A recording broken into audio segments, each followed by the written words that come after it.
ਚਰਨ ਦੀਆਂ ਪਥਰਾਈਆਂ ਅੱਖਾਂ ਕੋਠੜੀ ਦੀਆਂ ਕੱਚੀਆਂ ਕੰਧਾਂ ਤੋਂ ਪੁੱਛ ਰਹੀਆਂ ਸਨ। ਮੈਂ ਯਕੀਨ ਕਰ ਲਵਾਂ, ਇਹ ਸੱਚ ਹੈ? ਦੁਨੀਆ ਦਾ ਸਭ ਤੋਂ ਵੱਡਾ ਝੂਠ। ਜੇ ਇਹ ਨਹੀਂ ਤਾਂ ਹੋਰ ਕਿਹੜਾ ਹੋਵੇਗਾ? ਇਹ ਹੋ ਗਿਆ। ਮੈਂ ਪੁੱਛਦਾ ਹਾਂ, ਕਿਉਂ ਹੋ ਗਿਆ? ਉਸ ਉਤਾਂਹ ਤੱਕਿਆ। ਛੱਤ ਵਿੱਚ ਜਾਲੇ ਲਟਕ ਰਹੇ ਸਨ। ਵਿਹੜੇ ਵਿੱਚ ਉਹਨਾਂ ਦਾ ਢਾਰਾ ਹਾਲੇ ਤੱਕ ਚੋਈ ਜਾ ਰਿਹਾ ਸੀ। ਗਰੀਬ ਪਿਆਰ ਨਹੀਂ ਕਰ ਸਕਦਾ। ਹਾਂ ਹਾਂ ਨਹੀਂ ਕਰ ਸਕਦਾ। ਮੈਂ ਉੱਚੇ ਫੁੱਲ ਨੂੰ ਤੋੜਨ ਦਾ ਯਤਨ ਕੀਤਾ ਹੈ। ਮੇਰੀ ਬਾਂਹ ਇੰਨੀ ਲੰਬੀ ਨਹੀਂ। ਹਾਏ, ਮੈਨੂੰ ਪਹਿਲਾਂ ਕਿਉਂ ਨਾ ਪਤਾ ਲੱਗਾ। ਪਿਆਰ ਵਰਗੀ ਕੁਦਰਤੀ ਦਾਤ ਲਈ ਵੀ ਸਮਾਜਿਕ ਪੱਧਰ ਦੀ ਲੋੜ ਹੈ। ਆਲੇ ਦੁਆਲੇ ਦੀ ਖਾਮੋਸ਼ੀ ਉਸਦਾ ਲਹੂ ਖਿੱਚ ਰਹੀ ਸੀ। ਉਹ ਸਾਰੀ ਖਾਮੋਸ਼ੀ ਨੂੰ ਚੀਰ ਸੁੱਟਣਾ ਚਾਹੁੰਦਾ ਸੀ। ਉਸ ਦਾ ਵਹਿਸ਼ੀ ਹੋਇਆ ਆਪਾ ਦੁਨੀਆ ਭਰ ਦੀ ਮਜਬੂਰੀ ਨੂੰ ਪਾੜ ਜਾਣ ਲਈ ਕਾਲਾ ਸੀ। ਜਦੋਂ ਰਾਜ ਮੇਰੇ ਨਾਲ ਹੈ, ਕੋਈ ਕੀ ਕਰ ਸਕੇਗਾ? ਜ਼ਿੰਦਗੀ ਦਾ ਮਕਸਦ ਰਾਜ ਵਰਗੀ ਕੁੜੀ ਨੂੰ ਪਿਆਰਨ ਤੇ ਪਿਆਰੇ ਜਾਣ ਵਿੱਚ ਹੈ। ਪਰ ਮੈਂ ਸਮਾਜ ਦੀਆਂ ਗਲਤ ਕੀਮਤਾਂ ਨੂੰ ਇਕੱਲੇ ਕਿਵੇਂ ਦਬਾ ਸਕਾਂਗਾ? ਇਹਨਾਂ ਨੂੰ ਪਲਟਾਉਣ ਲਈ ਤਾਂ ਜਥੇਬੰਦ ਇਨਕਲਾਬ ਦੀ ਲੋੜ ਹੈ। ਉਸ ਇੱਕ ਵਾਰ ਖਲੋਤੀਆਂ ਅੱਖਾਂ ਨਾਲ ਬਾਹਰ ਨੂੰ ਵੇਖਿਆ। ਸਾਹਮਣੇ ਨਿੰਮ ਖਖੜੀਆਂ ਹੋਈ ਪਈ ਸੀ। ਲੋਕ ਉਸਦੇ ਡਾਲੇ ਚੁੱਕ ਚੁੱਕ ਲਿਜਾ ਰਹੇ ਸਨ। ਉਹ ਆਪਣਾ ਦੋਹਾਂ ਹੱਥਾਂ ਨਾਲ ਮੂੰਹ ਢੱਕ ਕੇ ਮੰਜੇ ਤੇ ਡਿੱਗ ਪਿਆ। ਚਰਨ ਖੂਨ ਕਢਵਾ ਚੁੱਕੇ ਗੱਭਰੂ ਵਾਂਗ ਨਿਢਾਲ ਸੀ। ਸੋਚ ਦਾ ਪੁਲਾੜ ਇੰਨਾ ਮਜ਼ਬੂਤ ਸੀ ਕਿ ਹੱਥ ਘੁੱਟਿਆਂ ਵੀ ਠੋਸ ਹਕੀਕਤ ਮਹਿਸੂਸ ਨਹੀਂ ਹੁੰਦੀ ਸੀ। ਅੰਗ ਦੂਜਾ। ਸਾਰੀ ਰਾਤ ਟਿਮਕ ਲੱਗੀ ਰਹੀ। ਚਰਨ ਨੂੰ ਉੱਕੀ ਨੀਂਦ ਨਾ ਆਈ। ਰਾਤੋਂ ਰਾਤ ਉਸ ਬਹੁਤ ਕੁਝ ਬਣਾ ਕੇ ਢਾਹ ਲਿਆ। ਉਸਦੀ ਜਾਗੋ ਮਿੱਟੀ ਨੇ ਕਈ ਸੁਪਨੇ ਬਣਾਏ, ਪਰ ਉਸਦੀ ਹੋਸ਼ ਜਰਬਾ ਨੇ ਬੁਰੀ ਤਰ੍ਹਾਂ ਤੋੜ ਦਿੱਤੇ। ਸਵੇਰੇ ਉੱਠਦਾ ਹੀ ਉਹ ਰੇਲਵੇ ਸਟੇਸ਼ਨ ਨੂੰ ਤੁਰ ਪਿਆ। ਉਸਦਾ ਮਨ ਜਾਣ ਨਾ ਜਾਣ ਦੀਆਂ ਦਲੀਲਾਂ ਵਿੱਚ ਇੱਧਰ ਉੱਧਰ ਡੋਲ ਰਿਹਾ ਸੀ। ਮੈਨੂੰ ਜਾਣਾ ਚਾਹੀਦਾ ਹੈ। ਮੈਨੂੰ ਨਹੀਂ ਜਾਣਾ ਚਾਹੀਦਾ। ਮੈਂ ਕਿਉਂ ਨਾ ਜਾਵਾਂ? ਮੈਂ ਜਾਵਾਂ ਵੀ ਕਿਉਂ? ਟਿਕਟ ਬਾਬੂ ਨੇ ਉਸਨੂੰ ਪੁੱਛਿਆ। ਟਿਕਟ ਕਿੱਥੋਂ ਦੀ ਸਰਦਾਰ ਜੀ? ਪਟਿਆਲੇ ਦੀ। ਰਾਜ ਕੋਲ ਜਾਣ ਦੀ ਥਾਂ ਉਹ ਪਟਿਆਲੇ ਭਰਪੂਰ ਕੋਲ ਜਾ ਰਿਹਾ ਸੀ। ਜ਼ਖਮ ਉਸਦਾ ਘੁੱਟਿਆ ਹੋਇਆ ਸੀ, ਹੰਝੂ ਰੋਕੇ ਹੋਏ। ਉਸਨੂੰ ਸਿਆਣੀ ਹਮਦਰਦੀ ਦੀ ਲੋੜ ਸੀ। ਉਸਦੀ ਪੀੜ ਨੂੰ ਕੋਈ ਪੀ ਲਵੇ। ਕੀ ਰਾਜ ਮੇਰੇ ਜ਼ਖਮਾਂ ਤੇ ਫਿਆ ਨਾ ਰੱਖਦੀ? ਉਹ ਤਾਂ ਵਿਚਾਰੀ ਆਪ ਲਹੂ ਲੁਹਾਨ ਹੈ। ਮੈਨੂੰ ਉਸਨੂੰ ਜਾ ਕੇ ਤਸੱਲੀ ਦੇਣੀ ਚਾਹੀਦੀ ਹੈ। ਭੂਰਾ ਮੈਨੂੰ ਕੋਈ ਚੰਗੀ ਸਲਾਹ ਦੇਵੇਗਾ। ਗੱਡੀ ਵਿੱਚ ਉਹ ਇੱਕ ਖੂੰਜੇ ਲੱਗਾ ਬੈਠਾ ਸੀ। ਹਕੀਕਤ ਦੇ ਇੱਕ ਹੀ ਥੱਪੜ ਨੇ ਉਸਦੀ ਜ਼ਿੰਦਗੀ ਦੀਆਂ ਕਲਪਨਾ ਦਾ ਢਾਂਚਾ ਬਖੇਰ ਕੇ ਰੱਖ ਦਿੱਤਾ। ਉਹ ਹਰ ਪਲ ਬਦਲਦੇ ਹਾਲਾਤ ਦੇਖਦਾ, ਮਹਿਸੂਸ ਕਰਦਾ ਤੇ ਮੁੜ ਉਹਨਾਂ ਨੂੰ ਸਮਾਜੀ ਜ਼ਿੰਦਗੀ ਤੇ ਢਾਲ ਪਰਖਦਾ ਸੀ। ਉਸਦੇ ਇਰਾਦਿਆਂ ਨੂੰ ਬੇਵਫਾ ਪਹਿਲੂ ਢਾਹਾਂ ਲਾ ਰਹੇ ਸਨ। ਉਹ ਮਸਾਂ ਲੱਤਾਂ ਘੜੀਸਦਾ ਟਾਂਗੇ ਵਿੱਚੋਂ ਉਤਰ ਕੇ ਭੂਰੇ ਦੇ ਹੋਸਟਲ ਤੱਕ ਗਿਆ। ਭੂਰਾ ਵੀ ਹੁਣੇ ਕਾਲਜੋਂ ਆ ਕੇ ਕੱਪੜੇ ਬਦਲ ਰਿਹਾ ਸੀ। ਉਸ ਚਰਨ ਨੂੰ ਚੁੱਪ ਦੇਖਿਆ ਤੇ ਧਾ ਗਲਵੱਕੜੀ ਆ ਪਾਈ। ਚਰਨੇ, ਮੀਂਹ ਤੇਰੇ ਆਉਣ ਨਾਲ ਹੀ ਪਿਆ ਏ। ਹਾਂ ਆ। ਉਹ ਭੂਰੇ ਵੱਲ ਦੇਖੀ ਜਾ ਰਿਹਾ ਸੀ ਤੇ ਚਾਹੁੰਦਾ ਸੀ ਭੂਰਾ ਉਸਨੂੰ ਸਾਰੇ ਨੂੰ ਜਾਣ ਲਵੇ। ਦੱਸਣ ਦੀ ਵੀ ਲੋੜ ਨਾ ਪਵੇ। ਉਹ ਦੱਸੇਗਾ ਵੀ ਕਿਵੇਂ? ਕੀ ਗੱਲ ਹੈ ਚਰਨ? ਭੂਰੇ ਦੀਆਂ ਅੱਖਾਂ ਹੈਰਾਨੀ ਵਿੱਚ ਡੌਰ ਭੋਰੀਆਂ ਹੋ ਗਈਆਂ। ਚਰਨ ਨੇ ਰਾਜ ਦੀ ਚਿੱਠੀ ਭੂਰੇ ਨੂੰ ਦੇ ਦਿੱਤੀ ਤੇ ਸਿਰ ਮੇਜ਼ ਤੇ ਸੁੱਟ ਲਿਆ। ਕਮਰੇ ਵਿੱਚ ਉਹ ਦੋਵੇਂ ਸਨ। ਕਾਲੀ ਹਵਾ ਨਾਲ ਖਿੜਕੀ ਠੱਕ ਠੱਕ ਵੱਜ ਰਹੀ ਸੀ। ਜਿਉਂ-ਜਿਉਂ ਭੂਰਾ ਖੱਤ ਪੜ੍ਹਦਾ ਜਾ ਰਿਹਾ ਸੀ, ਅਣਹੋਣੀ ਦਾ ਭਾਰ ਉਸਨੂੰ ਹਕੀਕਤਹੀਨ ਕਰਦਾ ਜਾ ਰਿਹਾ ਸੀ। ਸਾਰਾ ਖੱਤ ਪੜ੍ਹ ਲੈਣ ਪਿੱਛੋਂ ਉਸ ਵਿੱਚ ਹਿੰਮਤ ਨਹੀਂ ਰਹੀ ਸੀ ਕਿ ਇੰਨੀ ਵੀ ਪੁੱਛ ਸਕੇ, ਇਹ ਸੱਚ ਹੈ? ਇਹ ਝੂਠ ਵੀ ਕਿਸ ਤਰ੍ਹਾਂ ਹੋ ਸਕਦਾ ਹੈ ਜਦ ਰਾਜ ਆਪਣੀ ਹੱਥੀਂ ਲਿਖ ਰਹੀ ਹੈ? ਤੈਨੂੰ ਕਦੋਂ ਮਿਲੀ ਚਿੱਠੀ? ਕੀ ਵਾਹਿਆਤ ਸਵਾਲ ਪੁੱਛ ਰਿਹਾ ਏ? ਮੇਰਾ ਅੰਦਰ ਕੱਦੂਕਸ ਹੋਇਆ ਪਿਆ ਏ। ਚਰਨ ਨੇ ਇੱਕ ਪਲ ਭੂਰੇ ਵੱਲ ਅੱਖਾਂ ਚੁੱਕੀਆਂ। ਉਸਦੀਆਂ ਅੱਖਾਂ ਵਿੱਚ ਹੰਝੂ ਸੜ ਕੇ ਧੂੰਆਂ ਉੱਠ ਰਿਹਾ ਸੀ। ਉਸਦਾ ਮੂੰਹ ਸੁੱਕਿਆ ਹੋਇਆ ਤੇ ਬੁੱਲ੍ਹਾਂ ਤੇ ਸਿੱਕਰੀ ਜੰਮੀ ਪਈ ਸੀ। ਭੂਰੇ ਨੇ ਚਿੱਠੀ ਮੇਜ਼ ਤੇ ਰੱਖ ਦਿੱਤੀ। ਉਹ ਕਸੀਸ ਭਰ ਕੇ ਕਮਰੇ ਦੀ ਬਾਰੀ ਨਾਲ ਆ ਲੱਗਾ। ਦੁਰਾਂਟੇ ਦੀ ਵਾੜ ਤੋਂ ਪਾਰ ਇੱਕ ਵਧੀਆ ਕਾਰ ਪ੍ਰਾਈਵੇਟ ਸੜਕ ਤੋਂ ਫੁਰਰ ਕਰਦੀ ਲੰਘ ਗਈ। ਚਰਨ ਨੇ ਭੂਰੇ ਦੇ ਨੋਟਾਂ ਵਾਲੀ ਕਾਪੀ ਫੋਲ ਲਈ। ਅੰਗਰੇਜ਼ੀ ਦੇ ਕਿਸੇ ਸ਼ਾਇਰ ਦੀ ਕੋਟੇਸ਼ਨ ਦਰਜ ਸੀ। ਪਿਆਰ 100 ਵਾਰ ਕਤਲ ਕਰਦਾ ਹੈ, ਪ੍ਰੇਮੀ 1000 ਵਾਰ ਆਸ ਭਰਿਆ ਮੁਸਕਾਂਦਾ ਹੈ। ਬਹੁਤ ਅੱਛਾ, ਚਰਨ ਨੇ ਮਨ ਵਿੱਚ ਕਹਿ ਕੇ ਕਾਪੀ ਦਾ ਬਟਨ ਮਾਰ ਦਿੱਤਾ। ਫਿਰ ਉਸ ਭੂਰੇ ਤੋਂ ਪੁੱਛਿਆ, ਮੈਂ ਰਾਜ ਕੋਲ ਜਾਵਾਂ ਕਿ ਨਾ? ਜ਼ਰੂਰ ਜਾਣਾ ਚਾਹੀਦਾ ਹੈ। ਫਾਇਦਾ? ਫਾਇਦਾ ਕੀ? ਉਸਨੂੰ ਹੌਸਲਾ ਦੇਣ ਵੀ ਨਹੀਂ ਜਾਵੇਗਾ? ਕਿਸੇ ਨੂੰ ਹੌਸਲਾ ਦੇਣਾ ਚੰਗਾ ਹੈ? ਮੈਂ ਰਾਜ ਤੋਂ ਜਿੰਦ ਵਾਰ ਸਕਦਾ ਹਾਂ। ਜੇ ਉਹ ਖੁਸ਼ ਹੋ ਸਕੇ। ਇਹ ਮਾਮੂਲੀ ਹਮਦਰਦੀ ਮੈਨੂੰ ਤਾਂ ਸ਼ੱਕ ਹੈ ਉਸਦੇ ਭਵਿੱਖ ਲਈ ਬਦਨਾਮੀ ਦਾ ਕਾਰਨ ਨਾ ਬਣ ਜਾਵੇ। ਕੀ ਉਹ ਹੁਣ ਤੇਰੇ ਮਿਲਣ ਨੂੰ ਬਦਨਾਮੀ ਮਹਿਸੂਸ ਕਰੇਗੀ? ਕਰੇਗੀ ਨਹੀਂ, ਹੋ ਸਕਦੀ ਹੈ। ਜੇ ਕੋਈ ਅਗਾਂਹ ਜਨਮ ਹੁੰਦਾ, ਓਪਰਾ ਮੈਂ ਉਹਦੇ ਲਈ ਉਦੋਂ ਵੀ ਨਾ ਹੁੰਦਾ। ਮੇਰਾ ਮਤਲਬ ਹੈ ਹੁਣ ਮੇਰੇ ਮਿਲਣ ਨਾਲ ਵੀ ਕੁਝ ਹਾਸਲ ਨਹੀਂ। ਰਾਜ ਮੈਨੂੰ ਮਿਲ ਨਹੀਂ ਸਕਦੀ। ਜ਼ਿੰਦਗੀ ਪਿਆਰ ਬਿਨਾਂ ਵਿਧਵਾ ਰਹੇਗੀ। ਚਰਨ ਹੌਂਕੇ ਵਿੱਚ ਲੁੜਕ ਕੇ ਰਹਿ ਗਿਆ। ਕੀ ਤੈਨੂੰ ਰਾਜ ਤੇ ਭਰੋਸਾ ਨਹੀਂ ਰਿਹਾ? ਅਸਲ ਵਿੱਚ ਭਰਪੂਰ ਦੀ ਸੋਚ ਅਤੇ ਅਹਿਸਾਸ ਬੇਚਾਲ ਭਟਕ ਰਹੇ ਸਨ। ਇਹ ਗੱਲ ਨਹੀਂ, ਰਾਜ ਮੇਰੇ ਲਈ ਮਰ ਵੀ ਸਕਦੀ ਹੈ, ਪਰ ਮਰ ਜਾਣਾ ਜ਼ਿੰਦਗੀ ਵਿੱਚ ਸ਼ਾਮਿਲ ਨਹੀਂ। ਜ਼ਿੰਦਗੀ ਦੇਣਾ ਅਤੇ ਲੈਣਾ ਅੱਜ ਰਾਜ ਦੇ ਵੱਸ ਨਹੀਂ ਰਿਹਾ। ਚਰਨ ਨੂੰ ਸਿਆਸੀ ਸਮਾਜੀ ਸੂਝ ਦੇਣ ਵਾਲਾ ਭਰਪੂਰ ਅੱਜ ਆਪੂ ਭੁੱਲ ਗਿਆ ਕਿ ਵਿਰੋਧੀ ਕਦਰਾਂ ਕਿਸੇ ਪਿਆਰ ਜੋੜੇ ਨੂੰ ਕਾਮਯਾਬ ਨਹੀਂ ਹੋਣ ਦਿੰਦੀਆਂ।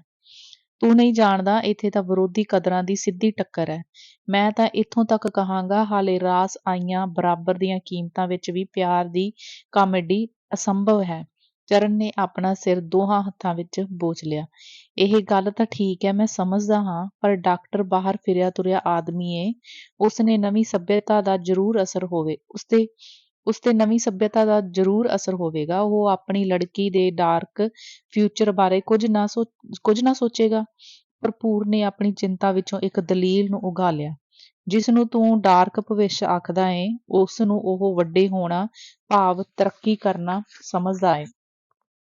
ਉਸ ਸਾਰੀ ਉਮਰ ਅੰਗਰੇਜ਼ ਦੇ ਰਾਜ ਵਿੱਚ ਨੌਕਰੀ ਕੀਤੀ ਹੈ ਅਤੇ ਜਾਗੀਰਦਾਰਾਂ ਨਾਲ ਰਿਸ਼ਤਾ ਗੱਢ ਕੇ ਇੱਜ਼ਤ ਮਾਣ ਵਾਲਾ ਬਣਨਾ ਚਾਹੁੰਦਾ ਹੈ। ਉਸਦੀ ਗੁਲਾਮ ਜ਼ਹੀਨੀਅਤ ਵਿੱਚ ਪਾਲ ਸੋਨਾ ਤੇ ਮੈਂ ਲੋਹਾ ਹਾਂ। ਚਰਨ ਨੇ ਗੱਲ ਨਿਖਾਰ ਕੇ ਮੱਖਣ ਵਿੱਚੋਂ ਵਾਲ ਧੂੰ ਦਿੱਤਾ। ਫਿਰ ਤਾਂ ਬਿਲਕੁਲ ਬੁੱਧੂ ਏ। ਭਰਪੂਰ ਚਰਨ ਦੀਆਂ ਗੱਲਾਂ ਦਾ ਕਾਇਲ ਹੋ ਗਿਆ। ਚਰਨ ਨੇ ਸਿਰ ਮੇਜ਼ ਤੇ ਰੱਖਦਿਆਂ ਕਾਪੀ ਦਾ ਬਟਨ ਫਿਰ ਖੋਲ ਦਿੱਤਾ। ਭਰਪੂਰ, ਹੁਣ ਮੈਂ ਸਵਾਏ ਰਾਜ ਦੀ ਜ਼ਿੰਦਗੀ ਵਿੱਚੋਂ ਨਿਕਲਣ ਦੀ ਕੋਸ਼ਿਸ਼ ਕਰਾਂ।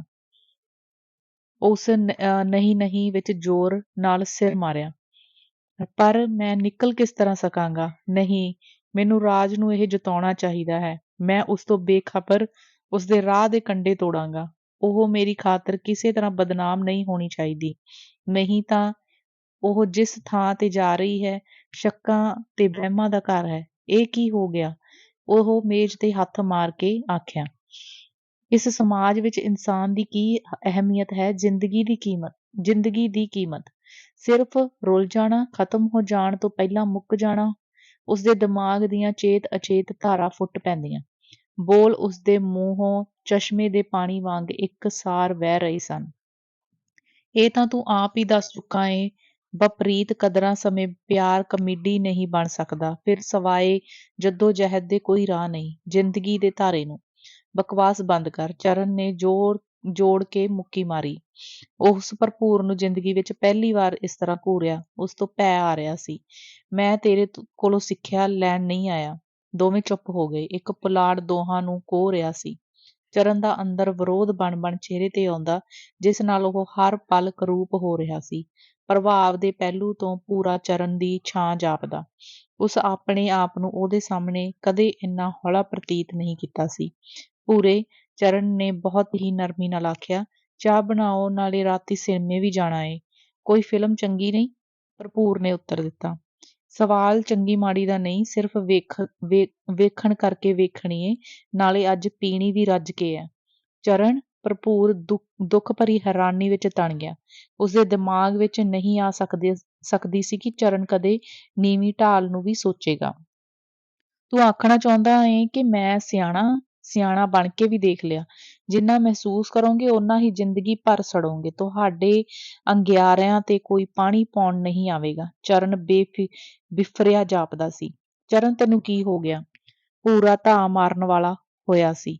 ਉਹ ਉਸ ਦੇ ਕੋਲ ਆ ਗਿਆ, ਆਪਣੇ ਪਿਆਰ ਦੇ ਜ਼ੋਰ ਚੇਤਾਵਨੀ ਦਿੰਦਿਆਂ ਕਿਹਾ, ਮੈਂ ਤੈਨੂੰ ਕਦੇ ਸ਼ਰਾਬ ਨਹੀਂ ਪੀਣ ਦਿਆਂਗਾ, ਕਦੇ ਅਵਾਰਾ ਨਹੀਂ ਹੋਣ ਦਿਆਂਗਾ।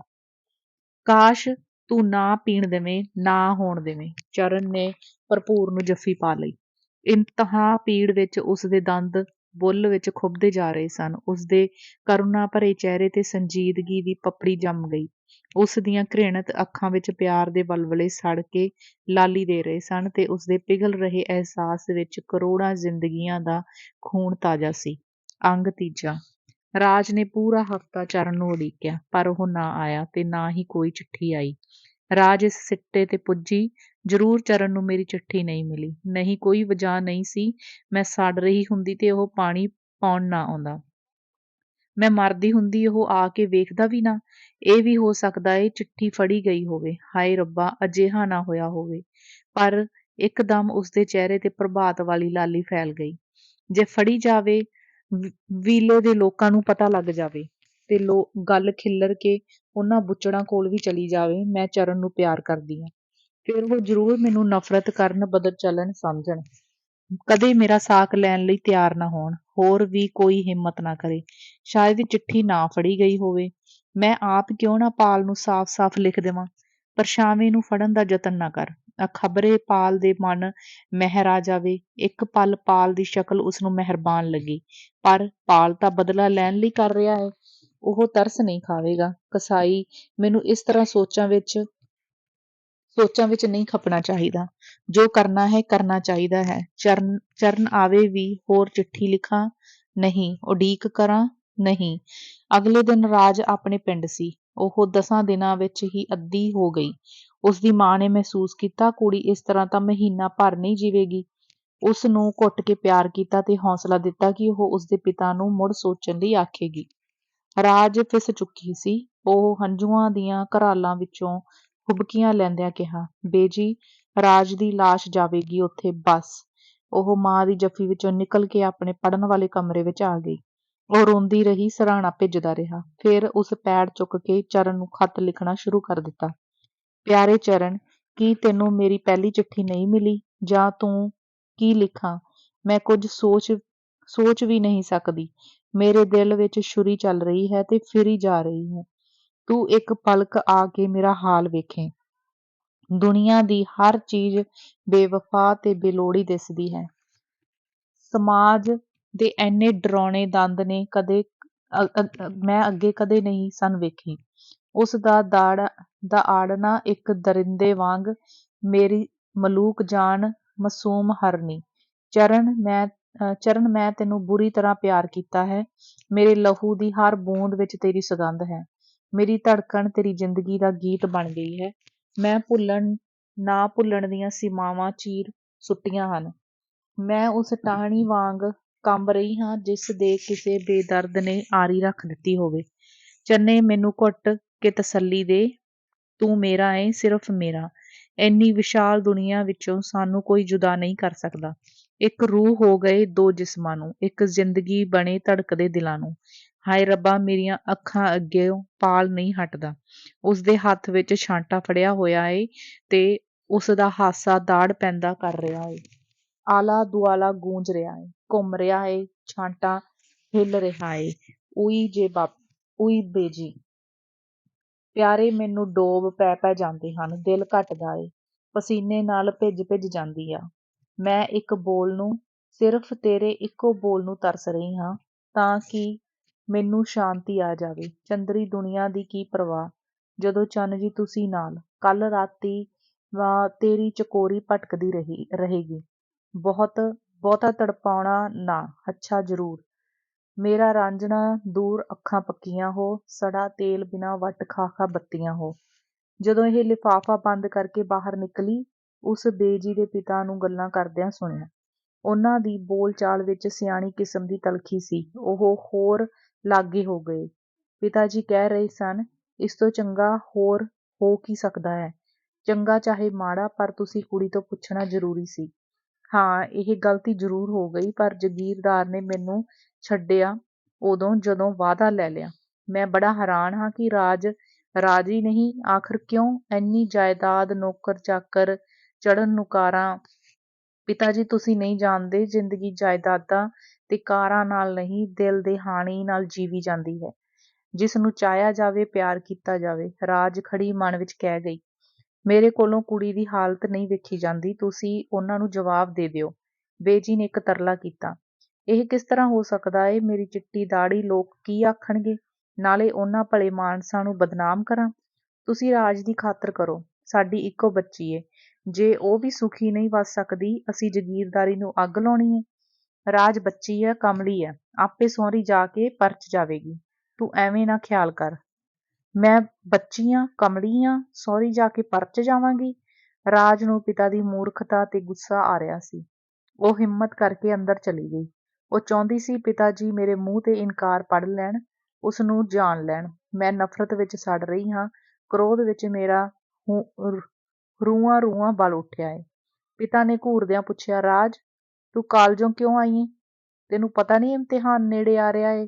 ਬੇਜੀ ਨੇ ਇਸ਼ਾਰੇ ਨਾਲ ਉਹਨਾਂ ਨੂੰ ਰੋਕ ਦਿੱਤਾ। ਰਾਜ ਨੇ ਕੋਈ ਉੱਤਰ ਨਾ ਦਿੱਤਾ। ਉਹ ਸੋਚ ਰਹੀ ਸੀ, ਜਿਸ ਨੂੰ ਜ਼ਿੰਦਗੀ ਦਾ ਇਮਤਿਹਾਨ ਆ ਪਿਆ, ਉਹ ਕਾਲਜ ਦੇ ਇਮਤਿਹਾਨ ਨੂੰ ਕੀ ਕਰੇ। ਚਿੱਠੀ ਵਾਲਾ ਲਿਫਾਫਾ ਉਸਦੇ ਹੱਥ ਵਿੱਚ ਕੰਬ ਰਿਹਾ ਸੀ। ਕੱਲ ਤਿਆਰ ਹੋ ਜਾ ਚੱਲਣ ਲਈ। ਇੰਨੀ ਆਖ ਕੇ ਉਹ ਬਾਹਰ ਜਾਣ ਲਈ ਕੁਰਸੀ ਤੋਂ ਉੱਠਿਆ। ਮੈਂ ਹਾਲੇ 2-3 ਦਿਨ ਨਹੀਂ ਜਾ ਸਕਦੀ। ਰਾਜ ਦੀ ਆਵਾਜ਼ ਭਾਰੀ ਸੀ, ਉਸ ਵਿੱਚ ਗਿਲਾ ਤੇ ਸਿਆਣੀ ਕਿਸਮ ਦੀ ਬਗਾਵਤ ਸੀ। ਕਿਉਂ? ਰਾਜ ਨੇ ਕੋਈ ਜਵਾਬ ਨਾ ਦਿੱਤਾ। ਜਾਂਦੀ ਰਹੇਂਗੀ 1-2 ਦਿਨ ਤੱਕ, ਇੱਥੇ ਪੜ੍ਹ ਲਏਂਗੀ। ਕੋਈ ਨਹੀਂ ਰਾਜ, ਜਿੰਨੇ ਦਿਨ ਮਰਜ਼ੀ ਇਹ ਰਹਿ ਧੀਏ, ਬੇਜੀ ਨੇ ਵਿਚਾਲੇ ਹੁੰਦਿਆਂ ਉੱਤਰ ਦਿੱਤਾ। ਰਾਜ ਦੀ ਚੁੱਪ ਪਿਤਾ ਨੂੰ ਤੀਰ ਬਣ ਕੇ ਚੁੱਭ ਰਹੀ ਸੀ। ਉਸਦਾ ਅੰਦਰ ਜ਼ਖਮੀ ਹੋ ਗਿਆ। ਉਹ ਜਾਣ ਗਿਆ ਰਾਜ ਰਿਸ਼ਤੇ ਤੇ ਖੁਸ਼ ਨਹੀਂ। ਪਿਤਾ ਪਿਆਰ ਵਿੱਚ ਉਸਦਾ ਅੰਦਰ ਦਰਵ ਗਿਆ, ਪਰ ਉਹ ਇਲਾਕੇ ਵਿੱਚ ਇੱਜ਼ਤਦਾਰ ਡਾਕਟਰ ਸੀ। ਉਸ ਆਪਣੀ ਹਰ ਅੰਦਰਲੀ ਕਮਜ਼ੋਰੀ ਨੂੰ ਮਰਦਾਊ ਜਬ੍ਹੇ ਵਿੱਚ ਲੁਕੋ ਲਿਆ ਤੇ ਬਾਹਰ ਚਲਿਆ ਗਿਆ। ਮਾਂ ਨੇ ਰਾਜ ਨੂੰ ਬੁੱਕਲ ਵਿੱਚ ਲੈ ਲਿਆ। ਰਾਜ ਨੇ ਹੌਂਕਾ ਲਿਆ, ਕਾਸ਼ ਪਿਤਾ ਜੀ ਚਿੱਠੀ ਖੋਹ ਕੇ ਹੀ ਪੜ੍ਹ ਲੈਂਦੇ। ਪੁੱਛਦੇ ਕਿਸ ਦੀ ਚਿੱਠੀ, ਕਿਸ ਨੂੰ ਲਿਖੀ, ਕਿਉਂ ਲਿਖੀ, ਉਹਨਾਂ ਨੂੰ ਸਾਰਾ ਪਤਾ ਲੱਗ ਜਾਂਦਾ। ਉਹ ਮੈਨੂੰ ਮਾਰਦੇ ਮੇਰੀ ਹੱਡੀ ਹੱਡੀ ਤੋੜ ਸੁੱਟਦੇ, ਕੋਠੜੀ ਵਿੱਚ ਬੰਦ ਕਰ ਦਿੰਦੇ, ਰਾਤੀ ਗੋਲੀਆਂ ਮਾਰ ਕੇ ਨਹਿਰ 'ਚ ਰੋੜ ਦਿੰਦੇ। ਕਾਸ਼ ਨਹਿਰ ਵਿੱਚ ਰੋੜ ਦਿੰਦੇ, ਮੇਰੀ ਤਰਦੀ ਜਾਂਦੀ ਲਾਸ਼ ਨੂੰ ਮੇਰਾ ਚੰਨ ਵੇਖ ਲੈਂਦਾ। ਮੈਂ ਉਸਦੇ ਪਿਆਰ ਵਿੱਚ ਕਿਵੇਂ ਹੱਸ ਕੇ ਜਾਨ ਦਿੱਤੀ ਸੀ। ਇਹ ਹੋ ਜਾਂਦਾ, ਉਹ ਹੋ ਜਾਂਦਾ। ਉਹ ਫਿਰ ਬੇਜੀ ਦੇ ਗਲ ਨੂੰ ਜੱਫੀ ਪਾ ਕੇ ਰੋਣ ਲੱਗ ਪਈ। ਉਸਨੂੰ ਬੜੇ ਜ਼ੋਰ ਦੀ ਕੰਬਣੀ ਛਿੜੀ ਹੋਈ ਸੀ ਤੇ ਉਸਦਾ ਦਿਲ ਖਾਲੀ ਖਾਲੀ ਹੋ ਰਿਹਾ ਸੀ। ਬੇਜੀ ਕਿੰਨਾ ਹੀ ਚਿਰ ਉਸਨੂੰ ਘੁੱਟਦੇ ਰਹੇ। ਚਿੱਠੀ ਕਿਸੇ ਨੂੰ ਦੇਣ ਦੀ ਥਾਂ ਉਸ ਆਪ ਡਾਕਖਾਨੇ ਪਾ ਦਿੱਤੀ ਸੀ। ਉਸਨੂੰ ਭਰੋਸਾ ਸੀ ਚਿੱਠੀ ਕੱਲ੍ਹ ਦੁਪਹਿਰ ਤੱਕ ਹਰ ਹਾਲਤ ਵਿੱਚ ਪਹੁੰਚ ਜਾਵੇਗੀ। ਉਹ ਸਾਰਾ ਦਿਨ ਬਹੁਤ ਘੱਟ ਬਾਹਰ ਨਿਕਲੀ। ਰੋਂਦੀ ਰਹੀ ਜਾਂ ਚੁੱਪ ਆਪ ਕੰਧਾਂ, ਤਸਵੀਰਾਂ, ਬਾਰੀਆਂ ਤੇ ਕਿਤਾਬਾਂ ਨੂੰ ਘੂਰਦੀ ਰਹੀ, ਜਿਵੇਂ ਜ਼ਿੰਦਗੀ ਬਿਨਾਂ ਉਹਨਾਂ ਦੀ ਕੋਈ ਅਹਿਮੀਅਤ ਨਹੀਂ ਸੀ। ਜ਼ਿੰਦਗੀ ਦੇ ਅਹਿਸਾਸ ਨਾਲ ਇਹੀ ਚੀਜ਼ਾਂ ਕਿੰਨਾ ਵੱਡਾ ਸੱਚ, ਹਮੇਸ਼ਾ ਲੋੜੀਦਾ ਸੱਚ ਬਣ ਜਾਂਦੀਆਂ ਹਨ। ਰਾਤੀਂ ਉਸਨੂੰ ਬੁਖਾਰ ਹੋ ਗਿਆ। ਬੁਖਾਰ ਵਿੱਚ ਉਹ ਪਾਲ ਦੇ ਛਾਂਟੇ ਖਾਂਦੀ ਰਹੀ ਤੇ ਛਾਂਟਿਆਂ ਦੀਆਂ ਲਾਸ਼ਾਂ ਨੂੰ ਚਰਨ ਨਰਮ ਕੂਲੇ ਫਹਿਆਂ ਨਾਲ ਪਲੋਸਦਾ ਰਿਹਾ। ਸਮੇਂ ਦਾ ਹਰ ਪਲ ਤਾੜੇ ਤੇ ਵੱਜੀ ਤਕੜੀ ਸੱਟ ਸੀ, ਜਿਸ ਅੱਗੇ ਰਾਜ ਦਾ ਆਪਣਾ ਆਪ ਫੰਬਿਆਂ ਵਿੱਚ ਉੱਡ ਰਿਹਾ ਸੀ। ਸਵੇਰੇ ਉਸ ਹੌਸਲਾ ਫੜਿਆ, ਆਖਰ ਮੈਂ ਇੰਨਾ ਕਿਉਂ ਰੋਂਦੀ ਆਂ? ਡਰਨ ਦੀ ਕੋਈ ਲੋੜ ਨਹੀਂ। ਮੈਂ ਪਿਤਾ ਜੀ ਨੂੰ ਸਾਫ਼ ਕਹਿ ਦਿਆਵਾਂਗੀ, ਮੇਰੀ ਮਰਜ਼ੀ ਤੋਂ ਵਿਰੁੱਧ ਉਹ ਕੀ ਕਰ ਦੇਣਗੇ। ਮੈਂ ਐਲਾਨੀਆ ਚਰਨ ਦੀ ਬਾਂਹ ਫੜ ਲਵਾਂਗੀ। ਬਸ ਲੋਕ ਮੂੰਹਾਂ ਵਿੱਚ ਉਂਗਲਾਂ ਹੀ ਪਾਉਣਗੇ ਨਾ, ਮੈਨੂੰ ਮਾੜੀ ਕਹਿ ਦੇਣਗੇ। ਹਾਲਾਂਕਿ ਕੋਈ ਦਲੇਰੀ ਕਰਨ ਵਾਲਾ ਇਸ ਤਰ੍ਹਾਂ ਦੇ ਕਦੇ ਮਾੜਾ ਹੋਇਆ ਹੀ ਨਹੀਂ। ਕੁੜੀਆਂ, ਖਾਸ ਕਰ ਪੜ੍ਹੀਆਂ ਲਿਖੀਆਂ ਕੁੜੀਆਂ, ਜੇ ਅੱਜ 20ਵੀਂ ਸਦੀ ਵਿੱਚ ਵੀ ਸਮਾਜ ਦੀ ਚੱਕੀ ਦਾ ਪੀਹਣ ਤੇ ਮਰਦ ਦੇ ਪੈਰ ਦੀ ਜੁੱਤੀ ਹੀ ਬਣੀਆਂ ਰਹੀਆਂ, ਉਹ ਆਪਣਾ ਆਪ ਬਣਾਉਣਗੀਆਂ ਕਦੋਂ? ਸਮਾਜੀ ਜ਼ਿੰਦਗੀ ਵਿੱਚ ਉਹਨਾਂ ਦਾ ਬਰਾਬਰ ਦਾ ਹਿੱਸਾ ਹੋਵੇਗਾ ਕਦੋਂ? ਮੈਂ ਭਾਗਾਂ ਦੀ ਜੰਜੀਰ ਤੋੜ ਦੇਵਾਂਗੀ। ਮੈਂ ਸਮਾਜੀ ਬੰਧਨਾਂ ਦੀ ਲੀਕ ਮਿਟਾ ਦਿਆਂਗੀ। ਅੱਜ ਰਾਤੀਂ ਚੰਨੇ ਨੂੰ ਮਿਲ ਲੈਣ ਦੇ। ਉਹ ਮੇਰੀ ਇਨਕਲਾਬੀ ਜੁਰਅਤ ਦੀ ਦਾਤ ਦੇਣਗੇ। ਮੈਂ ਉਹਨਾਂ ਨੂੰ ਇਹ ਕੁਝ ਕਰਕੇ ਵਿਖਾ ਦਿਆਂਗੀ। ਉਹ ਸਾਰੀ ਦਿਹਾੜੀ ਇਸੇ ਤਰ੍ਹਾਂ ਸੋਚਦੀ ਰਹੀ। ਉਸਦੇ ਮੁਰਝਾਏ ਮੂੰਹ ਤੇ ਖੇੜਾ ਆ ਗਿਆ। ਉਸਨੂੰ ਥੋੜ੍ਹਾ ਪ੍ਰਸੰਨ ਤੱਕ ਕੇ ਬੇਜੀ ਕਿੰਨੀ ਖੁਸ਼ ਹੋਈ। ਪਰ ਸ਼ਾਮ ਵੱਧ ਰਹੀ ਸੀ ਤੇ ਉਸ ਨਾਲ ਹੀ ਹਨੇਰਾ। ਰੋਟੀ ਤੋਂ ਪਿੱਛੋਂ ਜਦੋਂ ਰਾਜ ਦੇ ਮਾਤਾ-ਪਿਤਾ ਸੌਂ ਗਏ, ਉਸਦੇ ਕਮਰੇ ਵਿੱਚ ਲੈਂਪ ਜਗ ਰਿਹਾ ਸੀ। ਦੇਖਣ ਵਾਲਾ ਸਮਝੇ ਉਹ ਹਾਲੇ ਪੜ੍ਹੀ ਜਾ ਰਹੀ ਹੈ। ਉਹ ਉਸ ਨਿਆਈ ਵੱਲ ਦੀ ਬਾਰੀ ਖੋਲੀ ਹੋਈ ਸੀ। 11 ਵੱਜ ਚੁੱਕੇ ਸਨ। ਉਡੀਕ ਵਿੱਚ ਬੇਕਰਾਰੀ ਹੋਰ ਤੇਜ਼ ਹੋ ਗਈ। ਉਸ ਆਰਾਮ ਕੁਰਸੀ ਖਿੱਚ ਕੇ ਬਾਰੀ ਲਾਗੇ ਕਰ ਲਈ ਤੇ ਬਾਹਰ ਧੱਕਣਾ ਸ਼ੁਰੂ ਕਰ ਦਿੱਤਾ। ਉਹ ਆਪਣੇ ਚੰਨੇ ਨੂੰ ਆਉਂਦਾ ਦੇਖ ਰਹੀ ਸੀ। ਗਰਮੀ ਨਾਲ ਬਾਰ-ਬਾਰ ਭਿੱਜਦੀ, ਪਰ ਪੱਖੀ ਦੀ ਝੱਲ ਉਸਨੂੰ ਉਤਸ਼ਾਹਤ ਕਰ ਰੱਖਦੀ। ਬਾਹਰ ਖੇਤਾਂ ਵਿੱਚ ਹਨੇਰੇ ਦੀ ਪੰਡ ਖੁੱਲੀ ਪਈ ਸੀ, ਪਰ ਬਾਰੀ ਰਾਹ ਜਾਂਦਾ ਚਾਨਣ ਹਨੇਰੇ ਦੇ ਪਿੰਡ ਤੇ ਛਾਂਟੇ ਦੀ ਉਭਰੀ ਲਾਸ ਦਿਸ ਦਿਸ ਰਿਹਾ ਸੀ। ਚਰਨ ਹਾਲੇ ਤੱਕ ਕਿਉਂ ਨਹੀਂ ਆਇਆ? ਟਾਈਮ ਟਾਈਮ ਪੀਸ ਦੀ ਟਿਕ ਟਿਕ ਕੁਹਾੜੇ ਦੀ ਟੱਕ ਵਾਂਗ ਉਸਦੇ ਸਿਰ ਵਿੱਚ ਵੱਜ ਰਹੀ ਸੀ। ਉਸਨੂੰ ਚਰਨ ਤੇ ਗੁੱਸਾ ਆ ਰਿਹਾ ਸੀ। ਕਿੰਨਾ ਬੇਦਰਦ ਏ, ਉਸਨੂੰ ਨਹੀਂ ਪਤਾ ਮੈਂ ਭੱਠੀ ਦੇ ਦਾਣਿਆਂ ਵਾਂਗ ਭੁੱਜ ਰਹੀ ਹਾਂ। ਉਸ ਕੁੜੀ ਬਣ ਕੇ ਨਹੀਂ ਡਿੱਠਾ, ਆਖਰ ਮੁੰਡਾ ਹੀ ਏ ਨਾ। ਜੋ ਜੀ ਆਇਆ ਕੀਤਾ, ਨਾ ਚਾਹਿਆ ਨਾ ਕੀਤਾ। ਘਰ ਵਿੱਚ ਵੀ ਜੋ ਜੀ ਆਵੇ ਕਰੇ, ਕਿਸੇ ਝਿੜਕਣਾ ਥੋੜ੍ਹਾ ਏ। ਕਿੰਨੀ ਆਜ਼ਾਦ ਮਨਪਸੰਦ ਜ਼ਿੰਦਗੀ ਹੈ ਉਸਦੀ। ਪਰ ਅੱਜ ਇੰਨੀ ਦੇਰ ਕਿਉਂ ਕਰ ਦਿੱਤੀ? ਕੀ ਇਹ ਵੀ ਉਸਦੀ ਮਰਜ਼ੀ ਏ? ਵਾਹ ਜੀ, ਇਹ ਚੰਗੀ ਮਰਜ਼ੀ ਏ। ਕੋਈ ਹਲਾਲ ਹੋ ਰਿਹਾ ਏ ਤੇ ਉਹ ਤੁਰਨ ਨੂੰ ਅਚਲੇ ਮਚਲੇ ਕਰ ਰਿਹਾ ਏ। ਅੱਜ ਆ ਲੈਣ ਦੇ, ਮੈਂ ਵੀ ਬੋਲਣਾ ਨਹੀਂ ਚੂੜੇ ਨਾਲ। ਹੋਰ ਕੀ ਏ, ਚੂੜਾ ਹੀ ਏ ਨਾ, ਜਦੋਂ ਉਹਨਾਂ ਦੇ ਘਰ ਦਾ ਬਿਨਾਂ ਸੰਕੋਚ ਖਾ ਪੀ ਲੈਂਦਾ ਏ। ਕੁਰਸੀ ਵਿੱਚ ਬੁੱਤ ਬਣੀ ਰਾਜ ਦਾ ਹਾਸਾ ਨਿਕਲ ਗਿਆ। ਉਹ ਤਾਂ ਮੈਨੂੰ ਵੀ ਚੂੜੀ ਹੀ ਬਣਾਵੇਗਾ। ਹਾ ਹਾ, ਚੂੜੀ ਨਾ ਹੋਰਾਂ ਕੁਝ, ਮੈਂ ਤਾਂ ਉਸਦੀ ਸਾਰੀ ਸਿਆਸਤ ਘੋਲ ਕੇ ਰੱਖ ਦਿਆਂਗੀ। ਉੱਥੇ ਜਾ ਕੇ ਜੋ ਮੈਂ ਚਾਹਾਂਗੀ ਉਹ ਹੋਵੇਗਾ। ਚਰਨ ਦੀ ਮਰਜ਼ੀ ਓਨਾ ਚਿਰ ਹੀ ਚੱਲੇਗੀ ਜਿੰਨਾ ਚਿਰ। ਉਸਨੂੰ ਬੇਹੱਦ ਸ਼ਰਮ ਆ ਗਈ ਤੇ ਉਸ ਪੱਖੀ ਨੂੰ ਮੂੰਹ ਤੇ ਕਰ ਲਿਆ। ਪਰ ਸੂਹੀ ਮੁਸਕਾਨ ਨੇ ਸਾਰਾ ਚਿਹਰਾ ਪਰਵਾਰ ਲਿਆ ਸੀ। ਦੂਰ ਖੇਤਾਂ ਵਿੱਚੋਂ ਕਿਸੇ ਉੱਲੂ ਦੇ ਬੋਲਣ ਦੀ ਆਵਾਜ਼ ਆਈ। ਰਾਜ ਦਾ ਇੱਕਦਮ ਮੂੰਹ ਖੁੱਲ੍ਹ ਗਿਆ। ਮੇਰਾ ਦੀਵਾਨਾ ਆ ਗਿਆ। ਉਹ ਉੱਠ ਕੇ ਖਲੋ ਗਈ। ਉਸ ਚਰਨ ਦੇ ਬਾਰੀ ਕੋਲ ਆਉਣ ਦਾ ਵੀ ਇੰਤਜ਼ਾਰ ਨਾ ਕੀਤਾ। ਲੈਂਪ ਉਸੇ ਤਰ੍ਹਾਂ ਜਾਗਦਾ ਰਹਿਣ ਦਿੱਤਾ। ਨਿਆਈ ਵਾਲੇ ਬਾਰ ਦਾ ਉਹ ਕੁੰਡਾ ਲਾ ਕੇ ਬਾਹਰ ਆ ਗਈ। ਅਸਮਾਨ ਦੇ ਵਿਰਲੇ ਵਿਰਲੇ ਬੱਦਲ ਖਿੰਡੇ ਹੋਏ ਸਨ। ਹਵਾ ਬੰਦ ਸੀ ਤੇ ਪੱਤਾ ਵੀ ਨਹੀਂ ਹਿੱਲ ਰਿਹਾ ਸੀ। ਕਿਧਰੇ ਕਿਸੇ ਬਰਸਾਤੀ ਭਿੰਡੇ ਦੇ ਬੋਲਣ ਦੀ ਆਵਾਜ਼ ਆ ਜਾਣੀ। ਉਹ ਖੂਹ ਦੀ ਪਹੀ ਤੁਰਦੀ ਪੈੜ ਤੇ ਆ ਗਈ। ਫਿਰ ਚਫੇਰੇ ਤੱਕਿਆ, ਕੋਈ ਨਹੀਂ ਸੀ। ਉਹ ਹੌਂਕਾ ਭਰ ਕੇ ਗਾਦੀ ਤੇ ਬਹਿ ਗਈ। ਚਰਨ, ਤੂੰ ਵੀ ਦੁੱਖ ਦੇਣ ਵਾਲੀ ਕੋਈ ਕਸਰ ਨਾ ਛੱਡੀ। ਉਹ ਦੋਹਾਂ ਹੱਥਾਂ ਵਿੱਚ ਮੂੰਹ ਫੜ ਕੇ ਡੁਸਕਣ ਲੱਗ ਪਈ। ਉਸਨੂੰ ਇਉਂ ਪ੍ਰਤੀਤ ਹੋਇਆ ਜਿਵੇਂ ਉਸ ਤੇ ਕੋਈ ਤਰਸ ਨਹੀਂ ਖਾਵੇਗਾ। ਬੇਦਰਦ ਜੋ ਚਾਹੁਣਗੇ ਉਹ ਹੋ ਜਾਵੇਗਾ। ਹੋਰ ਤੇ ਕਿਸੇ ਤੇ ਗੁੱਸਾ ਨਹੀਂ, ਛੁੱਟ ਬੇਜੀ ਦੇ। ਸਭ ਦੁਸ਼ਮਣ, ਵੈਰੀ, ਜ਼ਾਲਮ। ਮੇਰੇ ਚਰਨ ਮੇਰੇ ਨਾਲ ਇਉਂ ਕਿਉਂ ਕਰ ਰਿਹਾ ਏ? ਉਹਦੀ ਤਾਂ ਮੈਂ ਚੰਨੀ ਆ। ਉਹ ਕਿਉਂ ਤੋੜ ਤੋੜ ਸੁੱਟਦਾ ਏ?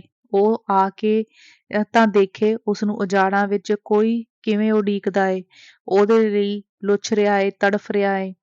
ਜੇ ਕੋਈ ਹੋਰ ਐਸ ਵੇਲੇ ਆ ਜਾਵੇ ਐਨੇ ਹਨੇਰੇ ਵਿੱਚ। ਇੱਕਦਮ ਭੈ ਦੀ ਪਰਛਾਵੀਂ ਉਸ ਤੇ ਛਾ ਗਈ, ਪਰ ਫਿਰ ਸਾਵਧਾਨੀ ਨਾਲ ਆਕੜ ਗਈ। ਜਿਸ ਆਉਣਾ ਏ ਛੇਤੀ ਆ ਜਾਵੇ, ਹੁਣੇ ਆ ਜਾਵੇ। ਚਰਨ ਦੇ ਪਿੰਡ ਵੱਲ ਬਿਜਲੀ ਚਮਕੀ, ਪਰ ਬਹੁਤ ਦੂਰ। ਰਾਜ ਨੇ ਤੱਕਿਆ, ਉਸਦੀਆਂ ਆਸਾਂ ਦੀ ਜੋਤ ਬੁਝੀ ਨਹੀਂ ਸੀ। ਉਸਦੇ ਧੜਕਦੇ ਤੇ ਰੁਕ ਰੁਕ ਜਾਂਦੇ ਦਿਲ ਵਿੱਚ ਡੋਬੂ ਪੈ ਰਹੇ ਸਨ। ਰਾਤ ਟੁੱਟ ਚੁੱਕੀ ਸੀ। ਬੱਦਲਾਂ ਦੀਆਂ ਕੰਨੀਆਂ ਵਿੱਚੋਂ ਨਿਕਲਦੇ ਤਾਰੇ ਬਿਰਹਾ ਨੈਣਾ ਵਾਂਗ ਡੁੱਬ ਡੁੱਬ ਜਾਂਦੇ। ਉਸਨੂੰ ਮੁੜ ਮੁੜ ਉਬਾਸੀਆਂ ਆਉਂਦੀਆਂ ਤੇ ਉਸ ਦੇ ਲੱਕ ਵਿੱਚ ਕੜਵੱਲ ਪੈ ਜਾਂਦੇ। ਉਡੀਕ ਵਿੱਚ ਉਸਦੇ ਨੈਣ ਥੱਕ ਚੁੱਕੇ ਸਨ, ਉਹ ਨੀਂਦੇ ਦੀਆਂ ਚੋਭਾਂ ਨਾਲ ਭਾਰੇ। ਬਿਜਲੀ ਚਮਕੀ। ਰਾਜ ਨੇ ਚਰਨ ਦੇ ਪਿੰਡ ਵੱਲ ਪਾਗਲਾਂ ਵਾਂਗ ਬਾਹਾਂ ਚੁੱਕੀਆਂ। ਚੰਨੇ, ਤੂੰ ਐਵੇਂ ਕਰਨੀ ਸੀ? ਇਹ ਫਿਕਰਾ ਰਾਜ ਦੇ ਦਿਲ ਵਿੱਚੋਂ ਨਹੀਂ, ਔਰਤਪਨ ਵਿੱਚੋਂ ਨਿਕਲਿਆ ਸੀ, ਜਿਹੜਾ ਚੰਨੇ ਦੇ ਇਨਕਲਾਬੀ ਧਾਰੇ ਨਾਲੋਂ ਵੀ ਕਿਤੇ ਤੇਜ਼ ਤੇ ਰੋੜੂ ਸੀ, ਜਿਸ ਦੀ ਠੋਸ ਸੱਚਾਈ ਤੇ ਵੱਡੇ ਤੋਂ ਵੱਡਾ ਵਿਚਾਰਵਾਨ ਧਧਕ ਕੇ ਖਲੋ ਜਾਂਦਾ। ਪਤਾ ਨਹੀਂ ਰਾਜ ਨੂੰ ਕਿਵੇਂ ਯਕੀਨ ਆ ਗਿਆ, ਚਰਨ ਨਹੀਂ ਆਵੇਗਾ। ਹਾਂ, ਨਹੀਂ ਆਵੇਗਾ। ਉਹਨੂੰ ਮੇਰੀ ਪਹਿਲੀ ਚਿੱਠੀ ਵੀ ਮਿਲ ਗਈ ਸੀ ਤੇ ਇਹ ਵੀ। ਉਸ ਦੀਆਂ ਅੱਖਾਂ ਆਪਣੀ ਇੰਤਹਾ ਤੱਕ ਚੌੜੀਆਂ ਹੋ ਗਈਆਂ। ਉਹ ਕਮਿਊਨਿਸਟ ਦਿਲ ਦੇ ਕਿੰਨੇ ਕਰੜੇ ਹੁੰਦੇ ਆ। ਡਿਸਿਪਲਿਨ ਵਿੱਚ ਆ ਕੇ ਆਪਣੇ ਜਜ਼ਬਾਤ ਤੱਕ ਕੁਚਲ ਲੈਂਦੇ ਹਨ। ਇਹ ਆਪ ਮਰ ਸਕਦੇ ਹਨ, ਦੂਜਿਆਂ ਨੂੰ ਕਤਲ ਕਰ ਸਕਦੇ ਹਨ। ਆਪਣੇ ਸਿਆਸੀ ਆਦਰਸ਼ਾਂ ਤੋਂ ਜ਼ਿੰਦਗੀਆਂ ਵਾਰ ਦਿੰਦੇ ਹਨ। ਹਾਏ ਨੀ ਕਿਸਮਤ, ਪਿਆਰ ਵੀ ਪਿਆ ਤਾਂ ਕਿਸ ਬੇਵਫਾ ਨਾਲ, ਬੇਦਰਦ ਨਾਲ। ਰਾਜ ਘਰ ਨੂੰ ਰਿਸਕ ਰਹੀ ਸੀ, ਲੱਖਾਂ ਮਣ ਦਰਦ ਚੁੱਕੀ, ਕਤਲ ਹੋਈਆਂ ਆਸਾਂ ਝੋਲੀ ਪਾਈ। ਮੇਰੇ ਕੋਲੋਂ ਹੱਥ ਛੁਡਾ ਕੇ ਭਾਵੇਂ ਉਹ ਰੱਬ ਵੀ ਬਣ ਜਾਵੇ, ਪਰ ਉਹ ਹਮੇਸ਼ਾ ਰਾਜ ਦਾ ਦੋਸ਼ੀ ਰਹੇਗਾ। ਰਾਜ ਇੱਕ ਤਰ੍ਹਾਂ ਹੁੰਗਾਰ ਉੱਠੀ। ਉਹ ਕਿਤੇ ਵੀ ਚਲਿਆ ਜਾਵੇ, ਮੇਰੇ ਪਿਆਰ ਦੀਆਂ ਕੜੀਆਂ ਨਾਲ ਜਾਣਗੀਆਂ। ਮੈਂ ਜੰਜੀਰ ਢਿੱਲੀ ਕਰੀ ਜਾਵਾਂਗੀ। ਮੇਰੇ ਇਰਾਦਿਆਂ ਨੇ ਜਦੋਂ ਚਾਹਿਆ ਖਿੱਚ ਲਵਾਂਗੀ। ਜਾਣ ਦੇ ਦੇਣ ਨਾਲੋਂ ਵੱਧ ਮੁਸ਼ਕਲ ਆਣੋ ਰਹੀ। ਮੇਰੇ ਕੋਲੋਂ ਸਿੱਕਿਆਂ ਰਿੱਝਿਆ ਨਹੀਂ ਜਾਂਦਾ। ਉਸ ਕਮਰੇ ਵਿੱਚ ਆ ਕੇ ਚਰਨ ਨੂੰ ਛੋਟਾ ਜਿਹਾ ਹੋਰ ਖਤ ਲਿਖਿਆ। ਪਿਆਰੇ ਚੰਨੇ, ਮੈਂ ਕੱਲ ਜਾ ਰਹੀ ਹਾਂ। ਤੈਨੂੰ ਉਡੀਕਿਆ, ਬਹੁਤ ਉਡੀਕਿਆ। ਤੂੰ ਨਾ ਆਇਆ। ਤੂੰ ਆਉਣਾ ਨਹੀਂ ਸੀ। ਅੱਛਾ, ਤੂੰ ਇਹ ਵੀ ਜ਼ਬਰਦਸਤੀ ਕਰਨੀ ਸੀ। ਮੈਂ ਇੰਨਾ ਹੀ ਲਿਖਣਾ ਏ। ਮੇਰੇ ਵਰਗੀ ਮਲੂਕ ਜਾਨ ਨਾ ਹੋਵੇ, ਤੇਰੇ ਵਰਗਾ ਕੋਈ ਜ਼ਾਲਮ ਬੇਤਰਸ ਹੋਰ ਤੈਨੂੰ ਕੀ ਲਿਖਾਂ। ਮੈਂ ਹਰ ਉਸ ਚਟਾਨ ਨਾਲ ਟਕਰਾ ਕੇ ਮਰ ਜਾਵਾਂਗੀ ਜਿਹੜੀ ਮੇਰੇ ਰਾਹ ਵਿੱਚ ਆਵੇਗੀ। ਜਾਂ ਤਾਂ ਛੇਤੀ ਤੋਂ ਛੇਤੀ ਲੁਧਿਆਣੇ ਆ ਕੇ ਮਿਲ, ਨਹੀਂ ਮੈਂ ਆਪ ਹਮੇਸ਼ਾ ਲਈ ਵੀਲੇ ਆ ਜਾਵਾਂਗੀ। ਫਿਰ ਮੈਨੂੰ ਕਿਸੇ ਤਰ੍ਹਾਂ ਦਾ ਦੋਸ਼ ਨਾ ਦੇਵੀਂ। ਇਹ ਮੇਰਾ ਫੈਸਲਾ ਹੈ, ਅਟੱਲ ਤੇ ਅਮੋੜ। ਤੇਰੀ ਚੰਨੀ। ਲੈਂਪ ਉਸ ਰਫ਼ਤਾਰ ਨਾਲ ਜਗਦਾ ਰਿਹਾ, ਭਾਵੇਂ ਤੇਲ ਮੁੱਕਣ ਤੇ ਆ ਗਿਆ ਸੀ। ਟਾਈਮ ਪੀਸ ਦੀ ਟਿਕ ਟਿਕ 3 ਵਜਾ ਰਹੀ ਸੀ। ਉਦੋਂ ਹੀ ਉਸ ਦੇ ਬੇਜੀ ਨੇ ਮੋਢਿਆਂ ਤੇ ਹੱਥ ਆ ਰੱਖੇ। ਰਾਜ ਨੂੰ ਅੱਜ ਵੀ ਹਲਕਾ ਜਿਹਾ ਬੁਖਾਰ ਸੀ। ਉਸ ਆਪਣੀ ਬੇਜੀ ਵੱਲ ਤੱਕਿਆ। ਉਹ ਦੁਖੀ ਮਾਂ ਨੂੰ ਨਾ ਵੇਖ ਸਕੀ ਤੇ ਮੂੰਹ ਫੇਰ ਲਿਆ। ਬੇਜੀ ਨੇ ਉਸ ਨੂੰ ਬਾਹਰ ਬਿਸਤਰੇ ਵੱਲ ਤੋਰਿਆ। ਉਹ ਬਿਨਾਂ ਬੋਲੇ ਉੱਠ ਕੇ ਮੰਜੇ ਤੇ ਪੈ ਗਈ। ਬੇਜੀ ਨੇ ਉਸ ਤੇ ਚਾਦਰ ਦੇ ਦਿੱਤੀ, ਜਿਵੇਂ ਉਹ ਬਹੁਤ ਬੱਚੀ ਸੀ। ਬੇਜੀ ਨੇ ਸਹਿਜ ਨਾਲ ਲੈਂਪ ਬੁਝਾ ਦਿੱਤੀ। ਅੰਗ ਚੌਥਾ। 10 ਦਿਨ ਹੋਰ ਬੀਤ ਗਏ। ਚਰਨ ਨਾ ਆਇਆ। ਰਾਜ ਹਾਲੇ ਸੋਚ ਹੀ ਰਹੀ ਸੀ ਕਿ ਉਹ ਕੀ ਕਰੇ। ਉਸਨੂੰ ਆਪਣੇ ਕਮਰੇ ਵਿੱਚ ਫਰਸ਼ ਤੇ ਇੱਕ ਲਿਫਾਫਾ ਮਿਲਿਆ। ਉਸਦੀ ਖੁਸ਼ੀ ਦੀ ਕੋਈ ਹੱਦ ਨਾ ਰਹੀ। ਜਿਵੇਂ ਅਚਨਚੇਤ ਬੱਦਲ ਹੇਠੋਂ ਨਿਕਲ ਕੇ 14ਵੀਂ ਦਾ ਚੰਨ ਸਾਰੀ ਫੁਲਵਾੜੀ ਨੂੰ ਚਾਨਣੀ ਦੇ ਸੁਹੱਪਣ ਨਾਲ ਭਰ ਦੇਵੇ। ਪਰ ਇਹ ਤਾਂ ਚਰਨ ਦੀ ਲਿਖਤ ਨਹੀਂ, ਤੇ ਮੋਹਰ ਵੀ ਪਟਿਆਲੇ ਦੀ ਲੱਗੀ ਹੈ। ਚੰਨ ਨੂੰ ਫਿਰ ਕਿਸੇ ਬੱਦਲ ਨੇ ਨਿਗਲ ਲਿਆ। ਰਾਜ ਦੀ ਹੈਰਾਨੀ ਹਰ ਪਲ ਵੱਧਦੀ ਜਾ ਰਹੀ ਸੀ ਤੇ ਦਿਲ ਦੀ ਧੜਕਣ ਤੇਜ਼। ਪਤਾ ਨਹੀਂ ਅਗਲੇ ਪਲ ਕੀ ਹੋਣ ਵਾਲਾ ਏ। ਉਹ ਸੋਚਦੀ ਨੇ ਲਿਫਾਫਾ ਪਾੜਿਆ। ਉਸਦੀਆਂ ਅੱਖਾਂ ਖਲੋਤੀਆਂ ਹੋਈਆਂ ਸਨ। ਚੰਗੇ ਭੈਣ ਜੀ, ਸਤਿ ਸ਼੍ਰੀ ਅਕਾਲ। ਇਹੀ ਜਾਣਨ ਦੀ ਲੋੜ ਨਹੀਂ ਮੈਂ ਕੌਣ ਵੀਰ ਹਾਂ, ਜਿਹੜਾ ਤੁਹਾਨੂੰ ਇੱਕ ਭੈਣ ਸਮਝ ਕੇ ਖਤ ਲਿਖ ਰਿਹਾ ਹਾਂ। ਬਸ ਇੰਨਾ ਹੀ ਕਾਫੀ ਏ ਕਿ ਇਸ ਵਿੱਚ ਤੁਹਾਡਾ ਚਰਨ ਤੇ ਲੋਕਾਂ ਦਾ ਸਾਂਝਾ ਭਲਾ ਏ। ਮੈਂ ਸਮਝ ਗਈ ਇਹ ਖਤ ਭਰਪੂਰ ਨੇ ਲਿਖਿਆ ਏ ਤੇ ਸ਼ਾਇਦ ਚਰਨ ਨੇ ਆਪ ਲਿਖਾਇਆ ਏ। ਅੱਛਾ, ਅੱਗੇ ਤਾਂ ਪੜ੍ਹਾਂ। ਭੈਣ ਜੀ, ਹਾਲੇ ਉਹ ਘੜੀ ਨਹੀਂ ਆਈ ਜਦੋਂ 2 ਦਿਲਾਂ ਦੀਆਂ ਆਸਾਂ ਆਜ਼ਾਦ ਆਪਣੀ ਮਰਜ਼ੀ ਨਾਲ ਪ੍ਰਵਾਨ ਚੜ੍ਹ ਸਕਣ। ਕੋਮਲ ਦਿਲਾਂ ਦੇ ਸੁਪਨੇ ਜ਼ਿੰਦਗੀ ਦੀ ਹਕੀਕਤ ਵਿੱਚ ਢਲ ਸਕਣ। ਬਾਵਜੂਦ ਸਾਇੰਸ ਦੇ ਇੰਨੇ ਤਰੱਕੀ ਕਰ ਜਾਣ ਦੇ, ਸੰਸਾਰ ਵਿੱਚ ਇੰਨੇ ਇਨਕਲਾਬ ਆ ਜਾਣ ਦੇ ਤੇ ਸੱਭਿਅਤਾ ਦੇ ਸਿਖਰ ਛੋਹ ਲੈਣ ਦੇ, ਸਾਡਾ ਹਿੰਦੁਸਤਾਨ ਉੱਥੇ ਦਾ ਉੱਥੇ ਖਲੋਤਾ ਏ। ਉਹ ਸੱਚੀ ਘੜੀ ਲਿਆਉਣ ਲਈ ਜਦੋਂ ਕਿ ਪਿਆਰ ਵਾਲਾ ਰੱਬ ਵਰਗਾ ਸਤਿਕਾਰ ਕੀਤਾ ਜਾਵੇ, ਹਾਲੇ ਬੜੀ ਘਾਲਣ ਦੀ ਲੋੜ ਹੈ। ਉਨਾ ਚਿਰ ਕਿਸੇ ਵੀ ਮੁੰਡੇ ਕੁੜੀ ਲਈ ਜ਼ਰੂਰੀ ਹੈ ਕਿ ਉਹ ਆਪਣੇ ਦਿਲ ਤੇ ਪੱਥਰ ਰੱਖ ਕੇ ਜਬਰ ਜਰ ਕੇ ਮਾਪਿਆਂ ਦੀ ਆਗਿਆ ਦਾ ਪਾਲਨ ਕਰੇ। ਇਹੀ ਭਾਰਤੀ ਸੰਸਕ੍ਰਿਤੀ ਦਾ ਦਸਤੂਰ ਹੈ। ਇਹੀ ਭਾਰਤੀ ਸੰਸਕ੍ਰਿਤੀ ਦਾ ਦਸਤੂਰ ਹੈ। ਮੈਂ ਸਮਝਦਾ ਹਾਂ ਇਹ ਜ਼ਹਿਰ ਦੀ ਘੁੱਟ ਹੈ ਜਿਸ ਨੂੰ ਕੋਈ ਵੀ ਖੁਸ਼ੀ ਨਾਲ ਪੀਣ ਲਈ ਤਿਆਰ ਨਹੀਂ ਹੋਵੇਗਾ, ਪਰ ਇਹ ਸਭ ਨੂੰ ਪਿਆਈ ਜਾਂਦੀ ਹੈ, ਮਜਬੂਰ ਵੀ। ਇਸ ਦੇ ਬਿਨਾਂ ਭੈਣ ਮੇਰੀਏ ਹੋਰ ਕੋਈ ਚਾਰਾ ਨਹੀਂ। ਜ਼ਿੰਦਗੀ ਨੂੰ ਕਾਇਮ ਰੱਖਣਾ ਹਰ ਤਰ੍ਹਾਂ ਜ਼ਰੂਰੀ ਹੈ। ਦੁਨੀਆ ਵਿੱਚ ਜ਼ੁਲਮ ਦਾ ਰਾਜ ਹਾਲੇ ਥੰਮਿਆ ਨਹੀਂ ਗਿਆ। ਜਬਰਾਂ ਦੀ ਰਾਤ ਬਾਕੀ ਹੈ ਤੇ ਸੁਹਾਗ ਦੀ ਘੜੀ ਨਹੀਂ ਆਈ। ਜਗੀਰਦਾਰ ਕਿਸਾਨਾਂ ਮੁਜ਼ਾਹਰਿਆਂ ਦੀ ਲੋਟੀ ਕਰਦਾ ਏ।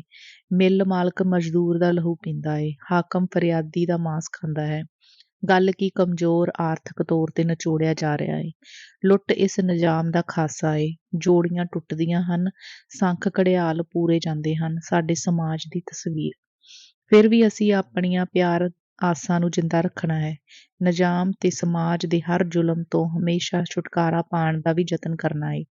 ਜਿਸ ਤਰ੍ਹਾਂ ਕਿਸੇ ਚੱਟਾਨ ਨੂੰ ਤੋੜ ਦੇਣ ਲਈ ਇੱਕ ਤਕੜੇ ਭੁਚਾਲ ਦੀ ਲੋੜ ਹੁੰਦੀ ਹੈ ਅਤੇ ਇੱਕ ਲਹਿਰ ਉਸ ਦਾ ਕੁਝ ਵੀ ਨਹੀਂ ਵਿਗਾੜ ਸਕਦੀ, ਇਸ ਤਰ੍ਹਾਂ ਤੁਹਾਡੀ ਦੋਹਾਂ ਦੀ ਸਮਾਜ ਨਾਲ ਟੱਕਰ ਸਵਾਏ 2 ਸੁਨੱਖੀਆਂ ਜਿੰਦਾਂ ਗਵਾਉਣ ਤੇ ਕੁਝ ਵੀ ਹਾਸਲ ਨਹੀਂ।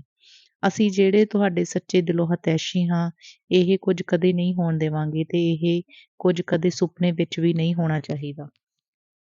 ਨਸੀਹਤ ਦੇਣ ਲਈ ਇੱਕ ਮੂਰਖ ਵੀ ਸਮਰੱਥ ਹੁੰਦਾ ਹੈ, ਪਰ ਮੇਰੇ ਵਾਲੀ ਘੜੀ ਕਿਸੇ ਪ੍ਰੋਫੈਸਰ ਤੇ ਆਵੇ, ਉਦੋਂ ਉਸ ਤੋਂ ਪੁੱਛਿਆ ਜਾਵੇ, ਪਿਆਰ ਵਿੱਚ ਮਰਨਾ ਚੰਗਾ ਹੈ ਜਾਂ ਵਿਛੋੜੇ ਦੀਆਂ ਮਜਬੂਰੀਆਂ ਵਿੱਚ ਹੱਡ ਰਗੜਵਾਉਣਾ ਜਿਉਣਾ।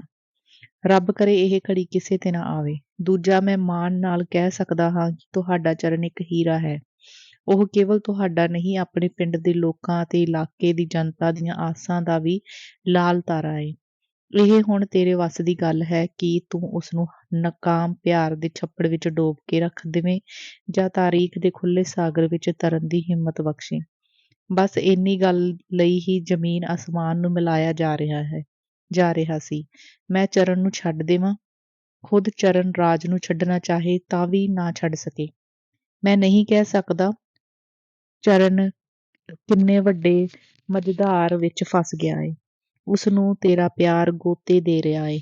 ਦੂਜੇ ਪਾਸੇ ਕਿਨਾਰਾ ਆਵਾਜ਼ਾਂ ਮਾਰ ਰਿਹਾ ਏ। ਉਸ ਨੂੰ ਸੂਝ ਅਤੇ ਗੰਭੀਰਤਾ ਤੋੜ ਖਾ ਰਹੀਆਂ ਹਨ। ਉਸ ਨੂੰ ਪਿਆਰ ਦੀ ਮੰਜ਼ਿਲ ਤੋਂ ਅਗਾਂਹ ਕੁਝ ਕਰਨਾ ਆਵਾਜ਼ਾਂ ਮਾਰ ਰਿਹਾ ਹੈ। ਉਹਦੇ ਲਈ ਤਾਰੀਖ ਦੇ ਹੀਰੇ ਦਾ ਸਫ਼ਾ ਖਾਲੀ ਪਿਆ ਹੈ। ਮੈਂ ਤੇ ਅਵੱਸ਼ ਆਖਦਾ ਹਾਂ, ਉਹ ਸੁਨਹਿਰੀ ਹਰਫਾਂ ਨਾਲ ਪੂਰਾ ਹੋਵੇਗਾ। ਤੁਸੀਂ ਉਸ ਦਾ ਸਾਥ ਦੇਣ ਦਾ ਯਤਨ ਕਰੋ। ਮਾਂ-ਬਾਪ ਦੀ ਝੂਠੀ ਇੱਜ਼ਤ ਅੱਗੇ ਹੀ ਸਿਰ ਝੁਕਾ ਦੇਵੋ। ਤੁਹਾਡੀ ਇਹ ਕੁਰਬਾਨੀ ਲੋਕਾਂ ਦੀ ਤਾਰੀਖ ਵਿੱਚ ਬਰਾਬਰ ਹਿੱਸਾ ਪਾਵੇਗੀ।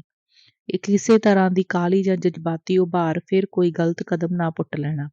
ਮਾਂ-ਬਾਪ, ਚਰਨ ਅਤੇ ਲੋਕਾਂ ਦੀ ਖਾਤਰ ਆਪਣੇ ਆਪ ਨੂੰ ਸਾਂਭਣ ਤੇ ਸੋਚਣ ਦਾ ਯਤਨ ਕਰਨਾ।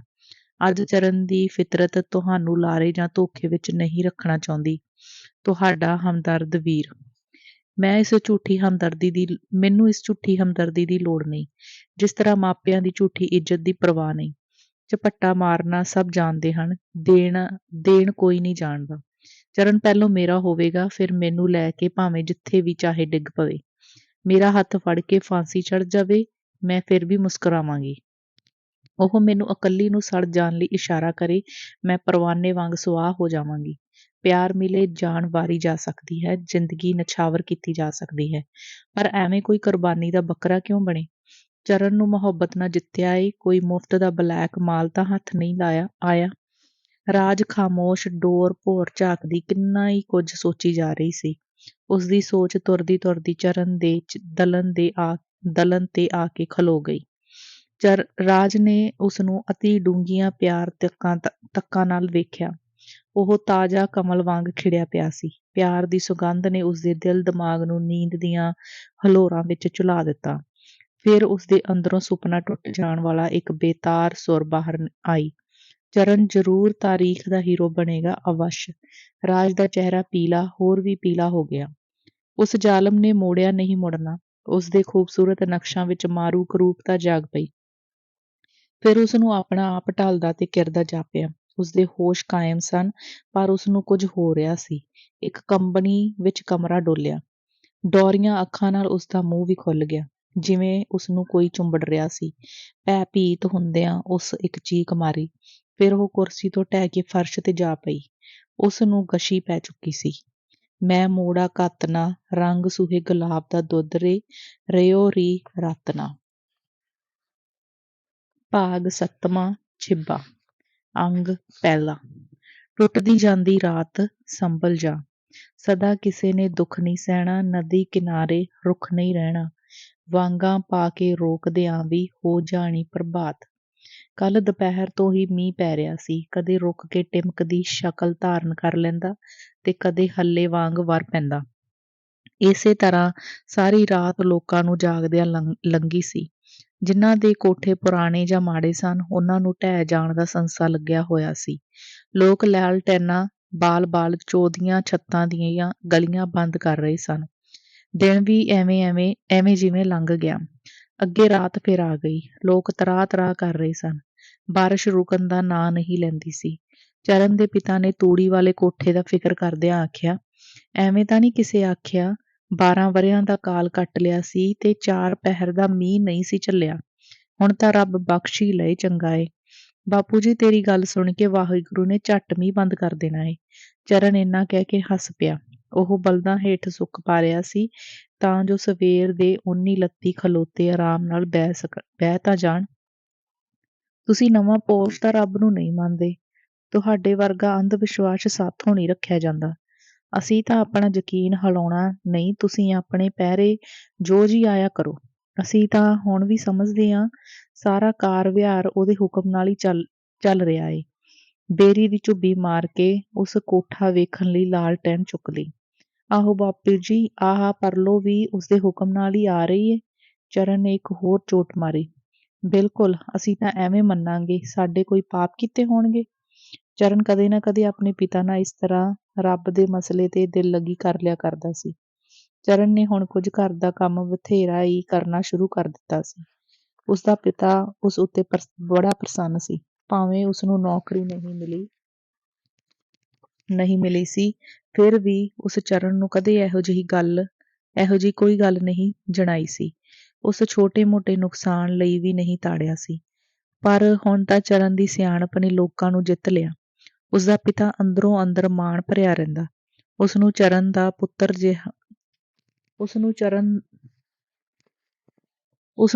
ਪੁੱਤਰ ਜਿੰਨਾ ਹੀ ਨਹੀਂ, ਛੋਟੇ ਭਰਾ ਜਿੰਨਾ ਸਹਾਰਾ ਸੀ। ਹੁਣ ਉਸਦਾ ਪਿਤਾ ਚਰਨ ਦਾ ਵਿਆਹ ਕਰਕੇ ਪ੍ਰਸੰਨ ਹੋਣਾ ਚਾਹੁੰਦਾ ਸੀ। ਚਰਨ ਨੇ ਆਉਂਦੇ ਸਾਕਾਂ ਨੂੰ ਇਸ ਲਈ ਵੀ ਟਾਲ ਦਿੱਤਾ ਸੀ ਕਿ ਪਹਿਲਾਂ ਕਰਜ਼ਾ ਲਾ ਲਈਏ, ਫਿਰ ਦੇਖੀ ਜਾਵੇਗੀ। ਮਾਂ ਨੇ ਮੰਗਣਾ ਕਰਵਾ ਲੈਣ ਲਈ ਹੀ ਜ਼ੋਰ ਪਾਇਆ। ਉਹ ਵੀ ਟਰਕਾ ਦਿੱਤਾ ਕਿ ਜਦੋਂ ਹਾਲੇ ਵਿਆਹ ਨਹੀਂ ਕਰਵਾਉਣਾ, ਮੰਗਣੇ ਦੀ ਕਾਹਲੀ ਦਾ ਕੀ ਮਤਲਬ। ਅਸਲ ਵਿੱਚ ਚਰਨ ਸਿਆਣਪ ਨਾਲ ਮਾਂ ਪਿਓ ਨੂੰ ਲਾਰਾ ਦੇਈ ਆ ਰਿਹਾ ਸੀ। ਚਰਨ ਤੇ ਉਸਦਾ ਪਿਤਾ ਇੱਕ ਵਾਰ ਅੱਖ ਲਾ ਚੁੱਕੇ ਸਨ ਜਦੋਂ ਚਰਨ ਦੀ ਮਾਂ ਨੇ ਆਵਾਜ਼ਾਂ ਮਾਰ ਕੇ ਉਹਨਾਂ ਨੂੰ ਜਗਾਇਆ। ਕੀ ਹੋਇਆ? ਚਰਨ ਦੇ ਪਿਤਾ ਨੇ ਹਰਫਲਦਿਆਂ ਆਖਿਆ। ਪਤਾ ਤਾਂ ਲਓ, ਪਿੰਡ ਵਿੱਚ ਬੜਾ ਰੌਲਾ ਪਿਆ ਹੋਇਆ ਏ। ਉਹਨਾਂ ਦੀਆਂ ਗੱਲਾਂ ਸੁਣ ਕੇ ਚਰਨ ਵੀ ਜਾਗ ਪਿਆ। ਹੈਂ? ਚਰਨ ਦੇ ਪਿਤਾ ਨੇ ਹੈਰਾਨੀ ਵਿੱਚ ਬਾਰ ਖੋਲਿਆ। ਪਿੰਡ ਵਿੱਚ ਰੌਲਾ ਬਹੁਤ ਹੀ ਮੱਚਿਆ ਹੋਇਆ ਸੀ। ਕੋਈ ਹੋਕਾ ਦੇ ਰਿਹਾ ਸੀ, ਪਿੰਡ 'ਚ ਪਾਣੀ ਆ ਗਿਆ, ਹੜ੍ਹ ਓਏ ਹੜ੍ਹ, ਉੱਠੋ ਕਈਆਂ ਚੁੱਕੋ ਓਏ। ਚਰਨ ਨੇ ਪਿਤਾ ਤੋਂ ਪੁੱਛਿਆ, ਰੌਲਾ ਕੋਹਾ ਏ? ਆਂਦੇ ਆ ਪਿੰਡ ਵਿੱਚ ਪਾਣੀ ਆ ਵੜਿਆ ਏ, ਕਈਆਂ ਲੈ ਕੇ ਆਓ। ਮੈਂ ਜਾਂਦਾ, ਤੁਸੀਂ ਘਰੋਂ ਰਹੋ। ਨਹੀਂ, ਤੂੰ ਸੌਂ ਜਾ ਚਰਨ, ਮੈਂ ਜਾਂਦਾ। ਨਹੀਂ ਬਾਪੂ ਜੀ, ਆਪਣੇ ਵਾਲੀ ਝੁੱਬੀ ਮੈਨੂੰ ਦਿਓ। ਚਰਨ ਨੇ ਕਹੀ ਚੁੱਕੀ ਤੇ ਬੋਰੀ ਦੀ ਝੁੱਬੀ ਸਿਰ ਤੇ ਰੱਖ ਲਈ। ਗਲੀ ਵਿੱਚ ਬਾਰਿਸ਼ ਦਾ ਪਾਣੀ ਪਹਿਲਾਂ ਵਾਂਗ ਹੀ ਚੱਲ ਰਿਹਾ ਸੀ ਤੇ ਬਾਰਿਸ਼ ਦੀ ਰਫ਼ਤਾਰ ਘਟਣ ਵਿੱਚ ਨਹੀਂ ਆਉਂਦੀ ਸੀ। ਉਹ ਤੇ ਉਸ ਚੰਗਾ ਕੀਤਾ, ਹਾੜ ਵਿੱਚ ਹੀ ਛੱਪੜ ਦੇ ਗੁੰਮਿਆਂ ਨਾਲ ਬਾਹਰਲੀਆਂ ਨਿਊਆਂ ਨੂੰ ਭੜੀ ਬੰਨ੍ਹ ਦਿੱਤੀ ਸੀ, ਨਹੀਂ ਤਾਂ ਪਾਣੀ ਕੰਧਾਂ ਦੇ ਪੈਰ ਕੱਢ ਕੇ ਲੈ ਜਾਂਦਾ। ਲਹਿੰਦਿਆਂ ਵਾਲੇ ਪਾਸੇ ਰੌਲਾ ਜ਼ੋਰਾਂ ਤੇ ਸੀ। ਗਲੀਆਂ 'ਚ ਪਾਣੀ ਗੋਡਿਆਂ ਤੋਂ ਵੀ ਉੱਚਾ ਚੜ੍ਹ ਆਇਆ ਸੀ। ਲੋਕ ਚੀਕ ਰਹੇ ਸਨ, ਇੰਨਾ ਪਾਣੀ ਅਸੀਂ ਸਾਰੀ ਉਮਰ ਨਹੀਂ ਚੜ੍ਹਿਆ ਦੇਖਿਆ। ਇਹ ਲਹਿੰਦਾ ਪਾਸਾ ਏ, ਨਾਲੇ ਜਲ ਥੋੜ੍ਹਾ ਸਿੱਟਿਆ ਏ ਰੱਬ ਨੇ। ਪਾਣੀ ਜ਼ਰੂਰ ਬਾਹਰੋਂ ਆਇਆ ਏ। ਚੜ੍ਹਦੇ ਤੇ ਪਹਾੜ ਵਾਲੇ ਪਾਸੇ ਨਹਿਰ ਇੰਨੀ ਉੱਚੀ ਖਲੋਤੀ ਏ, ਲੋੜਾ ਕੀ ਆ ਗਿਆ। ਕੋਈ ਕਿਸੇ ਦੀ ਨਹੀਂ ਸੁਣ ਰਿਹਾ ਸੀ, ਆਪੋ ਤਾਪ ਪਈ ਹੋਈ ਸੀ। ਕਈ ਆਪਣੀਆਂ ਗਲੀਆਂ ਅੱਗੇ ਬੰਨ ਮਾਰ ਰਹੇ ਸਨ ਤੇ ਗਲੀਆਂ ਦਾ ਪਾਣੀ ਔਰਤਾਂ ਬਾਲਟੀਆਂ ਨਾਲ ਕੁਲੰਜ ਰਹੀਆਂ ਸਨ। ਚਰਨ ਨੇ ਮੌਕੇ ਤੇ ਜਾ ਪੁੱਛਿਆ, ਕੋਠਾ ਕਿਸ ਦਾ ਡਿੱਗ ਪਿਆ? ਸੋਹਣੇ ਦਾ, ਚਾਂਦੀ ਨੇ ਲਾਗੋਂ ਹੀ ਆਖਿਆ। ਪਸ਼ੂ ਢਾਂਡੇ ਦਾ ਨੁਕਸਾਨ, 2 ਪਸ਼ੂ ਕੱਢ ਲਏ, ਇੱਕ ਬੈਲ ਥਾਂਏ ਮਰ ਗਿਆ। ਸੋਹਣੇ ਦੇ ਸੱਟਾਂ ਵੱਜੀਆਂ ਹਨ, ਪਰ ਬਚ ਰਹੇਗਾ। ਹੁਣ ਕੀ ਕਰ ਰਹੇ ਹੋ? ਮੋੜਾਂ ਤੇ ਬੰਨ ਮਾਰ ਰਹੇ ਆ। ਚੰਗੀ ਗੱਲ ਏ ਜੇ ਪਿੰਡ ਬਾਹਰ ਬੰਨ ਵੱਜ ਜਾਵੇ। ਹਰੇਕ ਘਰ ਦਾ ਬੰਦਾ ਲਵੋ ਤੇ ਪਾਣੀ ਦੇ ਨਾਕੇ ਦੀ ਪੜਤਾਲ ਕਰੋ। ਮੇਰੇ ਨਾਲ ਚੱਲੋ 2 ਜਾਣੇ। ਤੁਸੀਂ ਚਾਂਦੀ ਤਨਜੀਮ ਨਾਲ ਬੰਦਿਆਂ ਤੋਂ ਕੰਮ ਲਵੋ। ਹੌਸਲਾ ਰੱਖੋ ਤੇ ਹਰਫਲੋ ਨਾ। ਚਰਨ 2 ਬੰਦੇ ਬਾਹਰ ਨੂੰ ਲੈ ਕੇ ਤੁਰਿਆ। ਪਿੰਡੋਂ ਥੋੜ੍ਹੀ ਦੂਰ ਜਾਣ ਤੇ ਹੀ ਉਹਨੂੰ ਪਤਾ ਲੱਗ ਗਿਆ, ਇਹ ਪਾਣੀ ਤਾਂ ਨਹਿਰ ਦਾ ਏ। ਉਹ ਰਵਾਂ-ਰਵੀਂ ਤੁਰ ਪਏ। ਹੋਰ ਅਗਾਂਹ ਹੋਣ ਤੇ ਨਹਿਰ ਦਾ ਘਾਰਾ ਬੋਲ ਪਿਆ ਤੇ ਪਾਣੀ ਨੀਵੇਂ ਥਾਂ ਨੂੰ ਪੁੰਗਰ ਦੀਆਂ ਸੋਹਣੀਆਂ ਰੋੜੀ ਆ ਰਿਹਾ ਸੀ।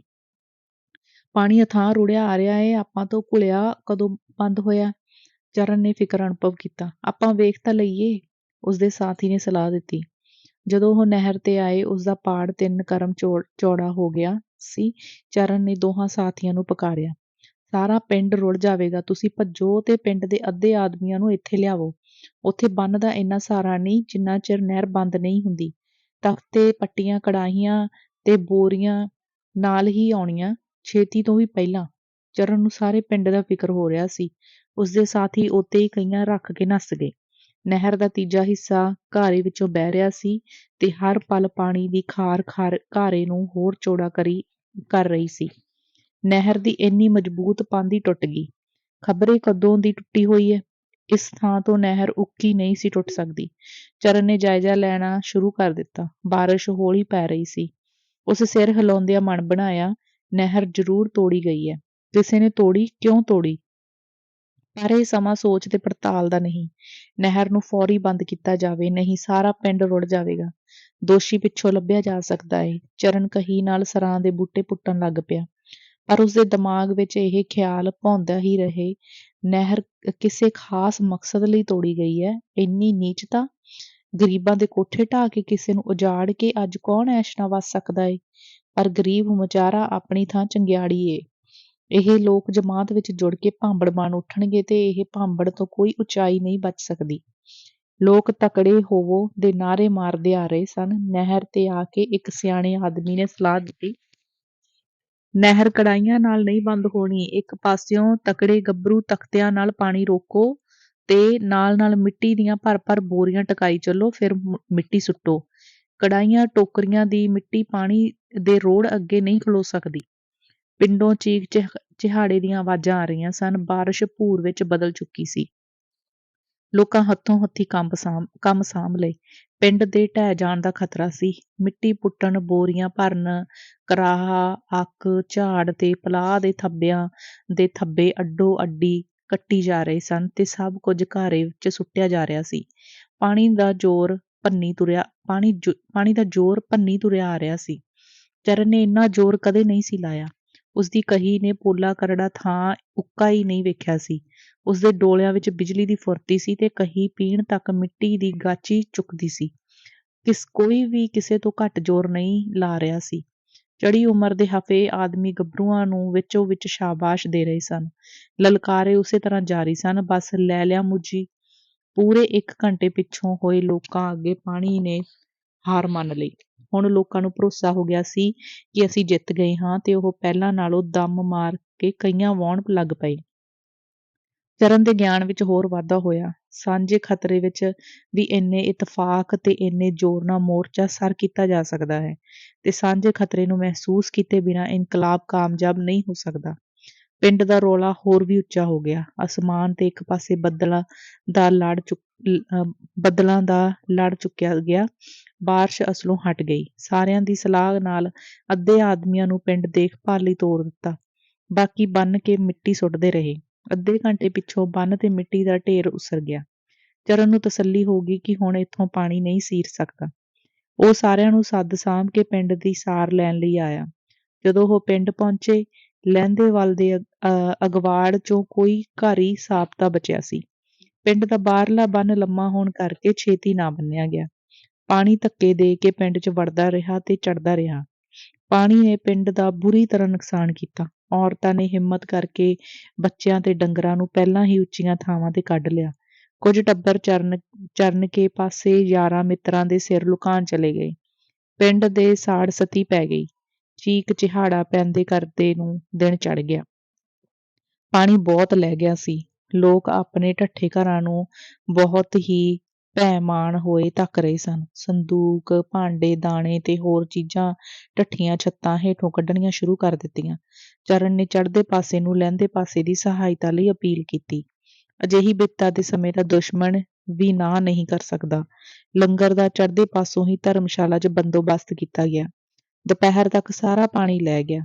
ਨੁਕਸਾਨ ਵਾਲੀ ਬਾਕੀ ਨਹੀਂ ਸੀ।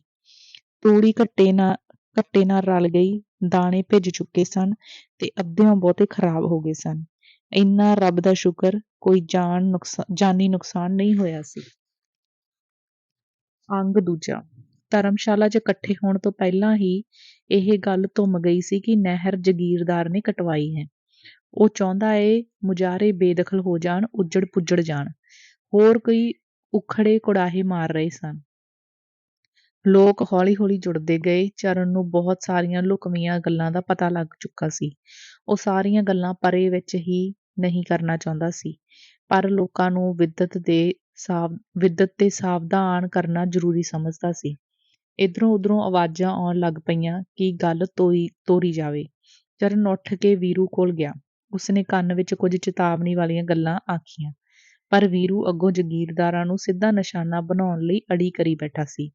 ਉਸਦਾ ਕੋਠਾ ਬਠਲਾ ਜਿਹਾ ਢਹਿ ਗਿਆ ਸੀ। ਉਸਦਾ ਕੋਠਾ ਬਠਲਾ ਸਭ ਢਹਿ ਗਿਆ ਸੀ। ਚਰਨ ਨੇ ਜ਼ਿੰਮੇਵਾਰੀ ਨਾਲ ਸਮਝਾਉਣ ਤੇ ਥੋੜ੍ਹਾ ਰੁਕ ਗਿਆ। ਵੀਰ ਸਿੰਘ ਨੇ ਸਾਰਿਆਂ ਨਾਲ ਉੱਠ ਕੇ ਰੌਲਾ ਬੰਦ ਕਰਵਾਉਂਦਿਆਂ ਕਿਹਾ, ਭਰਾਵੋ, ਇਹ ਗੱਲ ਗੁੱਝੀ ਨਹੀਂ ਰਹੀ, ਨਹਿਰ ਕਿਸ ਤੋੜੀ ਏ। ਸਾਰੇ ਚੁੱਪ ਵਰਤ ਗਏ। ਮੇਰਾ ਖਿਆਲ ਏ ਤੁਹਾਨੂੰ ਸਾਰਿਆਂ ਨੂੰ ਨਹੀਂ ਤਾਂ ਅੱਧ ਪਚੱਧਿਆਂ ਨੂੰ ਤਾਂ ਜ਼ਰੂਰ ਪਤਾ ਲੱਗ ਗਿਆ ਹੋਣਾ ਏ। ਦੁਸ਼ਮਣ ਨੂੰ ਇਸ ਤਰ੍ਹਾਂ ਦਾ ਵਾਰ ਨਹੀਂ ਸੀ ਕਰਨਾ ਚਾਹੀਦਾ, ਪਰ ਜਿਹੜਾ ਦੁਸ਼ਮਣ ਹੋਵੇ ਉਹ ਮਿਹਨਤ ਨਾਲ ਟਲਿਆ ਨਹੀਂ ਟਲਦਾ। ਸ਼ਾਇਦ ਹੁਣ ਸਾਨੂੰ ਵੀ ਉਸ ਨਾਲ ਸਿੱਧੀਆਂ ਹੋਣਾ ਪਵੇ। ਚਰਨ ਨੇ ਵਿੱਚੋਂ ਹੀ ਖੰਗੂਰਾ ਮਾਰ ਕੇ ਵੀਰੂ ਨੂੰ ਸੰਭਲਣ ਲਈ ਪ੍ਰੇਰਨਾ ਦਿੱਤੀ। ਸਾਡੇ ਵਿੱਚ ਹਾਲੇ ਵੀ ਕੁਝ ਭਰਾ ਨਰਮ ਖਿਆਲੀਏ ਆ, ਪਰ ਇਸ ਨਰਮੀ ਨੇ ਅਸੀਂ ਭੁੰਜੇ ਲਾ ਕੇ ਰੱਖ ਦਿੱਤੇ। ਜਗੀਰਦਾਰ ਦੇ ਗੁੰਡਿਆਂ ਨਹਿਰ ਵੱਢੀ ਏ, ਅਸੀਂ ਉਹਨਾਂ ਦੇ ਨਾਂ ਵੀ ਦੇ ਸਕਦੇ ਹਾਂ। ਪਰ ਚਰਨ ਵਿੱਚੋਂ ਹੀ ਉੱਠ ਕੇ ਖਲੋ ਗਿਆ। ਹਾਲੇ ਪੂਰੀ ਪੜਤਾਲ ਨਹੀਂ ਹੋਈ, ਐਵੇਂ ਕਿਸੇ ਦਾ ਨਾਂ ਲੈਣਾ ਠੀਕ ਨਹੀਂ। ਆਹੋ ਠੀਕ ਹੈ, ਕਈਆਂ ਆਵਾਜ਼ਾਂ ਨੇ ਚਰਨ ਦੀ ਪ੍ਰੋੜਤਾ ਕੀਤੀ। ਚਲੋ ਨਾ ਫਿਰ ਸਾਹਮਣੇ ਆ ਜਾਣ। ਵੀਰੂ ਨੇ ਫਿਰ ਬੋਲਣਾ ਸ਼ੁਰੂ ਕੀਤਾ। ਜਿੰਨਾ ਇਹ ਕਾਰਾ ਕੀਤਾ ਏ ਉਹ ਸਾਥੋਂ ਲੁਕੇ ਨਹੀਂ, ਨਾ ਲੁਕ ਕੇ ਕਿਤੇ ਜਾ ਸਕਦੇ ਆ। ਜਦੋਂ ਸਾਡਾ ਮੌਕਾ ਲੱਗਾ ਅਸੀਂ ਉਹਨਾਂ ਦਾ ਮੱਕੂ ਬੰਨਾਂਗੇ। ਸਾਨੂੰ ਜ਼ਮੀਨਾਂ ਤੋਂ ਉਠਾਉਣ ਲਈ ਪਾਪੜ ਵੇਲਿਆ ਗਿਆ ਏ। ਸਾਡੇ ਖੋਲੇ ਢਹਿ ਗਏ, ਪਰਵਾਹ ਨਹੀਂ, ਅਸੀਂ ਛੱਪਰ ਪਾ ਕੇ ਗੁਜ਼ਾਰਾ ਕਰ ਲਾਂਗੇ, ਪਰ ਜ਼ਮੀਨਾਂ ਤੋਂ ਜਿਉਂਦੇ ਜੀ ਨਹੀਂ ਉੱਠਦੇ। ਇਹਨਾਂ ਜਗੀਰੂਆਂ ਨੂੰ ਰੂਸ ਦਾ ਇਨਕਲਾਬ ਚੇਤੇ ਕਰਨਾ ਚਾਹੀਦਾ ਹੈ। ਉੱਥੇ ਕਿਵੇਂ ਇਹਨਾਂ ਦਾ ਘੋਰੜੂ ਬੋਲਿਆ। ਹਾਲੇ ਹੁਣ ਚੀਨ 'ਚ ਕੀ ਹੋਇਆ, ਚਿਆਂਗ ਕਾਈਸ਼ੇਕ ਤੇ ਉਸਦੇ ਜੁੰਡੀਦਾਰਾਂ ਦਾ ਕਿਵੇਂ ਕੁੱਟ-ਕੁੱਟ ਪਨੀਰ ਕੱਢਿਆ। ਸਾਡੇ ਆਪਣੇ ਦੇਸ਼ ਤੇਲੰਗਾਨਾ ਵਿੱਚ ਇਹਨਾਂ ਕਾਲੇ ਹਾਥੀਆਂ ਤੋਂ 2500 ਪਿੰਡ ਆਜ਼ਾਦ ਕਰਾਇਆ। ਉਹ ਹੁਣ ਜਿਹੜੇ ਅੰਗਰੇਜ਼ ਤੇ ਨਿਜ਼ਾਮ ਦੇ ਯਾਰ ਹਨ, ਖੱਦਰ ਦੀਆਂ ਟੋਪੀਆਂ ਪਾ ਕੇ ਸਿਪਾਟਿਆਂ ਦੀਆਂ ਲਾਰੀਆਂ ਪਿੰਡਾਂ 'ਚ ਭੇਜਦੇ ਆ। ਸਾਡੀ ਪੰਜਾਬ ਦੀ ਸੂਰਮੀ ਪੁਲਿਸ ਉੱਥੇ ਕਿਸਾਨਾਂ ਨੂੰ ਦਬਾਉਣ ਗਈ ਏ। ਜਿੰਨਾ ਚਿਰ ਇੱਥੇ ਵੀ ਉਹਨਾਂ ਵਾਲੇ ਹੱਥ ਨਹੀਂ ਵਿਖਾਏ ਜਾਂਦੇ, ਇਹ ਚਰਨ ਨੇ ਵੀਰ ਸਿੰਘ ਨੂੰ ਫੇਰ ਰੋਕਣਾ ਚਾਹਿਆ, ਪਰ ਉਹ ਜੋਸ਼ ਵਿੱਚ ਸਿੱਧਾ ਚਰਨ ਤੇ ਹੀ ਵਰ ਪਿਆ। ਦੇਖ ਚਰਨ, ਸਾਨੂੰ ਪਤਾ ਏ ਤੇਰੀ ਜਗੀਰਦਾਰਾਂ ਨਾਲ ਯਾਰੀ ਏ। ਅਸੀਂ ਤਾਂ ਮਰੇ ਪਏ ਆਂ, ਤੂੰ ਉਹਨਾਂ ਦੀਆਂ ਰਈਆਂ ਕਰਦਾ ਏਂ। ਸਾਡਾ ਤਾਂ ਦੋ ਹੱਥ ਆਏ ਆ। ਤੂੰ ਫੈਸਲਾ ਕਰ, ਇੱਧਰ ਹੋਣਾ ਏ ਕਿ ਉੱਧਰ। ਇੱਕ ਵਾਰੀ ਡਰੋਨੀ ਚੁੱਪ ਵਰਤ ਗਈ। ਚਰਨ ਨੇ ਸੋਚਿਆ, ਵੀਰ ਸਿੰਘ ਵੀਰੂ ਹੀ ਰਿਹਾ। ਕਿੰਨੀ ਗੈਰ ਜ਼ਿੰਮੇਵਾਰ ਦੀ ਗੱਲ ਕਰ ਦਿੱਤੀ। ਉਹ ਜਵਾਬ ਦੇਣ ਹੀ ਵਾਲਾ ਸੀ ਕਿ ਕੁਲਾਂ ਵਿੱਚੋਂ ਬੋਲ ਪਿਆ, ਜੇ ਅਜੇ ਵੀ ਚਰਨ ਜਗੀਰਦਾਰਾਂ ਦਾ ਏ ਤਾਂ ਉਸਨੂੰ ਨਹਿਰ ਤੇ ਸਾਡੇ ਨਾਲ ਹੱਕ ਹਲਾਲ ਹੋਣ ਦੀ ਕਿਹੜੀ ਲੋੜ ਸੀ। ਹੋਰ ਵੀ ਕਈ ਆਵਾਜ਼ਾਂ ਨੇ ਵੀਰੂ ਨੂੰ ਇੱਕ ਤਰ੍ਹਾਂ ਸ਼ਰਮਿੰਦਾ ਜਿਹਾ ਕਰ ਦਿੱਤਾ। ਚਰਨ ਨੂੰ ਉੱਤਰ ਦੇਣ ਦੀ ਲੋੜ ਹੀ ਨਾ ਪਈ। ਵੀਰੂ ਨੂੰ ਵੀ ਮਹਿਸੂਸ ਹੋਇਆ, ਮੈਂ ਤੱਤਾ ਪੈ ਕੇ ਬਹੁਤ ਗਲਤ ਕਹਿ ਗਿਆ ਹਾਂ। ਉਸ ਆਪਣੀ ਗੱਲ ਖਤਮ ਕਰਦਿਆਂ ਕਿਹਾ, ਚਰਨ ਨੇ ਹੁਣ ਜਾਣਾ ਹੀ ਕਿਹੜੇ ਪਾਸੇ ਆ। ਲੋਕ ਇਸ ਗੱਲ ਤੇ ਥੋੜਾ ਹੱਸ ਪਏ। ਬਸ ਮੈਂ ਅਖੀਰ ਵਿੱਚ ਇੰਨਾ ਕਹਿ ਕੇ ਹੀ ਬਹਿ ਜਾਣਾ ਏ ਕਿ ਜਗੀਰਦਾਰਾਂ ਹੁਣ ਅਜਿਹੀ ਕੋਈ ਵਧੀਕੀ ਕੀਤੀ, ਇੱਟ ਦਾ ਜਵਾਬ ਠੋਕ ਕੇ ਪੱਥਰ ਨਾਲ ਦਿੱਤਾ ਜਾਵੇਗਾ। ਉਹ ਆਪਣੇ ਆਪ ਨੂੰ ਥਾਂ ਕਰਨ। ਵੀਰੂ ਉੱਥੇ ਹੀ ਬਹਿ ਗਿਆ ਜਿੱਥੇ ਖਲੋਤਾ ਸੀ। ਲੋਕ ਇੱਕ ਦੂਜੇ ਵੱਲ ਸਿਰ ਉੜ ਕਰ ਦੇਖ ਰਹੇ ਸਨ ਕਿ ਕੌਣ ਉੱਠਦਾ ਹੈ। ਅਖੀਰ ਚਰਨ ਉੱਠਿਆ। ਭਰਾਵੋ, ਜੋ ਕੁਝ ਹੋਇਆ ਬਹੁਤ ਬੁਰਾ ਹੋਇਆ। ਇਹ ਕਾਰਾ ਕਰਨ ਵਾਲੇ ਨੂੰ ਮੈਂ ਲਾਹਨਤ ਪਾਉਂਦਾ ਹਾਂ। ਉਸ ਭਾਰੀ ਗੁਨਾਹ ਕੀਤਾ ਤੇ ਕਾਨੂੰਨ ਦੀਆਂ ਨਜ਼ਰਾਂ ਵਿੱਚ ਦੋਸ਼। ਮੈਂ ਸਮਝਦਾ ਹਾਂ ਵਾਰ ਕਰਨ ਦੇ ਹੋਰ ਵੀ ਤਰੀਕੇ ਹੋ ਸਕਦੇ ਹਨ। ਕਿਸੇ ਨੂੰ ਘਰੋਂ ਬੇਘਰ ਕਰਨਾ, ਸ਼ਰਨਾਰਥੀ ਬਣਾ ਦੇਣਾ, ਔਰਤਾਂ ਬੱਚਿਆਂ ਤੇ ਬੁੱਢਿਆਂ ਨੂੰ ਪਾਣੀ 'ਚ ਰੋਲਣਾ, ਦਾਣੇ ਪੱਕੇ ਤੇ ਤੂੜੀ ਤੰਦ ਦਾ ਨੁਕਸਾਨ ਕਿਸੇ ਬੇਰਹਿਮ ਦਾ ਕੰਮ ਹੈ। ਇਹ ਇਨਸਾਨ ਦਾ ਚਾਲਾ ਨਹੀਂ, ਵਹਿਸ਼ੀ ਤੇ ਸ਼ੈਤਾਨ ਦਾ ਕਾਰਾ ਏ। ਪਹਿਲਾਂ ਸਾਨੂੰ ਲੋੜੀਂਦੀਆਂ ਗੱਲਾਂ ਵੱਲ ਛੇਤੀ ਧਿਆਨ ਦੇਣਾ ਚਾਹੀਦਾ ਹੈ।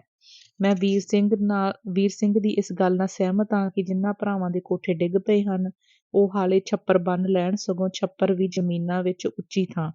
ਜਦੋਂ ਸਮਰੱਥਾ ਹੋਈ ਉੱਥੇ ਕੋਠੇ ਪਾ ਲੈਣ ਜਾਂ ਸੂਤ ਲੱਗੇ ਪਿੰਡ ਉਸਾਰ ਲੈਣ। ਦੂਜੀ ਗੱਲ ਮੈਂ ਉਹਨਾਂ ਭਰਾਵਾਂ ਪ੍ਰਤੀ ਕਰਨੀ ਚਾਹੁੰਦਾ ਹਾਂ ਜਿਨ੍ਹਾਂ ਦਾ ਘੱਟ ਜਾਂ ਕੋਈ ਨੁਕਸਾਨ ਨਹੀਂ ਹੋਇਆ। ਉਹ ਭਰਾ ਨਿਆਸਰੇ ਹੋ ਚੁੱਕੇ ਭਰਾਵਾਂ ਦੀ ਹਰ ਤਰ੍ਹਾਂ ਮਦਦ ਕਰਨ, ਛੱਪਰ ਬਣਾਉਣ ਤੇ ਮਾਲ ਅਸਬਾਬ ਕਢਵਾਉਣ। ਜੇ ਕਿਸੇ ਭਰਾ ਨੂੰ ਪਸ਼ੂਆਂ ਲਈ ਨਿੱਕੇ ਚਾਰੇ ਦੀ ਲੋੜ ਹੋਵੇ, ਬਿਨਾਂ ਸੰਕੋਚ ਮੰਗਣ ਤੇ ਦੇ ਦਿਓ। ਕੱਲ੍ਹ ਨੂੰ ਇਹ ਸਾਡੇ ਤੇ ਵੀ ਆ ਸਕਦੀ ਹੈ। ਕੁਦਰਤ ਵੱਲੋਂ ਆਈ ਤੇ ਦੁਸ਼ਮਣ ਦੀ ਮਿੱਥ ਕੇ ਪਾਈ ਔਕੜ ਨੂੰ ਸਾਂਝੀ ਕਰਕੇ ਸਹੋਗੇ। ਤਦ ਤੁਸੀਂ ਕਦੇ ਮਾਰੇ ਨਹੀਂ ਜਾ ਸਕਦੇ, ਕਦੇ ਹਾਰ ਨਹੀਂ ਸਕਦੇ। ਸੋ ਨਿਆਸਰਿਆਂ ਦੀਆਂ ਹੱਥੋਂ ਹੱਥੀ ਬਾਹਾਂ ਫੜ ਲਵੋ ਤੇ ਇਸ ਸੰਕਟ ਦੇ ਦਿਨਾਂ ਵਿੱਚ ਹੀ ਕਾਬੂ ਪਾ ਕੇ ਦੁਸ਼ਮਣ ਨੂੰ ਦੱਸ ਦਿਓ, ਅਸੀਂ ਤੇਰੇ ਹਰਾਉਣ ਦੇ ਨਹੀਂ, ਸਾਡੀਆਂ ਧਰਤੀ ਵਿੱਚ ਜੜ੍ਹਾਂ ਏ, ਸਾਨੂੰ ਕਿਰਤ ਕਮਾਈ ਤੇ ਜਵਾਨ ਕੀਤਾ ਏ। ਚਰਨ ਇੰਨੀ ਕਹਿ ਕੇ ਬਹਿ ਗਿਆ। ਸਾਰਿਆਂ ਚਰਨ ਦੀਆਂ ਗੱਲਾਂ ਨੂੰ ਕੀਮਤੀ, ਲੋੜੀਂਦੀ ਤੇ ਮੌਕੇ ਦੀਆਂ ਆਖ ਕੇ ਸਲਾਹਿਆ। ਛੋਟੀਆਂ ਮੋਟੀਆਂ 2-4 ਗੱਲਾਂ ਪਿੱਛੋਂ ਲੋਕ ਘਰਾਂ ਨੂੰ ਜਾਣ ਲਈ ਤਾਂਗਣ ਲੱਗ ਪਏ। ਘਰਾਂ ਨੂੰ ਜਾਂਦੇ ਲੋਕਾਂ ਦੇ ਇੱਕ ਟੋਲੇ ਵਿੱਚ ਕੁੱਲਾ ਆਖਦਾ ਜਾ ਰਿਹਾ ਸੀ, ਵੇਖ ਓਏ, ਮੈਂ ਕਿਹਾ ਸਾਡੇ ਵੀਰੂ ਦੀ ਕਿੰਨੀ ਮੱਤ ਮਾਰੀ ਗਈ ਏ। ਚਰਨ ਨੂੰ ਹਾਲੇ ਵੀ ਬਿਸਵੇਦਾਰਾਂ ਦਾ ਕਹਿੰਦਾ ਏ। ਮੈਂ ਕਹਿੰਦਾ ਸੰਗ ਨਹੀਂ ਆਈ ਗੱਲ ਕਰਦੇ ਨੂੰ ਹੈ। ਅੰਗ ਤੀਜਾ। ਸਰਦਾਰ ਜੀ ਸਤਿ ਸ਼੍ਰੀ ਅਕਾਲ। ਸਤਿ ਸ਼੍ਰੀ ਅਕਾਲ। ਜਗੀਰਦਾਰ ਨੇ ਭੌਂ ਕੇ ਦੇਖਿਆ। ਉਸਦਾ ਮੁਖਤਾਰ ਜੈ ਗੋਪਾਲ ਆਇਆ ਸੀ। ਉਹ ਹੁਣੇ ਪਾਠ ਕਰਕੇ ਹਟਿਆ ਸੀ। ਆ ਬਈ ਜੈ ਗੋਪਾਲ, ਕੀ ਹਾਲ ਹੈ? ਚੰਗਾ ਹੈ ਜੀ, ਤੁਹਾਡੀ ਮਿਹਰਬਾਨੀ, ਮੁਖਤਾਰ ਨੇ ਨਰਮ ਹੁੰਦਿਆਂ ਉੱਤਰ ਦਿੱਤਾ। ਬਹਿ ਜਾ, ਸੁਣਾ ਫਿਰ ਤੇਰੀ ਕਾਂਗਰਸ ਦਾ ਕੀ ਚੱਜ ਹੈ? ਅਜੇ 15 ਮੈਂਬਰ ਹੀ ਭਰਤੀ ਹੋਏ ਆ ਜੀ, ਮੁਖਤਾਰ ਨੇ ਕੁਰਸੀ ਤੇ ਬਹਿੰਦਿਆਂ ਕਿਹਾ। ਸਿਰਫ? ਬੜੀ ਮੱਲ ਮਾਰੀ, ਉਹ ਵੀ ਸਾਡੇ ਸਣੇ ਹੈ ਨਾ? ਜਗੀਰਦਾਰ ਤਾੜੀ ਮਾਰ ਕੇ ਹੱਸ ਪਿਆ। ਜੈ ਗੋਪਾਲ ਨੂੰ ਥੋੜੀ ਸ਼ਰਮ ਆ ਗਈ, ਪਰ ਉਸ ਕਾਂਟਾ ਬਦਲਦਿਆਂ ਕਿਹਾ, ਅਜੇ ਹਫ਼ਤਾ ਤਾਂ ਹੋਇਆ ਨਹੀਂ ਸਾਨੂੰ ਭਰਤੀ ਕਰਦਿਆਂ। ਪਹਿਲੀ ਗੱਲ ਤਾਂ ਕਮਿਊਨਿਸਟਾਂ ਦਾ ਝਰਲੂ ਚੱਲਿਆ ਹੋਇਆ ਏ। ਲੋਕ ਸਾਡੀ ਗੱਲ ਨਹੀਂ ਸੁਣਦੇ। ਕੁਝ ਬਾਵਲੇ ਅਕਾਲੀ ਐ, ਉਲਟੇ ਸਾਨੂੰ ਫਿਰਕਾ ਪ੍ਰਸਤ ਦੱਸਦੇ ਆ। ਸਰਦਾਰ ਜੀ ਸਹਿਜ ਪੱਕੇ ਮਿੱਠਾ ਹੁੰਦਾ ਏ। ਕਾਂਗਰਸ ਸਰਕਾਰੀ ਜਮਾਤ ਹੈ, ਇਸ ਨੂੰ ਵਧਣੋਂ ਕੋਈ ਕਿੰਨਾ ਕੁ ਚਿਰ ਰੋਕੇਗਾ? ਜੇ ਰਫਤਾਰ ਇਹੀ ਰਹੀ ਗੋਪਾਲ, ਫਿਰ ਤਾਂ ਪੂਰੀਆਂ ਪੈ ਚੁੱਕੀਆਂ। ਘੱਟ ਤੋਂ ਘੱਟ 25 ਮੈਂਬਰ ਤਾਂ ਬਣਾਓ, ਜ਼ਿਲ੍ਹੇ 'ਚ ਇੱਕ ਡੈਲੀਗੇਟ ਭੇਜਣ ਵਾਲੇ ਬਣੀਏ। ਜਗੀਰਦਾਰ ਸੋਚਣ ਲੱਗ ਪਿਆ। ਜੈ ਗੋਪਾਲ ਸ਼ਰਨਾਰਥੀ ਸੀ। ਰੰਗ ਗੋਰਾ, ਕੱਦ ਉੱਚਾ, ਨੱਕ ਮਿੱਡਾ, ਹਮੇਸ਼ਾ ਹਰੀ ਪੱਗ ਦਾ ਲੰਮਾ ਪੂੰਝਾ ਛੱਡਿਆ ਕਰਦਾ ਸੀ। ਆਪਣੇ ਮਾਲਕ ਦਾ ਹਮੇਸ਼ਾ ਵਫਾਦਾਰ ਬਣਨ ਦਾ ਯਤਨ ਕਰਦਾ ਰਹਿੰਦਾ। ਥੋੜੀ ਹੁਸ਼ਿਆਰੀ ਕਾਰਨ ਜਗੀਰਦਾਰ ਦੇ ਦਿਲ ਚੜ੍ਹ ਗਿਆ ਸੀ। ਨਾਭੇ ਉਸਨੂੰ ਮਕਾਨ ਅਲਾਟ ਹੋਇਆ ਸੀ। 3 ਬੱਚੇ, ਮਾਂ ਤੇ ਪਤਨੀ, 5 ਜੀਅ ਉੱਥੇ ਹੀ ਰਹਿੰਦੇ ਸਨ। ਤਨਖਾਹ ਦੇ 80 ਰੁਪਏ ਸਾਰੇ ਦੇ ਸਾਰੇ ਘਰ ਭੇਜ ਦਿਆ ਕਰਦਾ, ਜਿਸ ਨਾਲ ਉਹ ਦੱਬ ਘੁੱਟ ਕੇ ਗੁਜ਼ਾਰਾ ਕਰ ਲਿਆ ਕਰਦੇ। ਮੰਡੀ ਜਿਣਸ ਵੇਚਣ ਗਿਆ, ਆੜ੍ਹਤੀਆਂ ਨਾਲ ਮਿਲ ਕੇ ਗੁੱਝੀ ਮਾਰ ਵੀ ਮਾਰ ਲੈਂਦਾ ਸੀ। ਜਗੀਰਦਾਰਾਂ ਦਾ ਅੰਨਾ ਖਰਚ ਵੇਖ ਕੇ ਉਸਦਾ ਮਨ ਬਣ ਗਿਆ ਕਿ ਸਾਡਾ ਘੱਟ ਤੋਂ ਘੱਟ ਗੁਜ਼ਾਰਾ ਤਾਂ ਹੋਣਾ ਚਾਹੀਦਾ ਏ। ਜਗੀਰਦਾਰ ਨੇ ਪਹਿਲੋਂ ਅਕਾਲੀਆਂ 'ਚ ਰਲਣ ਦੀ ਸਲਾਹ ਕੀਤੀ ਸੀ, ਪਰ ਜੈ ਗੋਪਾਲ ਦੀ ਚੁਸਤੀ ਨੇ ਉਸਦਾ ਮੁਹਾਨ ਕਾਂਗਰਸ ਵੱਲ ਫੇਰ ਦਿੱਤਾ। ਉਸ ਕਿਹਾ ਸੀ, ਸਰਦਾਰ ਜੀ, ਨਹਿਰੂ ਨੇ ਫਿਰਕਾ ਪ੍ਰਸਤੀ ਬਹੁਤਾ ਚਿਰ ਨਹੀਂ ਚੱਲਣ ਦੇਣੀ। ਨਾਲੇ ਅਸੀਂ ਜੇ ਕੁਝ ਸਰਦਾਰ ਦੇ ਨਾਲ ਰਹਿ ਕੇ ਹਾਸਲ ਕਰ ਸਕਦੇ ਹਾਂ, ਵਿਰੋਧੀ ਹੋ ਕੇ ਨਹੀਂ। ਪਰ ਅਕਾਲੀ ਵੀ ਸਾਨੂੰ ਕੋਈ ਮਾੜੇ ਨਹੀਂ। ਅੱਜ ਇਹ ਕੁਝ ਠੀਕ ਦਿਸਦਾ ਏ, ਪਰ ਕੱਲ੍ਹ ਨੂੰ ਜ਼ਰੂਰ ਨਹੀਂ ਰਹੇਗਾ। ਅਕਾਲੀਆਂ ਵਿੱਚ 2 ਧੜੇ ਆ। ਜਿਹੜੇ ਜੱਟ ਕਿਸਾਨ ਭੁਲੇਖੇ 'ਚ ਅਕਾਲੀ ਬਣੇ ਆ, ਉਹਨਾਂ ਇੱਕ ਦਿਨ ਇਹਨਾਂ ਨਾਲੋਂ ਟੁੱਟ ਕੇ ਕਮਿਊਨਿਸਟਾਂ 'ਚ ਚਲੇ ਜਾਣਾ ਏ, ਭਾਵੇਂ ਲਿਖਾ ਲਓ। ਪੰਜਾਬੀ ਸੂਬੇ ਦੇ ਸਵਾਲ ਤੇ ਵੀ ਵੇਖ ਲਿਓ। ਅੱਧੇ ਅਕਾਲੀ ਤਾਂ ਆਪ ਦੇ ਪੈਪਸੂ ਤੋੜ ਕੇ ਪੰਜਾਬੀ ਸੂਬਾ ਬਣਾਊ ਤੇ ਜਗੀਰਦਾਰੀ ਦੀ ਛੱਟ ਖਤਮ ਕਰੋ। ਪਰ ਕਾਂਗਰਸ ਵੱਡੀਆਂ ਆਸਾਮੀਆਂ ਦੀ ਰਾਖੀ ਲੋਹੇ ਦੀ ਲੱਠ ਬਣ ਕੇ ਕਰਦੀ ਹੈ। ਅਖੀਰ ਸਰਦਾਰ ਜੀ ਧੜੇ ਤਾਂ 2 ਹੀ ਰਹਿ ਜਾਣੇ ਆ, ਗਰੀਬਾਂ ਤੇ ਅਮੀਰਾਂ ਦੇ। ਕਦੋਂ ਹੋਵੇ? ਸਿੱਧੀ ਟੱਕਰ ਕਮਿਊਨਿਸਟਾਂ ਤੇ ਹਕੂਮਤ ਦੀ ਹੋਈ ਹੈ। ਬਾਕੀ ਅਕਾਲੀ, ਸੰਘੀ ਤੇ ਸੋਸ਼ਲਿਸਟ ਵਗੈਰਾ ਸਾਰੀਆਂ ਪਾਰਟੀਆਂ ਹੌਲੀ ਹੌਲੀ ਕਾਂਗਰਸ ਦੇ ਚਰਨਾਂ 'ਚ ਆ ਜਾਣਗੀਆਂ। ਜੈ ਗੋਪਾਲ ਨੇ ਅਜਿਹੀਆਂ ਦਲੀਲਾਂ ਦਿੱਤੀਆਂ ਕਿ ਜਗੀਰਦਾਰ ਕਾਂਗਰਸ ਦਾ ਕਾਇਲ ਹੋ ਗਿਆ। ਵਾਸਤਵ ਵਿੱਚ ਉਸਨੂੰ ਕਾਂਗਰਸੀ ਬਣਾਉਣ ਵਿੱਚ ਬਹਾਦਰ ਸਿੰਘ ਦੀ ਰਿਸ਼ਤੇਦਾਰੀ ਦਾ ਬਹੁਤ ਹੱਥ ਸੀ। ਜਗੀਰਦਾਰ ਸੋਚਦਾ, ਕੀ ਕਲਯੁਗ ਆ ਗਿਆ, ਆਪਣੇ ਬਚਾਉਣ ਲਈ ਜਮਾਤਾਂ ਬਣਾਓ, ਹਾਕਮਾਂ ਨਾਲ ਮੇਲ ਮਿਲਾਪ ਵਧਾਓ, ਡਾਕੂਆਂ ਤੇ ਗੁੰਡਿਆਂ ਨੂੰ ਹੱਥ 'ਚ ਰੱਖੋ। ਕੀ ਸਤਯੁਗ ਬੀਤਦਾ ਸੀ ਅੱਗੇ, ਜਿਵੇਂ ਕਹਿਣਾ, ਕੀ ਕਿਸਾਨ ਕੀ ਅਫਸਰ ਕੋਈ ਨਹੀਂ ਸੀ ਮੋੜਦਾ। ਅੱਜ ਹਮੇਸ਼ਾ ਭੈ ਮਾਣ, ਲਹੂ ਸੁਕਾਵਾਂ, ਫਿਕਰ, ਲਾਹਣਤ ਅਜਿਹੀ ਜ਼ਿੰਦਗੀ ਦੇ। ਇਸ ਦੇ ਬਾਵਜੂਦ ਉਹ ਜਿਉਣ ਲਈ ਮਜਬੂਰ ਸੀ ਤੇ ਉਹ ਕੰਮ ਕਰਨ ਲਈ ਤਤਪਰ, ਜਿਸਨੂੰ ਉਸਦੀ ਜ਼ਮੀਰ ਵੀ ਨਹੀਂ ਮੰਨਦੀ ਸੀ। ਭਾਵੇਂ ਕੋਈ ਕਿੰਨਾ ਹੀ ਬੁਰਾ ਕਿਉਂ ਨਾ ਹੋਵੇ, ਪਰ ਮਨੁੱਖਤਾ ਕਦੇ-ਕਦੇ ਆਪਣਾ ਅਸਲੀ ਰੂਪ ਉਸਨੂੰ ਜ਼ਰੂਰ ਵਿਖਾਉਂਦੀ ਹੈ। ਹਰ ਕਾਲੀ ਰਾਤ ਵਿੱਚ ਆਸ ਦਾ ਤਾਰਾ ਚਮਕਦਾ ਹੈ। ਇਹ ਵੱਖਰੀ ਗੱਲ ਹੈ ਕਿ ਉਸਨੂੰ ਕੋਈ ਨਾ ਤੱਕੇ ਤੇ ਉਹਦੀ ਪਾਈ ਟੋਇਆਂ ਟਿੱਬਿਆਂ 'ਚ ਲਹਿੰਦਾ ਤੇ ਢਹਿੰਦਾ ਜਾਵੇ। ਕੱਲ੍ਹ ਚਰਨ ਨੇ ਮੇਰੇ ਕੋਲ ਨਹਿਰ ਦੇ ਕੱਟ ਬਾਰੇ ਗੱਲ ਕੀਤੀ ਸੀ। ਜੈ ਗੋਪਾਲ ਨੇ ਜਗੀਰਦਾਰ ਦੀ ਮਗਨਤਾ ਤੋੜ ਦਿੱਤੀ। ਹੈਂ, ਕੀ ਆਖਿਆ? ਚਰਨ ਨੂੰ ਨਹਿਰ ਕੱਟ ਬਾਰੇ ਸਭ ਕੁਝ ਪਤਾ ਲੱਗ ਗਿਆ? ਕਿਵੇਂ? ਭਗਵਾਨ ਜਾਣੇ। ਉਹ ਆਖਦਾ ਸੀ, ਤੇਰੇ ਨਾਲ ਸੁਰਾਇਣਾ ਵੀ ਸੀ ਤੇ 2 ਬੰਦੇ ਹੋਰ, ਇੱਕ ਬੰਦੂਕ ਵੀ ਲੈ ਗਏ ਸੀ। ਇਉਂ ਮਾਲੂਮ ਹੁੰਦਾ ਸੀ ਜਿਵੇਂ ਉਸਨੂੰ ਹਰ ਗੱਲ ਦਾ ਪਤਾ ਸੀ। ਜੈਗੋਪਾਲ ਆਪਣੀ ਹੁਸ਼ਿਆਰੀ ਨਾਲ ਥੋੜ੍ਹਾ ਹੈਰਾਨ ਤੇ ਬਹੁਤਾ ਭੈ ਅਨੁਭਵ ਕਰ ਰਿਹਾ ਸੀ। ਕਿਸੇ ਦੇ ਦੱਸੇ ਬਿਨਾਂ ਉਸਨੂੰ ਕਿਵੇਂ ਪਤਾ ਲੱਗ ਗਿਆ? ਜਗੀਰਦਾਰ ਬਿਟ-ਬਿਟ ਝਾਕ ਰਿਹਾ ਸੀ। ਉਸ ਦਿਲ ਵਿੱਚ ਸੋਚਿਆ, ਕੌਣ ਭਾਂਡਾ ਭੰਨਣ ਵਾਲਾ ਹੋਇਆ? ਹੋਰ ਕੀ ਆਖਦਾ ਸੀ? ਆਖਦਾ ਸੀ, ਤੁਸੀਂ ਪਿੰਡ ਰੁੜ੍ਹਾ ਕੇ ਜਾਤੀ ਦੁਸ਼ਮਣੀ ਦਾ ਵੀ ਮੁੱਢ ਮੰਨ ਲਿਆ। ਤੂੰ ਲੱਤ ਭੰਨਦੀ, ਜਿਹੜੀ ਭੰਨਣੀ ਹੋਈ। ਜਗੀਰਦਾਰ ਇਉਂ ਕਹਿ ਗਿਆ ਜਿਵੇਂ ਚਰਨ ਉਸਦੇ ਸਾਹਮਣੇ ਖਲੋਤਾ ਸੀ। ਅੱਛਾ, ਉਸ ਦਿਨ SDO ਮੌਕੇ ਤੇ ਸੀ। ਉਸ ਰਿਪੋਰਟ ਕਰਤੀ ਬਈ ਨਹਿਰ ਆਪਣੇ ਆਪ ਟੁੱਟੀ ਸੀ। ਉਹ ਸਭ ਠੀਕ-ਠਾਕ ਹੋ ਗਿਆ। ਤੁਸੀਂ ਅਜਿਹੀਆਂ ਗੱਲਾਂ ਦੀ ਫਿਕਰ ਨਾ ਕਰੋ। ਕੋਈ ਹੋਰ ਗੱਲ ਦੱਸੋ। ਜੈਗੋਪਾਲ ਆਪਣੇ ਆਪ ਨੂੰ ਕੁਝ ਵਧੇਰੇ ਹੀ ਤਿੱਖਾ ਤੇ ਹੁਸ਼ਿਆਰ ਸਾਬਤ ਕਰ ਰਿਹਾ ਸੀ। ਬੀੜ ਕਿੰਨਾ ਕੁ ਪੁੱਟਿਆ ਗਿਆ?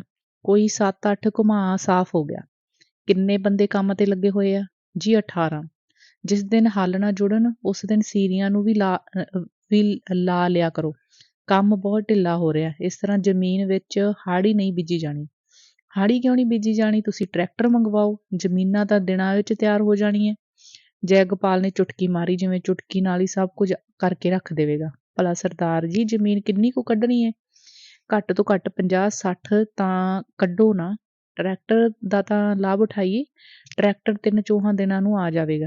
ਜਗੀਰਦਾਰ ਨੇ ਸਮਝ ਲਿਆ ਕਿ ਮੁਜਾਰੇ ਥੋੜੇ ਕੀਤੀਆਂ ਛੇਤੀ ਉੱਠਣ ਨਹੀਂ ਲੱਗੇ। ਖਬਰੇ ਪੁਲਿਸ ਨਾਲ ਲੈ ਕੇ ਜ਼ਬਰਦਸਤੀ ਹੀ ਕਰਨੀ ਪਵੇ। ਵਟਾਈ ਮੁਜਾਰਿਆਂ ਦਿੱਤੀ ਕੋਈ ਨਹੀਂ ਸੀ। ਖਰਚ ਪਹਿਲਾਂ ਵਾਂਗ ਹੀ ਸ਼ਾਹੀ ਸੀ। ਵਿਆਹੀਆਂ ਵਰੀਆਂ 2 ਕੁੜੀਆਂ ਨੂੰ ਹਰ ਸਾਲ ਕੁਝ ਨਾ ਕੁਝ ਭੇਜਣਾ ਪੈਂਦਾ ਸੀ।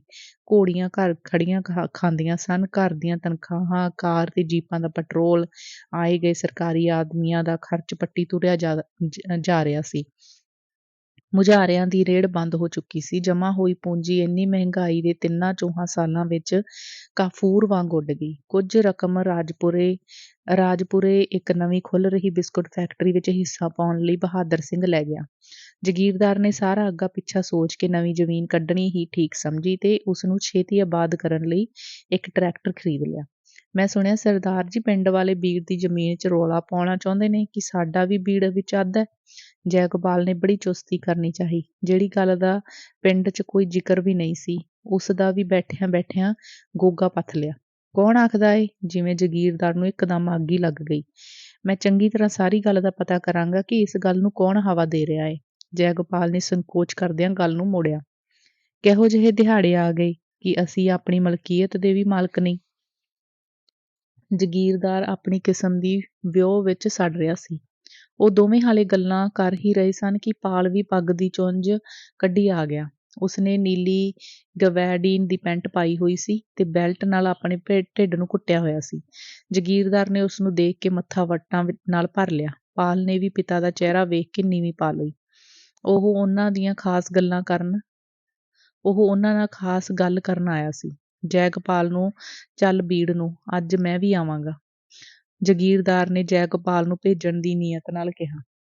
ਜੈਗੋਪਾਲ ਸਤਿ ਸ੍ਰੀ ਅਕਾਲ ਬੁਲਾ ਕੇ ਚਲਾ ਗਿਆ। ਜਗੀਰਦਾਰ ਉਸੇ ਤਰ੍ਹਾਂ ਕੁਰਸੀ ਤੋਂ ਉੱਠ ਕੇ ਪਾਲ ਨੂੰ ਵੇਖਦਾ ਰਿਹਾ। ਪਾਲ ਸੋਚ ਰਿਹਾ ਸੀ ਕੀ ਮੁਸੀਬਤ ਮੁੱਲ ਲੈ ਲਈ। ਗੱਲ ਕੀ ਕਰਨ ਆਇਆ ਸੀ ਤੇ ਅੱਗੋਂ ਪਿਤਾ ਜੀ ਲੋਹੇ ਲਾਖੇ ਹੋਏ ਪਏ ਐ। ਪਾਲ, ਜੰਗੇ ਹੋਰਾਂ ਨੇ ਬਰਨਾਲੇ ਨੂੰ ਜਾਂਦੀ ਲਾਰੀ ਵਿੱਚੋਂ ਕਿਹੜੀ ਲੜਕੀ ਚੁੱਕੀ ਸੀ? ਪਾਲ ਨੇ ਇੱਕ ਪਲ ਅੱਖਾਂ ਉਤਾਂਹ ਚੁੱਕ ਕੇ ਦੋਸ਼ੀਆਂ ਵਾਂਗ ਵੇਖਿਆ। ਉਸ ਤੋਂ ਜਗੀਰਦਾਰ ਵੱਲ ਝਾਕਿਆ ਨਹੀਂ ਸੀ ਜਾਂਦਾ। ਤੂੰ ਵੀ? ਜਦ ਜਗੀਰਦਾਰ ਅੱਗੇ ਕੁਝ ਨਾ ਕਹਿ ਸਕਿਆ। ਤੈਨੂੰ ਮਰ ਜਾਣਾ ਚਾਹੀਦਾ ਸੀ। ਮੈਂ ਬਰਦਾਸ਼ਤ ਨਹੀਂ ਕਰ ਸਕਦਾ ਮੇਰਾ ਲੜਕਾ ਇਖਲਾਕੀ ਤੌਰ ਤੇ ਇੰਨਾ ਗਿਰਿਆ ਹੋਵੇ।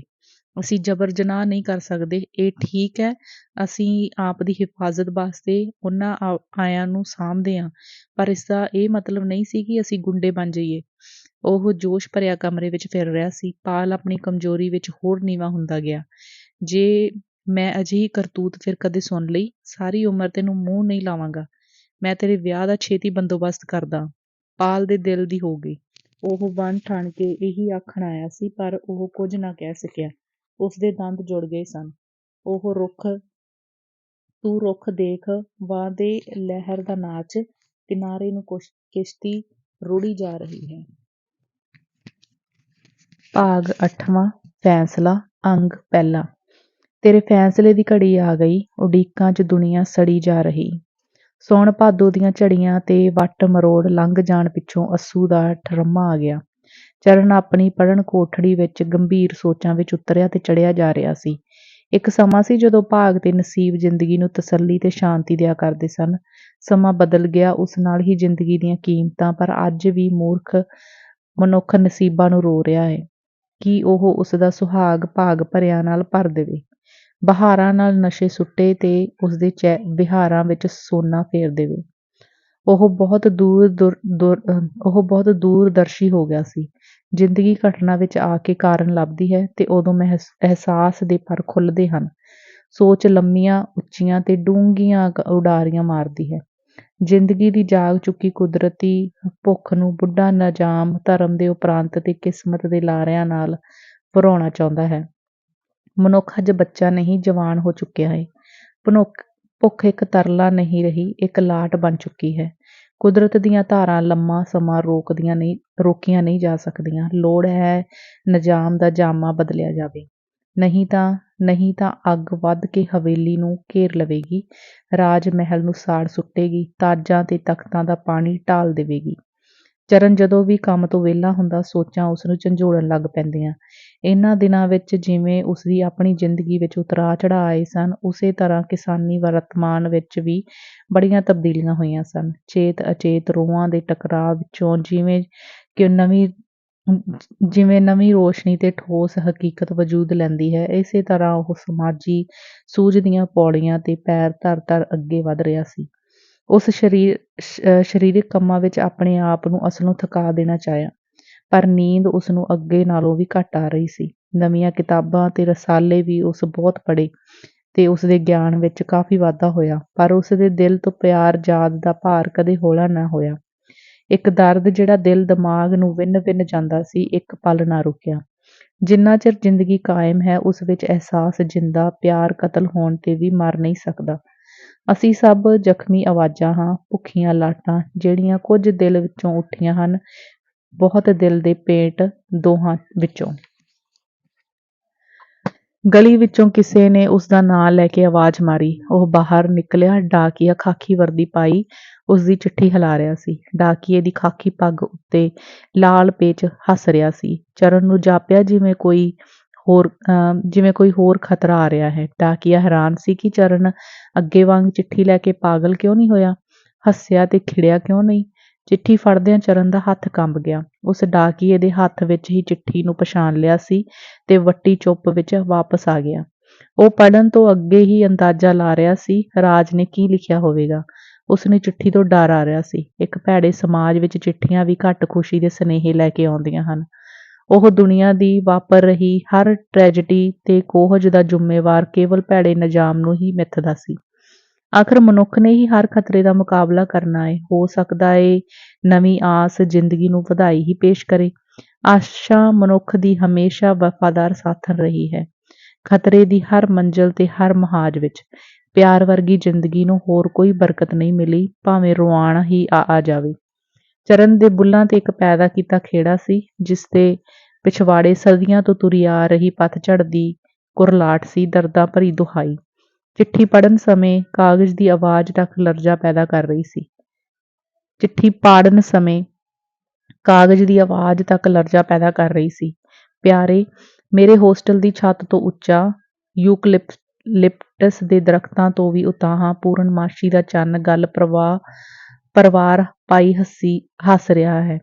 ਉਸ ਦੀ ਚਾਨਣੀ ਨੇ ਹਰ ਜਾਣ ਬੇਜਾਨ ਚੀਜ਼ ਦੇ ਸਿਰ ਨੂੰ ਰੋਸ਼ਨ ਕਰ ਦਿੱਤਾ ਹੈ, ਇੱਕ ਜਾਦੂ ਜਗਾ ਦਿੱਤਾ ਹੈ। ਮੇਰੀਆਂ ਨਜ਼ਰਾਂ ਕਿੰਨੀਆਂ ਰੀਝਾਂ ਨਾਲ ਉਸਨੂੰ ਤੱਕ ਰਹੀਆਂ ਹਨ। ਮੇਰਾ ਦਿਲ ਕਿਸ ਪਾਗਲ ਖੁਸ਼ੀ ਵਿੱਚ ਉਸਨੂੰ ਬੋਚ ਲੈਣਾ ਚਾਹੁੰਦਾ ਹੈ, ਪਰ ਮੇਰੀਆਂ ਬਾਹਾਂ ਚੰਨ ਤੱਕ ਨਹੀਂ ਜਾ ਸਕਦੀਆਂ। ਮੇਰੇ ਹੱਥ ਉੱਚੇ ਉੱਠ ਕੇ ਢਹਿ ਪੈਂਦੇ ਹਨ, ਟੁੱਟ ਲੈਂਦੇ ਹਨ। ਮਰ ਜਾਣੀ ਚਾਨਣੀ ਤੜਪਾ ਰਹੀ ਹੈ, ਸਾੜ ਪੈਦਾ ਕਰ ਰਹੀ ਹੈ, ਪਰ ਜ਼ਿੰਦਗੀ ਦੇਣ ਵਾਲਾ ਦੁੱਖ ਵੀ ਦੇਵੇ। ਉਹ ਪਿਆਰ ਹੁੰਦਾ ਏ। ਕੋਈ ਪਿਆਰ ਜ਼ਿੰਦਗੀ ਦਾ ਗਲ ਨਹੀਂ ਘੁੱਟ ਸਕਦਾ ਤੇ ਕੋਈ ਦਿਲ ਆਸ਼ਾ ਨੂੰ ਦਬਾ ਕੇ ਨਹੀਂ ਰੱਖ ਸਕਦਾ। ਤੇਰੀ ਪਿਆਰ ਚਾਨਣੀ ਵਿੱਚ ਆਸ਼ਾ ਦਾ ਨਵਾਂ ਰੂਪ ਹੈ, ਸੱਜਰਾ ਉਤਸ਼ਾਹ। ਦੁਨੀਆ ਦਾ ਕੋਈ ਕੋਹਜ ਮੈਨੂੰ ਨਿਰਾਸ਼ ਨਹੀਂ ਕਰ ਸਕਦਾ, ਕੋਈ ਹਥਿਆਰ ਮੇਰਾ ਇਰਾਦਾ ਨਹੀਂ ਬਦਲ ਸਕਦਾ। ਚੱਲਣ ਵਾਲੇ ਦਾ ਕਿਸੇ ਕਦੇ ਰਾਹ ਨਹੀਂ ਰੋਕਿਆ। ਚੰਨ ਤੱਕ ਰਸਾਈ ਅਸੰਭਵ ਨਹੀਂ, ਯਤਨਾਂ ਦੀ ਲੋੜ ਹੈ। ਜ਼ਿੰਦਗੀ ਪਾਉਣ ਲਈ ਮੈਂ ਬਹੁਤ ਕੁਝ ਸਮਝਿਆ ਤੇ ਪੜ੍ਹਿਆ, ਪਰ ਹੁਣ ਕਦਮ ਪੁੱਟਣ ਦਾ ਸਮਾਂ ਆ ਗਿਆ। ਬਹੁਤ ਰੋ ਲਿਆ, ਅੱਖਾਂ ਸੁੱਜ ਲੱਥੀਆਂ, ਦੁੱਖ ਭਰੀਆਂ। ਜੇ ਰੋਇਆ ਵਾਟ ਮੁੱਕ ਸਕਦੀ, ਮੈਂ ਜ਼ਿੰਦਗੀ ਨੂੰ ਹੰਝੂਆਂ ਦੇ ਸਤਲੁਜ ਵਿੱਚ ਬੇੜੀ ਬਣਾ ਕੇ ਰੋੜ ਲੈਂਦੀ, ਸਾਗਰ ਵਿੱਚ ਰੋੜ ਦਿੰਦੀ। ਕਾਸ਼ ਟੁੱਟੀਆਂ ਫੁੱਟੀਆਂ ਨੂੰ ਹੀ ਕਿਨਾਰਾ ਮਿਲਦਾ। ਇੰਨਾ ਕੁ ਮੈਂ ਜਾਣ ਲਿਆ ਹੈ, ਝੋਲੀ ਅੱਡਿਆਂ ਦਾਨ ਨਹੀਂ ਮਿਲਦਾ, ਹੱਥ ਕੀਤਿਆਂ ਪਿੱਛਿਆ। ਤਰਸ ਇਸ ਬਾਜ਼ਾਰ ਦੀ ਜਿਣਸ ਨਹੀਂ, ਜ਼ਿੰਦਗੀ ਇਸ ਸਮਾਜ ਦੀ ਦੇਣ ਨਹੀਂ। ਇਸ ਸਮਾਜ ਵਿੱਚ ਚੋਰ ਚੋਰ ਨਹੀਂ, ਇਸ ਨਿਜ਼ਾਮ ਵਿੱਚ ਡਾਕੂ ਡਾਕੂ ਨਹੀਂ। ਕੁਝ ਹਾਸਲ ਕਰਨ ਲਈ ਹਿੰਮਤ ਦੀ ਲੋੜ ਹੈ, ਤਾਕਤ ਦੀ ਲੋੜ ਹੈ, ਕੋਈ ਮੰਜ਼ਿਲ ਆਪ ਚੱਲ ਕੇ ਨਹੀਂ ਆਉਂਦੀ। ਤੁਹਾਡਾ ਲਿਖਿਆ ਤੇ ਭਰਪੂਰ ਦਾ ਹਮਦਰਦ ਵੀਰ ਬਣ ਕੇ ਲਿਖਿਆ ਖੱਤ ਮੈਨੂੰ ਮਿਲ ਗਿਆ ਸੀ। ਬਹੁਤ ਬਹੁਤ ਧੰਨਵਾਦ। ਮੈਂ ਉਸ ਖੱਤ ਨੂੰ 15-20 ਵਾਰ ਪੜ੍ਹਿਆ ਤੇ ਉਦੋਂ ਤੋਂ ਹੀ ਬਹੁਤ ਸੰਜੀਦਗੀ ਨਾਲ ਵਿਚਾਰਦੀ ਰਹੀ ਹਾਂ। ਸੋ ਬੇਨਤੀ ਹੈ ਸ਼੍ਰੀਮਾਨ ਜੀ, ਪਿਆਰ ਦੁਕਾਨੋਂ ਲਿਆਂਦਾ ਸੌਦਾ ਨਹੀਂ, ਜਿਹੜਾ ਪਸੰਦ ਨਾ ਆਉਣ ਤੇ ਵਾਪਸ ਕੀਤਾ ਜਾ ਸਕੇ। ਹਾਂ, ਮੈਨੂੰ ਭੁੱਲਣਾ ਨਹੀਂ ਚਾਹੀਦਾ, ਤੁਸੀਂ ਗਾਹਕ ਹੋ, ਤੁਹਾਡੀ ਪਸੰਦ ਬਦਲ ਸਕਦੀ ਹੈ, ਪਰ ਦੁਕਾਨਦਾਰ ਦੀ ਵੀ ਇਹ ਮਰਜ਼ੀ ਹੈ, ਵਿਕੀ ਚੀਜ਼ ਵਾਪਸ ਨਹੀਂ ਹੋ ਸਕਦੀ। ਭਾਵੇਂ ਸੜਕ ਤੇ ਸੁੱਟ ਲਓ, ਨਾਲੀ ਰੋੜ ਦਿਓ। ਮੈਂ ਤੁਹਾਨੂੰ ਇੱਕ ਨੇਕ ਸਲਾਹ ਦਿੰਦੀ ਹਾਂ, ਬਜਾਏ ਇਸ ਦੇ ਕਿ ਤੁਸੀਂ ਸੌਦੇ ਨੂੰ ਕੂੜੇ 'ਚ ਸੁੱਟ ਪਾਓ, ਇਸ ਤੋਂ ਕਿਤੇ ਚੰਗਾ ਏ ਚੌਂਕ 'ਚ ਖਲੋ ਕੇ ਡੁਗਡੁਗੀ ਵਜਾਓ ਤੇ ਉਸਦੀ ਭਰੇ ਬਾਜ਼ਾਰ ਨਿਲਾਮੀ ਚਾੜ੍ਹ ਦੇਵੇ। ਸ਼ਾਇਦ ਕੁਝ ਕੀਮਤ ਹੱਥ ਆ ਜਾਵੇ। ਚਰਨ ਨੇ ਦੋਹਾਂ ਬਾਹਾਂ ਵਿੱਚ ਸਿਰ ਘੁੱਟ ਲਿਆ। ਉਸਦੀਆਂ ਅੱਖੀਆਂ ਛਲਕ ਪਈਆਂ ਤੇ ਰੋਣ ਘੁੱਟਾਂ ਭਰ ਭਰ ਬਾਹਰ ਆ ਰਿਹਾ ਸੀ। ਵੈਰ ਨੇ ਜੇ ਮਾਰਨਾ ਹੀ ਏ ਤਾਂ ਤਰਸਾ ਤਰਸਾ ਕੇ ਕਿਉਂ ਕੋਨੀ ਏ। ਕਿਸੇ ਤੇਜ਼ ਧਾਰ ਨਾਲ ਇੱਕ ਵਾਰ ਹੀ ਉਸਦੇ ਦਿਲ ਦੀ ਧੜਕਣ ਪਾਟੀ ਹੋਈ ਜੋੜੀ ਵਾਂਗ ਡਿੱਬ ਡਿੱਬ ਕਰ ਰਹੀ ਸੀ। ਉਸਦਾ ਆਪਣਾ ਆਪ ਬਾਗੀ ਹੁੰਦਾ ਜਾ ਰਿਹਾ ਸੀ। ਉਸ ਅੱਗੇ ਖੱਤ ਪੜ੍ਹਨ ਦੀ ਨਸ਼ਟ ਹੋ ਚੁੱਕੀ ਸ਼ਕਤੀ ਤੇ ਕਾਬੂ ਪਾਉਣ ਦਾ ਯਤਨ ਕੀਤਾ। ਰਾਜ ਇੱਕ ਫਰਨਾਹੀ ਸੀ, ਜਿਹੜੀ ਉਸਦੇ ਰੋਮ ਰੋਮ ਵਿੱਚ ਫਿਰ ਰਹੀ ਸੀ। ਫਰਨਾਹੀ ਦੇ ਦੰਦੇ ਉਸਦੀਆਂ ਸੋਚਾਂ, ਸਿਧਾਂਤਾਂ ਤੇ ਪ੍ਰੋਗਰਾਮਾਂ ਦਾ ਮੂੰਹ ਚੜਾ ਰਹੇ ਸਨ, ਜਿਵੇਂ ਉੱਚੀ ਉੱਚੀ ਹੱਸ ਹੱਸ ਕਹਿ ਰਹੇ ਹੋਣ, ਸਵਾਦ ਆਇਆ ਪਿਆਰ ਨੂੰ ਸਿੱਖਿਆ ਦੇਣ ਦਾ। ਦੁਨੀਆ ਦਾ ਕੋਈ ਖੱਬੀ ਖਾਣ ਦੱਸੋ, ਮੈਂ ਗੁਨਾਹ ਕੀਤਾ ਹੈ ਜੇ ਕਿਸੇ ਅੱਗੇ ਝੋਲੀ ਅੱਡਾਂ ਭੀਖ ਮੰਗਾ, ਇੱਥੋਂ ਤੱਕ ਕਿ ਆਪਣੇ ਪ੍ਰੇਮੀ ਅੱਗੇ ਵੀ ਗੋਡੀਆਂ ਭਾਰ ਹੋਵਾਂ। ਕੀ ਜ਼ਿੰਦਗੀ ਇਸ ਲਈ ਜਨਮ ਲੈਂਦੀ ਹੈ ਕਿ ਜਵਾਨ ਹੁੰਦਿਆਂ ਹੀ ਉਸਨੂੰ ਉਸਦੀ ਕੁਦਰਤੀ ਵਿਰਾਸਤ ਪਿਆਰ ਤੋਂ ਵੱਖ ਕਰ ਦਿੱਤਾ ਜਾਵੇ, ਤੋੜ ਕੇ ਵਗਾ ਮਾਰਿਆ ਜਾਵੇ। ਮੈਂ ਅਜਿਹੇ ਭਗਵਾਨ ਦਾ ਤੂੰਬਾ ਉਡਾ ਕੇ ਰੱਖ ਦੇਵਾਂ, ਜਿਹੜਾ ਇਸ ਦੁਨੀਆ ਦਾ ਮਾਲਕ ਤਾਂ ਕੀ, ਆਪਣੇ ਆਪ ਨੂੰ ਮਾਮੂਲੀ ਨੌਕਰ ਹੋਣਾ ਵੀ ਖਿਆਲ ਕਰੇ। ਕੀ ਇੱਕ ਬਾਪ ਆਪਣੀ ਇੱਕੋ ਇੱਕ ਧੀ ਨੂੰ ਇਸ ਲਈ ਪੜ੍ਹਾ ਲਿਖਾ ਕੇ ਪ੍ਰਵਾਨ ਚੜ੍ਹਾਉਂਦਾ ਹੈ ਕਿ ਉਸਨੂੰ ਜਹੀਬਖਾਨੇ ਭੇਜ ਦੇਣਾ ਹੁੰਦਾ ਹੈ। ਕਸਾਈ ਜਾਣਦੇ ਹਨ ਮੇਰਾ ਮਾਸ ਮਿੱਠਾ ਹੈ, ਸੁਆਦੀ ਹੈ। ਇਸੇ ਲਈ 100 ਵਾਰ ਫਰੇਬ ਕਰਕੇ ਉਹਨਾਂ ਇੱਕ ਸੋਨੇ ਦਾ ਪਿੰਜਰਾ ਬਣਾਇਆ ਹੈ, ਜਿਸਦੇ ਬਾਹਰ ਰੇਸ਼ਮ ਦੇ ਪਰਦੇ ਲਟਕ ਰਹੇ ਹਨ। ਅੰਦਰ ਮਖਮਲ ਵਿਛੀ ਹੈ, ਤਾਂ ਕਿ ਮਰਨ ਤੋਂ ਪਹਿਲੋਂ ਪੰਛੀ ਥੋੜ੍ਹਾ ਆਰਾਮ ਕਰ ਲੈ ਸਕੇ, ਆਪਣੀ ਬੇਬਸੀ ਦੇ ਗੀਤ ਗਾ ਸਕੇ। ਉਸ ਸੋਨੇ ਦੇ ਪਿੰਜਰੇ ਵਿੱਚ ਅੱਗੇ ਕਿੰਨੀਆਂ ਮਾਸੂਮ ਰੂਹਾਂ ਦਾ ਆਹ ਪੁਕਾਰ ਖਤਮ ਹੋ ਚੁੱਕੀ ਹੈ। ਕੋਈ ਜਿਉਂਦੇ ਕੰਨ ਸੁਣ ਨਹੀਂ ਸਕਦੇ, ਅਣਖੀਲੀਆਂ ਅੱਖਾਂ ਦੇਖ ਨਹੀਂ ਸਕਦੀਆਂ। ਆਹ ਕਿੰਨਾ ਵੱਡਾ ਤਮਾਸ਼ਾ ਹੈ, ਪਿਆਰ ਹੁਸਨ ਨੂੰ ਜਹੀਬਖਾਨੇ ਤੋਰ ਰਿਹਾ ਹੈ। ਚਰਨ ਰਾਜ ਨੂੰ ਵਹੁਟੀ ਸਜਾ ਕੇ ਪਾਲ ਦੇ ਘਰ ਭੇਜ ਰਿਹਾ ਹੈ। ਚੌਂਕ 'ਚ ਡੁਗਡੁਗੀ ਵੱਜ ਰਹੀ ਹੈ। ਤਮਾਸ਼ਾ ਦੇਖਣ ਵਾਲਿਓ ਦੌੜੋ, ਤੁਸੀਂ ਤਾਂ ਵੇਖੋ ਜ਼ਿੰਦਗੀ ਦਾ ਨੀਲਾਮ ਕਿੰਨਾ ਬੇਦਰਦ ਭਰਿਆ, ਕਿੰਨਾ ਸਸਤਾ। ਰਾਜ ਬਸ ਕਰ, ਮੈਂ ਤੇਥੋਂ ਪਨਾਹ ਮੰਗਦਾ ਹਾਂ, ਰੱਬ ਦੇ ਵਾਸਤੇ ਬਸ ਕਰ। ਚਰਨ ਦੀ ਭੁੱਬ ਨਿਕਲ ਗਈ, ਉਸਦੀਆਂ ਅੱਖਾਂ ਭਰੀਆਂ ਹੋਈਆਂ ਸਨ ਤੇ ਸਾਹ ਕਾਹਲੇ ਆ ਰਹੇ ਸਨ। ਉਹ ਚਿੱਠੀ ਹਿੱਕ ਤੇ ਘੁੱਟ ਕੇ ਪੈ ਗਿਆ। ਉਸ ਪੱਟ ਦੀਆਂ ਨਜ਼ਰਾਂ ਨਾਲ ਛੱਤ ਤੇ ਲੱਗੇ 2 ਪੀਲੇ ਭਰਿੰਡਾਂ ਨੂੰ ਲੜਦਿਆਂ ਤੱਕਿਆ। ਦੂਜੇ ਪਲ ਉਹ ਗੁੱਥਮ ਗੁੱਥਾ ਹੋਏ ਮੇਜ਼ ਤੇ ਆ ਡਿੱਗੇ। ਪਤਾ ਨਹੀਂ ਕਿਰਲੀ ਕਿੱਧਰੋਂ ਆਈ, ਉਹ ਝੱਟ ਵਿੱਚ ਦੋਹਾਂ ਨੂੰ ਹੜੱਪ ਕਰ ਗਈ। ਚਰਨ ਦੇਖਦਾ ਹੀ ਰਹਿ ਗਿਆ। ਚਰਨ ਨੇ ਹੌਲੀ ਹੌਲੀ ਚਿੱਠੀ ਫਿਰ ਅੱਖਾਂ ਅੱਗੇ ਲਿਆਂਦੀ, ਬਿਲਕੁਲ ਜਿਵੇਂ ਬਿਮਾਰ ਮੂੰਹ ਤੋਂ ਰੁਮਾਲ ਚੁੱਕਦਾ ਹੈ। ਕੀ ਇਹ ਨੀਲਾਮ ਇੰਨਾ ਸੁਖਾਲਿਆ ਹੋ ਜਾਵੇਗਾ, ਜਿੰਨਾ ਸਾਰਿਆਂ ਸੋਚ ਰੱਖਿਆ ਏ? ਨੀਲਾਮ ਹੋਣ ਵਾਲੀ ਤੋਂ ਤਾਂ ਪੁੱਛ ਲਿਆ ਜਾਂਦਾ, ਭਲਾ ਰਾਜ ਅੱਗੇ ਕਦੇ ਕਿਸੇ ਪੁੱਛਿਆ ਏ? ਤੂੰ ਤਾਂ ਨਵੀਂ ਗੱਲ ਕਰਨ ਲੱਗੀ ਐ, ਜਿਵੇਂ ਤੂੰ ਮਨੁੱਖ ਹੀ ਹੁੰਦੀ ਏ ਤੇ ਦੁੱਖ ਸੁੱਖ ਨੂੰ ਮਹਿਸੂਸ ਕਰ ਲੈਂਦੀ ਏ, ਬੋਲ ਸਕਦੀ ਏ, ਚੀਕ ਸਕਦੀ ਏ।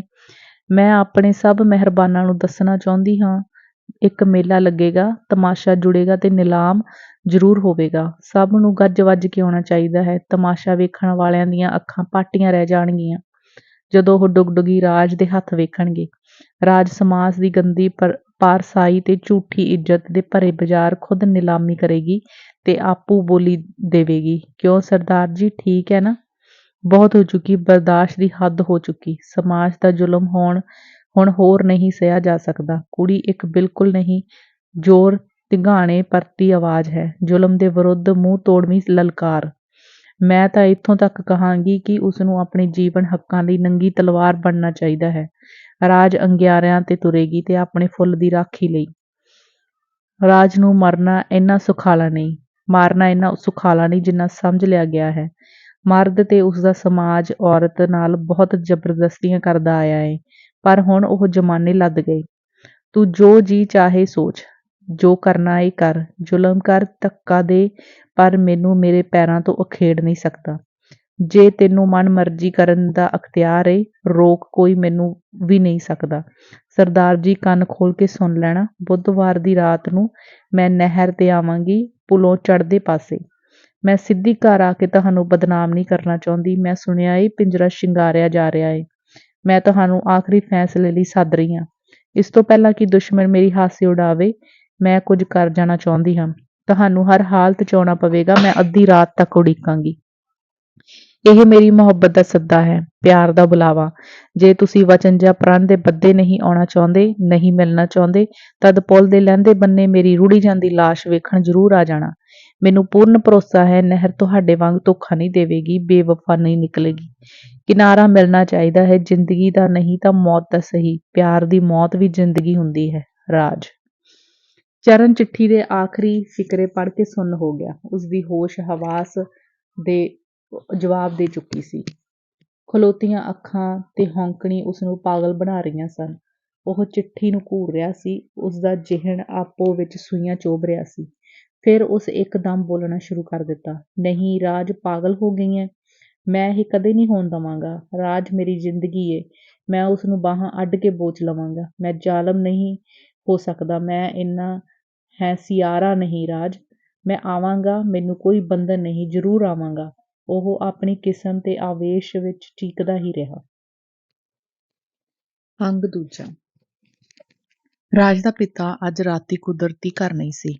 ਉਹ ਸ਼ਹਿਰੋਂ ਪੈਨਸ਼ਨ ਲੈਣ ਗਿਆ ਸ਼ਾਮੀਂ ਵਾਪਸ ਨਹੀਂ ਆਇਆ ਸੀ। ਰਾਜ ਇਸ ਨੂੰ ਸ਼ੁਭ ਸ਼ਗਨ ਸਮਝਦੀ ਸੀ। ਉਸ ਮਲਕੜੇ ਉੱਠ ਕੇ ਰਬੜ ਦੇ ਫਲੀਟ ਪਾਏ ਤੇ ਝੋਲਾ ਚੁੱਕ ਕੇ ਤਿਆਰ ਹੋ ਪਈ। ਉਸਦੀ ਬੇਚੈਨੀ ਨੇ ਉਸਨੂੰ ਪਿੰਜ ਕੇ ਰੱਖ ਦਿੱਤਾ ਸੀ। ਦਿਲ ਦੀ ਅਧੀਰ ਧੜਕਣ ਕੁਝ ਸੋਚਣ ਦਾ ਅਵਸਰ ਨਹੀਂ ਦਿੰਦੀ ਸੀ। ਉਹ 4 ਦਿਨਾਂ ਤੋਂ ਇਸ ਸੰਸ਼ੇ ਵਿੱਚ ਖਾਧੀ ਜਾ ਰਹੀ ਸੀ। ਜੇ ਚਰਨ ਨਾ ਮੰਨਿਆ। ਉਸ ਖਿੜਕੀ ਵਿੱਚ ਦੀ ਮਾਂ ਨੂੰ ਹਸਰਤ ਭਰੀਆਂ ਨਜ਼ਰਾਂ ਨਾਲ ਤੱਕਿਆ। ਉਸਦਾ ਸਿਰ ਝੁਕ ਗਿਆ। ਉਹ ਪੈਰ ਫੜ ਕੇ ਬੇਜੀ ਤੋਂ ਮਾਫ਼ੀ ਮੰਗਣਾ ਚਾਹੁੰਦੀ ਸੀ। ਉਸਦੇ ਖੜੀ ਦੇ ਹੰਝੂ ਆ ਗਏ। ਜਜ਼ਬਾਤ ਭਰੀ ਉਹ ਕੰਬੀ ਜਾ ਰਹੀ ਸੀ। ਬੇਜੀ, ਮੈਨੂੰ ਉਹ ਮਾਫ਼ ਕਰ ਦਿਓ ਵੀ ਨਾ ਆਖ ਸਕੀ ਤੇ ਛੇਤੀ ਨਾਲ ਭੌਂ ਗਈ। ਉਸਦਾ ਰੋਣ ਉਛਲ ਆਇਆ ਸੀ। ਮੈਂ ਚਰਨ ਨਾਲ ਇੱਕ ਹੋਣ ਜਾ ਰਹੀ ਹਾਂ ਜਾਂ ਮਰਨ ਜਾ ਰਹੀ ਹਾਂ। ਉਸਦੇ ਆਪਣੇ ਵੱਸ ਕੁਝ ਵੀ ਨਹੀਂ ਸੀ। ਇਹ ਵੀ ਚਰਨ ਦੇ ਹੱਥ ਸੀ। ਉਸਨੂੰ ਮਾਰ ਦੇਵੇ ਜਾਂ ਜਿਉਂਦੀ ਰੱਖ ਲਵੇ। ਅਸਮਾਨ ਸਾਫ਼ ਸੀ, ਤਾਰੇ ਭਰਪੂਰ ਖਿੜੇ ਹੋਏ ਸਨ। ਹਵਾ ਅਸਲੋਂ ਰੁਕੀ ਹੋਈ ਸੀ। ਪੂਰਬ ਦਾ ਦੁਮੇਲ ਸੁਹਾਗਣ ਨਾਲ ਮਹਿੰਦੀ ਭਰਿਆ ਹੱਥ ਜਾਪਦਾ ਸੀ। ਚੰਨ ਚੌਥ ਦੀ ਗੌੜੀ ਵਿੱਚੋਂ ਧੀਰੇ ਧੀਰੇ ਉੱਚਾ ਉੱਠ ਰਿਹਾ ਸੀ। ਅੱਗੇ ਆਪਣੀ ਨਿਆਈ ਵਿੱਚ ਚਰਨ ਨੂੰ ਮਿਲਦਿਆਂ ਉਹ ਕਦੇ ਝਿਜਕੀ ਨਹੀਂ ਸੀ। ਉਸ ਹਨੇਰੇ ਸਵੇਰੇ ਇਹ ਥਾਂ ਕਈ ਵਾਰ ਦੇਖੀ ਸੀ। ਇੱਕ ਅਪਣੱਤ ਉਸ ਵਿੱਚ ਹੇਲ ਮੇਲ ਸੀ। ਪਰ ਅੱਜ ਅੱਧਾ ਪੌਣਾ ਮੀਲ ਸੌਣੀਆਂ ਵਿੱਚ ਦੀ ਉਹ ਕਿਵੇਂ ਜਾਵੇਗੀ? ਉਹ ਜ਼ਰੂਰ ਜਾਵੇਗੀ। ਉਸਦੇ ਅੰਦਰ ਹੌਸਲਾ ਸੀ, ਪਰ ਇਸ ਹੌਸਲੇ ਵਿੱਚ ਡਰ ਦੀਆਂ ਪਰਛਾਈਆਂ ਵੀ ਸ਼ਾਮਲ ਸਨ। ਰਾਜ ਜਾਣ ਕੇ ਰਾਹ ਨਹੀਂ ਸੀ ਪਈ। ਉਹ ਆਪਣੀ ਨਿਆਈ ਤੋਂ ਹੀ ਖੇਤਾਂ ਵਿੱਚ ਦੀ ਸਿੱਧੀ ਨਹਿਰ ਨੂੰ ਹੋ ਤੁਰੀ। ਦੱਖਣ ਵੱਲ ਨੂੰ ਤੁਰਨਾ ਚੰਗਾ ਨਹੀਂ ਹੁੰਦਾ। ਉਸਦੀ ਭਾਵਨਾ ਕਿੰਨੀਆਂ ਨਿਗੂਣੀਆਂ ਸ਼ੱਕਾਂ ਨੂੰ ਦਿਲ ਵਿੱਚ ਥਾਂ ਦੇ ਰਹੀ ਸੀ। ਉਹ ਇੱਕ ਦਮ ਧਰਬਕ ਗਈ। ਉਸਦੇ ਪਿੱਛੇ ਕੋਈ ਆ ਰਿਹਾ ਸੀ। ਉਸ ਭੌਂ ਕੇ ਤੱਕਿਆ। ਕਿੱਕਰਾਂ ਦੇ ਪਿਛਵਾੜੇ ਚੰਨ ਪੂਰਾ ਨਿਕਲ ਆਇਆ ਸੀ। ਜ਼ਰੂਰ ਕੋਈ ਬਾਜਰੇ ਵਿੱਚ ਲੁਕ ਗਿਆ ਏ। ਉਹ ਹੋਰ ਤੇਜ਼ ਕਦਮਾਂ ਪੁੱਟਣੀਆਂ ਸ਼ੁਰੂ ਕਰ ਦਿੱਤੀਆਂ। ਕਾਲੇ ਸਾਹਾਂ ਨਾਲ ਉਸਦਾ ਆਪਣਾ ਆਪ ਬਾਹਰ ਨੂੰ ਆ ਰਿਹਾ ਸੀ। 4-5 ਖੇਤਾਂ ਦੀ ਵਿੱਥ ਤੋਂ ਉਸ ਫਿਰ ਭੌਂ ਕੇ ਦੇਖਿਆ। ਪਿੱਛੇ ਕੋਈ ਨਹੀਂ ਸੀ, ਪਰ ਆ ਜ਼ਰੂਰ ਰਿਹਾ ਸੀ। ਮੈਨੂੰ ਆਪਣਾ ਹੀ ਡਰ ਖਾਂਦਾ ਏ। ਮੈਂ ਕਾਹਨੂੰ ਨਹਿਰ ਦਾ ਇਕਰਾਰ ਕਰਨਾ ਸੀ? ਉਸ ਨੂੰ ਖੂਹ ਤੇ ਸੱਦ ਲੈਂਦੀ। ਖੂਹ ਤੇ ਉਸ ਕਦੋਂ ਆਉਣਾ ਸੀ? ਤੇ ਜੇ ਇੱਥੇ ਵੀ ਨਾ ਆਇਆ, ਉਹ ਡੁੱਬ ਮਰੇਗੀ। ਉਸਦੀਆਂ ਅੱਖਾਂ ਜੁੜ ਗਈਆਂ ਤੇ ਵੱਟ ਵਿੱਚ ਔਖੜ ਕੇ ਡਿੱਗਣੋਂ ਮਸਾਂ ਬਚੀ। ਕੁਝ ਖੇਤਾਂ ਦੀ ਵਿੱਥ ਤੋਂ ਗਿੱਦੜ ਹੁਆਂਕਿਆ। ਨੀ ਬੇਜੀ, ਰਾਜ ਦਾ ਕਾਲਜਾ ਹੀ ਨਿਕਲ ਗਿਆ। ਕਿੰਨੇ ਸਿਆਪੇ ਪਾਏ ਆ ਵੈਰੀ ਨੇ। ਉਸ ਨੂੰ ਗਿੱਠ-ਗਿੱਠ ਉੱਚੇ ਹੋਏ ਮੋਠ ਘੁਰਨਿਆਂ ਵਿੱਚੋਂ ਨਿਕਲਦੇ ਬਘਿਆੜ ਜਾਪ ਰਹੇ ਸਨ। ਉਹ ਕੰਬ ਰਹੀ ਨੇ ਆਪੇ ਨੂੰ ਹੌਸਲਾ ਦੇਣ ਦਾ ਯਤਨ ਕੀਤਾ। ਮੈਂ ਡਰਦੀ ਨਹੀਂ, ਸੋਹਣੀ ਆਪਣੇ ਪ੍ਰੇਮੀ ਨਾਲ ਕੋਲ ਨਿੱਤ ਜਾਂਦੀ ਸੀ ਤੇ ਮੈਂ ਤਾਂ ਸਿਰਫ ਅੱਜ ਦੀ ਰਾਤ ਹੀ ਜਾਣਾ ਏ। ਉਸ ਨੂੰ ਇਉਂ ਪ੍ਰਤੀਤ ਹੋਇਆ ਜਿਵੇਂ ਉਸ ਦੇ ਕਦਮਾਂ ਵਿੱਚ ਮਜ਼ਬੂਤੀ ਆ ਗਈ ਹੋਵੇ। ਨਹਿਰ ਨੇੜੇ ਆ ਗਈ ਸੀ। ਉਸ ਦਾ ਸਾਰਾ ਪੰਧ ਇੱਕ ਤਰ੍ਹਾਂ ਕਾਹਲੀ ਵਿੱਚ ਨੱਠਿਆ ਵਾਂਗ ਹੀ ਮੁਕਾਇਆ ਸੀ। ਹੈ ਆਵਾਜ਼, ਕੋਈ ਹੈ, ਮੈਨੂੰ ਇੱਧਰ ਦੀ ਹੋ ਜਾਣਾ ਚਾਹੀਦਾ ਹੈ। ਉਸ ਪਾਸਾ ਵੱਟਿਆ ਹੀ ਸੀ ਕਿ ਆਵਾਜ਼ ਉੱਚੀ ਹੋ ਗਈ। ਰਾਜ ਇੱਕਦਮ ਹਰੀ ਹੋ ਗਈ। ਇਹ ਤਾਂ ਚਰਨ ਦੀ ਆਵਾਜ਼ ਹੈ। ਉਹ ਕੁਝ ਗਾ ਰਿਹਾ ਹੈ। ਉਸ ਦਾ ਆਪਾ ਇੱਕ ਵਾਰ ਹੀ ਬਾਹਰ ਨੂੰ ਉਛਲਿਆ ਤੇ ਭੱਜ ਕੇ ਚਰਨ ਦੇ ਗਲ ਜਾ ਚਿੰਬੜਨਾ ਚਾਹਿਆ। ਉਹ ਕਦਮ ਪੁੱਟ ਕੇ ਫਿਰ ਰੁਕ ਗਈ ਤੇ ਝੁਕੀ-ਝੁਕੀ ਪਾਸੇ-ਪਾਸੇ ਤੁਰੀ ਗਈ। ਹੁਣ ਉਹ ਚਰਨ ਦੇ ਪਿੱਛੇ ਇੱਕ ਟਾਹਲੀ ਦੀ ਛਾਵੇਂ ਖਲੋਤੀ ਸੀ ਤੇ ਉਹ ਇੱਕ ਟਾਕੀ ਦੀ ਵਿੱਥ ਤੇ ਗਾ ਰਿਹਾ ਸੀ। ਹਾਏ ਮੈਂ ਜ਼ਿੰਦਗੀ ਦੇ ਰਾਜ ਦਾ ਸਰਦਾਰ ਹੋ ਜਾਵਾਂ, ਕਿ ਬੰਧਨ ਤੋੜ ਕੇ ਜੱਗ ਦੇ ਪਿਆਰੋ ਪਿਆਰ ਹੋ ਜਾਵਾਂ। ਉਹ ਗੀਤ ਪਿਆਰ ਦੀ ਲੈਅ ਵਿੱਚ ਖਿੱਚੀ ਪੈਰ-ਪੈਰ ਅੱਗੇ ਵਧਦੀ ਗਈ। ਉਸ ਦੇ ਸਾਹਮਣੇ ਦੋ ਚੰਨ ਸਨ, ਇੱਕ ਅਸਮਾਨ ਤੇ ਉੱਚਾ ਉੱਠ ਰਿਹਾ ਸੀ ਤੇ ਦੂਜਾ ਧਰਤੀ ਦਾ ਚੰਨ ਨਹਿਰ ਦੀ ਪਟੜੀ ਤੇ ਲੱਤਾਂ ਪਸਾਰੀ ਗਾ ਰਿਹਾ ਸੀ। ਰਾਜ ਦੀਆਂ ਨਜ਼ਰਾਂ ਪੂਰਬ ਵਿੱਚੋਂ ਕੁਝ ਬੋਚ ਲੈਣਾ ਚਾਹੁੰਦੀਆਂ ਸਨ। ਉਸ ਦੀ ਖੁਸ਼ੀ ਅਪਾਰ ਹੋ ਚੁੱਕੀ ਸੀ। ਉਹ ਚਾਹੁੰਦੀ ਸੀ ਨਹਿਰ ਬੰਨੇ ਖੁੱਲ੍ਹ ਕੇ ਉਹਨਾਂ ਨੂੰ ਆਪਣੇ ਵਿੱਚ ਸਮਾ ਲਵੇ। ਚਰਨ ਉਸ ਨੂੰ ਉਡੀਕ ਸਕਦਾ ਹੈ, ਉਸ ਦੀ ਪਿਆਰ ਯਾਦ ਵਿੱਚ ਬਿਹਬਲ ਤੜਪ ਸਕਦਾ ਹੈ। ਜ਼ਿੰਦਗੀ ਨੂੰ ਹੋਰ ਕੀ ਚਾਹੀਦਾ ਹੈ? ਚਰਨ ਦੀ ਆਵਾਜ਼ ਵਿੱਚ ਲੋਹੜੇ ਦਾ ਸੁੱਤਾ ਦਰਦ ਜਾਗ ਪਿਆ। ਆਵਾਜ਼ ਉੱਚੀ ਚੜ੍ਹ ਰਹੀ ਸੀ। ਕਲੀ ਤੇ ਰੰਗ ਆ ਜਾਵੇ, ਮੇਰੇ ਅਰਮਾਨ ਸੜ ਜਾਵਣ, ਮੈਂ ਮਿਟ ਕੇ ਬਾਗ ਹੁਸਨਾਂ ਦੇ ਸਦਾ ਗੁਲਜ਼ਾਰ ਹੋ ਜਾਵਾਂ। ਰਾਜ ਆਪਣਾ ਆਪ ਰੋਕ ਨਾ ਸਕੀ। ਉਸ ਵਜਦ ਵਿੱਚ ਆਏ ਚਰਨ ਦੇ ਗਲ ਪਿੱਛੋਂ ਬਾਹਾਂ ਪਾ ਦਿੱਤੀਆਂ। ਗੀਤ ਅਚਾਨਕ ਖਤਮ ਹੋ ਗਿਆ। ਚਰਨ ਨਾ ਤ੍ਰਭਕਿਆ ਨਾ ਡਰਿਆ। ਉਹ ਅਜਿਹੀ ਅਵਸਥਾ ਵਿੱਚ ਸੀ, ਕੋਈ ਵਾਰ ਕਰਨ ਵੀ ਆ ਜਾਂਦਾ, ਉਹ ਮੁਸਕਰਾ ਪੈਂਦਾ। ਉਸ ਜਾਣ ਲਿਆ ਸੀ ਕਿ ਰਾਜ ਤੋਂ ਬਿਨਾਂ ਇਸ ਵੇਲੇ ਉਸ ਦੇ ਗਲ ਕੌਣ ਕੁੜੀ ਬਾਹਾਂ ਪਾ ਸਕਦੀ ਹੈ। ਉਸ ਹੱਥਾਂ ਨੂੰ ਘੁੱਟਦਿਆਂ ਹਿੱਕ ਨਾਲ ਚਮੋੜ ਲਿਆ। ਕਿਉਂ? ਰਾਜ ਨੇ ਭਰੇ ਮਨ ਨਾਲ ਗੀਤ ਦੀ ਆਖਰੀ ਭਾਵਨਾ ਦਾ ਗਿਲਾ ਕਰਦਿਆਂ ਪੁੱਛਿਆ। ਰਾਜ? ਚਰਨ ਭੌਂ ਕੇ ਮੁਸਕਰਾ ਪਿਆ। ਉਸ ਦਾ ਆਪਣਾ ਆਪ ਇੱਕ ਹੌਂਕੇ ਵਿੱਚ ਖਿੱਚਿਆ ਗਿਆ। ਰਾਜ ਨੂੰ ਲੋੜੀਂਦਾ ਉੱਤਰ ਮਿਲ ਗਿਆ। ਉਸ ਚਰਨ ਨੂੰ ਉਸੇ ਤਰ੍ਹਾਂ ਜ਼ੋਰ ਦੀ ਘੁੱਟਿਆ। ਪਿਆਰ ਦੇ ਲੋਹੜ ਵਿੱਚ ਉਹ ਮਦਹੋਸ਼ ਹੋ ਚੁੱਕੀ ਸੀ। ਰਾਜ ਨੂੰ ਸਭ ਕੁਝ ਭੁੱਲ ਗਿਆ। ਉਸ ਨੇ ਚਰਨ ਨੂੰ ਖਿੱਚਦਿਆਂ ਕਿਹਾ, ਇਸ ਤਰ੍ਹਾਂ ਹੀ ਲੈ ਕੇ ਨਹਿਰ 'ਚ ਰੁੜ ਜਾਵਾਂ? ਇਸ ਤੋਂ ਚੰਗਾ ਹੋਰ ਕੀ ਹੋ ਸਕਦਾ ਹੈ? ਚਰਨ ਦਾ ਸਿਰ ਉਸ ਦੀ ਝੋਲੀ ਵਿੱਚ ਸੀ। ਨਹਿਰ ਰਵਾਂ-ਰਵੀਂ ਆਪਣੀ ਚਾਲ ਵਗੀ ਜਾ ਰਹੀ ਸੀ। ਉਸ ਦੀ ਰਵਾਨੀ ਵਿੱਚ ਦਿਲਾਂ ਦੀਆਂ ਧੜਕਣਾਂ ਵਰਗਾ ਮਿੱਠਾ ਖਾਮੋਸ਼ ਸ਼ੋਰ ਸੀ। ਚੁਗਲਾਂਦਾ ਜੋੜਾ ਬੋਲਦਾ-ਬੋਲਦਾ ਉੱਡ ਕੇ ਅਗਲੀਆਂ ਟਾਹਣੀਆਂ ਤੇ ਜਾ ਬੈਠਾ। ਟਾਹਲੀਆਂ ਤੇ ਜਾ ਬੈਠਾ। ਰਾਜ ਨੇ ਨਾਜ਼ ਕਰਦਿਆਂ ਆਪਣਾ ਆਪ ਝਟਕਿਆ ਤੇ ਚਰਨ ਦੇ ਮੂੰਹ ਨੂੰ ਪੋਲਿਆਂ ਜਿਹਾ ਫੇਰ ਦਿੱਤਾ। ਚਰਨ ਨੇ ਉਸ ਦੀ ਉਂਗਲ ਮੂੰਹ ਵਿੱਚ ਫੜ ਕੇ ਦੰਦਾਂ ਹੇਠ ਲੈ ਲਈ। ਮਿੱਠੀ ਪੀੜ ਨੇ ਰਾਜ ਦਾ ਰੋਆਂ-ਰੋਆਂ ਝਰਨਾ ਸੁੱਟਿਆ। ਉਸ ਮਦਮੱਤੀਆਂ ਅੱਖਾਂ ਵਿੱਚੋਂ ਪੁਕਾਰਿਆ, ਖਾ ਜਾ, ਰੋਂਦੀ ਤਾਂ ਨਹੀਂ? ਮੇਰਾ ਰੋਣ ਵੀ ਤੇਰੀ ਖੁਸ਼ੀ ਦਾ ਗੀਤ ਹੋਵੇਗਾ। ਅੱਛਾ। ਚਰਨ ਦੇ ਚਿਹਰੇ ਤੇ ਸ਼ਰਾਰਤ ਜਾਗ ਪਈ। ਹਾਏ ਬੇਦਰਦਾ! ਰਾਜ ਨੇ ਇੱਕ ਕਸੀਸ ਭਰ ਲਈ। ਮਰਦ ਬੜੇ ਕਠੋਰ ਹੁੰਦੇ ਆ। ਤੇ ਤੀਵੀਂ? ਚਰਨ ਨੇ ਫਿਰ ਮੂੰਹ ਬਣਾ ਲਿਆ। ਜੋ ਮਰਦ ਬਣਾ ਲਵੇ ਨਿਰੀ ਮੋਮ। ਇਹ ਜੀ ਨਹੀਂ, ਨੰਗੀ ਤਲਵਾਰ ਹੁੰਦੀ ਏ। ਦੋਵੇਂ ਮੂੰਹ ਜ਼ੋਰ ਨਾਲ ਹਾਸੇ ਵਿੱਚ ਲੁਟਕ ਗਏ। ਉਹਨਾਂ ਨੂੰ ਕਿਸੇ ਉਸ ਸਮੇਂ ਉਜਾੜ ਵਿੱਚ ਕਿਸੇ ਦੇ ਆ ਜਾਣ ਦਾ ਉੱਕਾ ਡਰ ਨਹੀਂ ਸੀ। ਕੁਦਰਤ ਵੀ ਉਹਨਾਂ ਦੀ ਖੁਸ਼ੀ ਵਿੱਚ ਸ਼ਾਮਲ ਹੋ ਗਈ। ਅਚਾਨਕ ਹਵਾ ਦਾ ਬੁੱਲਾ ਦੱਖਣ ਵੱਲੋਂ ਆ ਗਿਆ। ਨਹਿਰ ਤੋਂ ਦੀ ਤਰਦੀ ਤੇ ਪ੍ਰੇਮੀਆਂ ਦੇ ਪਿਆਰ ਵਿੱਚੋਂ ਦੀ ਖਿੱਚਦੀ ਹਵਾ ਸੰਦਲੀ ਹੋ ਗਈ। ਉਹ ਦੋਵੇਂ ਉੱਠ ਕੇ ਬੈਠ ਗਏ। ਚੰਨ ਹੋਰ ਉੱਚਾ ਹੋ ਗਿਆ। ਪਿਆਰ ਦੀ ਅਥਾਹ ਮਸਤੀ ਵਿੱਚ ਬੇਖਬਰ ਸਮਾਂ ਬੀਤ ਰਿਹਾ ਸੀ। ਮੇਰਾ ਤਾਂ ਖਿਆਲ ਨਹੀਂ ਸੀ ਤੂੰ ਇੰਨੀ ਸਿਆਣੀ ਹੋਵੇਂਗੀ। ਚਰਨ ਨੇ ਜ਼ਬਤ ਕਰਕੇ ਰਾਜ ਨੂੰ ਚਮਕਾਇਆ। ਤੁਸੀਂ ਕਮਲੀ ਕਰਕੇ ਪਿਆਰ ਪਾਇਆ ਸੀ? ਹਾਂ, ਚਰਨ ਨੇ ਸਿਰ ਹਿਲਾਉਂਦਿਆਂ ਉੱਤਰ ਦਿੱਤਾ। ਪਰ ਉਸਦੇ ਬੁੱਲ੍ਹ ਹੱਸ ਰਹੇ ਸਨ। ਰਾਜ ਨੇ ਸਾਰੇ ਜ਼ੋਰ ਨਾਲ ਖੱਬੇ ਹੱਥ ਦੀ ਚਰਨ ਤੇ ਮੁੱਕੀ ਮਾਰੀ।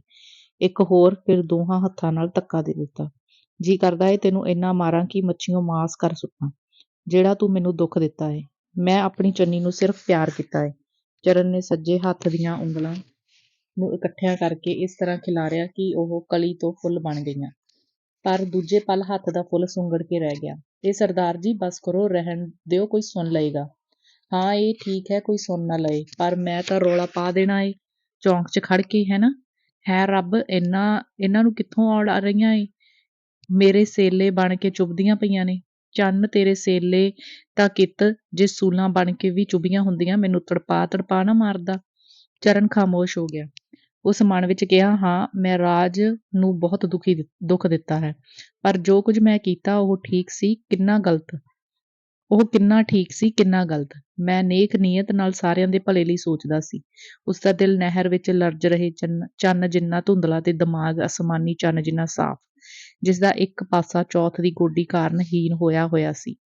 ਨਹਿਰ ਬੇਪਰਵਾਹ ਵਗੀ ਜਾ ਰਹੀ ਸੀ। ਰਾਜ ਦੀ ਖੁਸ਼ੀ ਵੱਟੀ ਬੂਰ ਲੱਗੇ ਪਾਣੀ ਵਾਂਗ ਝੋਲਾ ਖਾ ਰਹੀ ਸੀ। ਉਸ ਸੋਚਾਂ ਦੀਆਂ ਵਾਦੀਆਂ ਵਿੱਚੋਂ ਆਨੰਦਵਾੜੀ ਵਿੱਚ ਗਵਾਚੀ ਹੋਈ ਸੀ। ਉਹ ਆਪੇ ਵਿੱਚ ਮੁਸਕਾਈ, ਜਿਵੇਂ ਕਹਿ ਰਹੀ ਹੋਵੇ, ਸੱਚੇ ਪਿਆਰ ਦੀ ਹਮੇਸ਼ਾ ਜਿੱਤ ਹੋਇਆ ਕਰਦੀ ਹੈ। ਉਸ ਨੂੰ ਕੁਝ ਯਾਦ ਆਇਆ ਤੇ ਖਿੜਖੜਾ ਕੇ ਹੱਸ ਪਈ।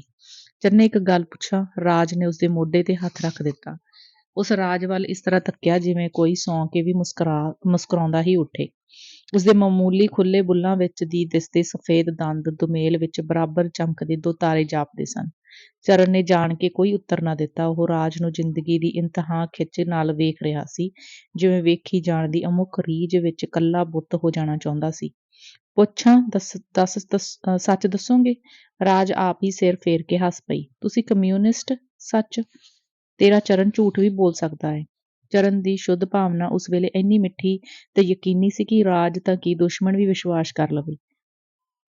ਨਹੀਂ, ਰਾਜ ਚਰਨ ਦੇ ਰੱਬ ਵਰਗਾ ਭਰੋਸਾ ਰੱਖਦੀ ਸੀ। ਪਰ ਚੰਨੇ, ਮੇਰਾ ਦਿਲ ਬੇਸਾਹਾ ਕਿਉਂ ਹੋਇਆ ਪਿਆ ਏ? ਚਰਨ ਨੇ ਆਪਣਾ ਮੂਡ ਬਦਲ ਲਿਆ ਤੇ ਜਾਣ ਕੇ ਰਾਜ ਨੂੰ ਛੇੜਨ ਲਈ ਚੋਭ ਮਾਰੀ। ਇਹ ਨਿਰੀ ਮੋਮ ਦਾ ਬਣਿਆ ਏ ਨਾ, ਆਪਣੀ ਵਾਰੀ ਬੂਥਾ ਸਜਾ ਲਏਗਾ।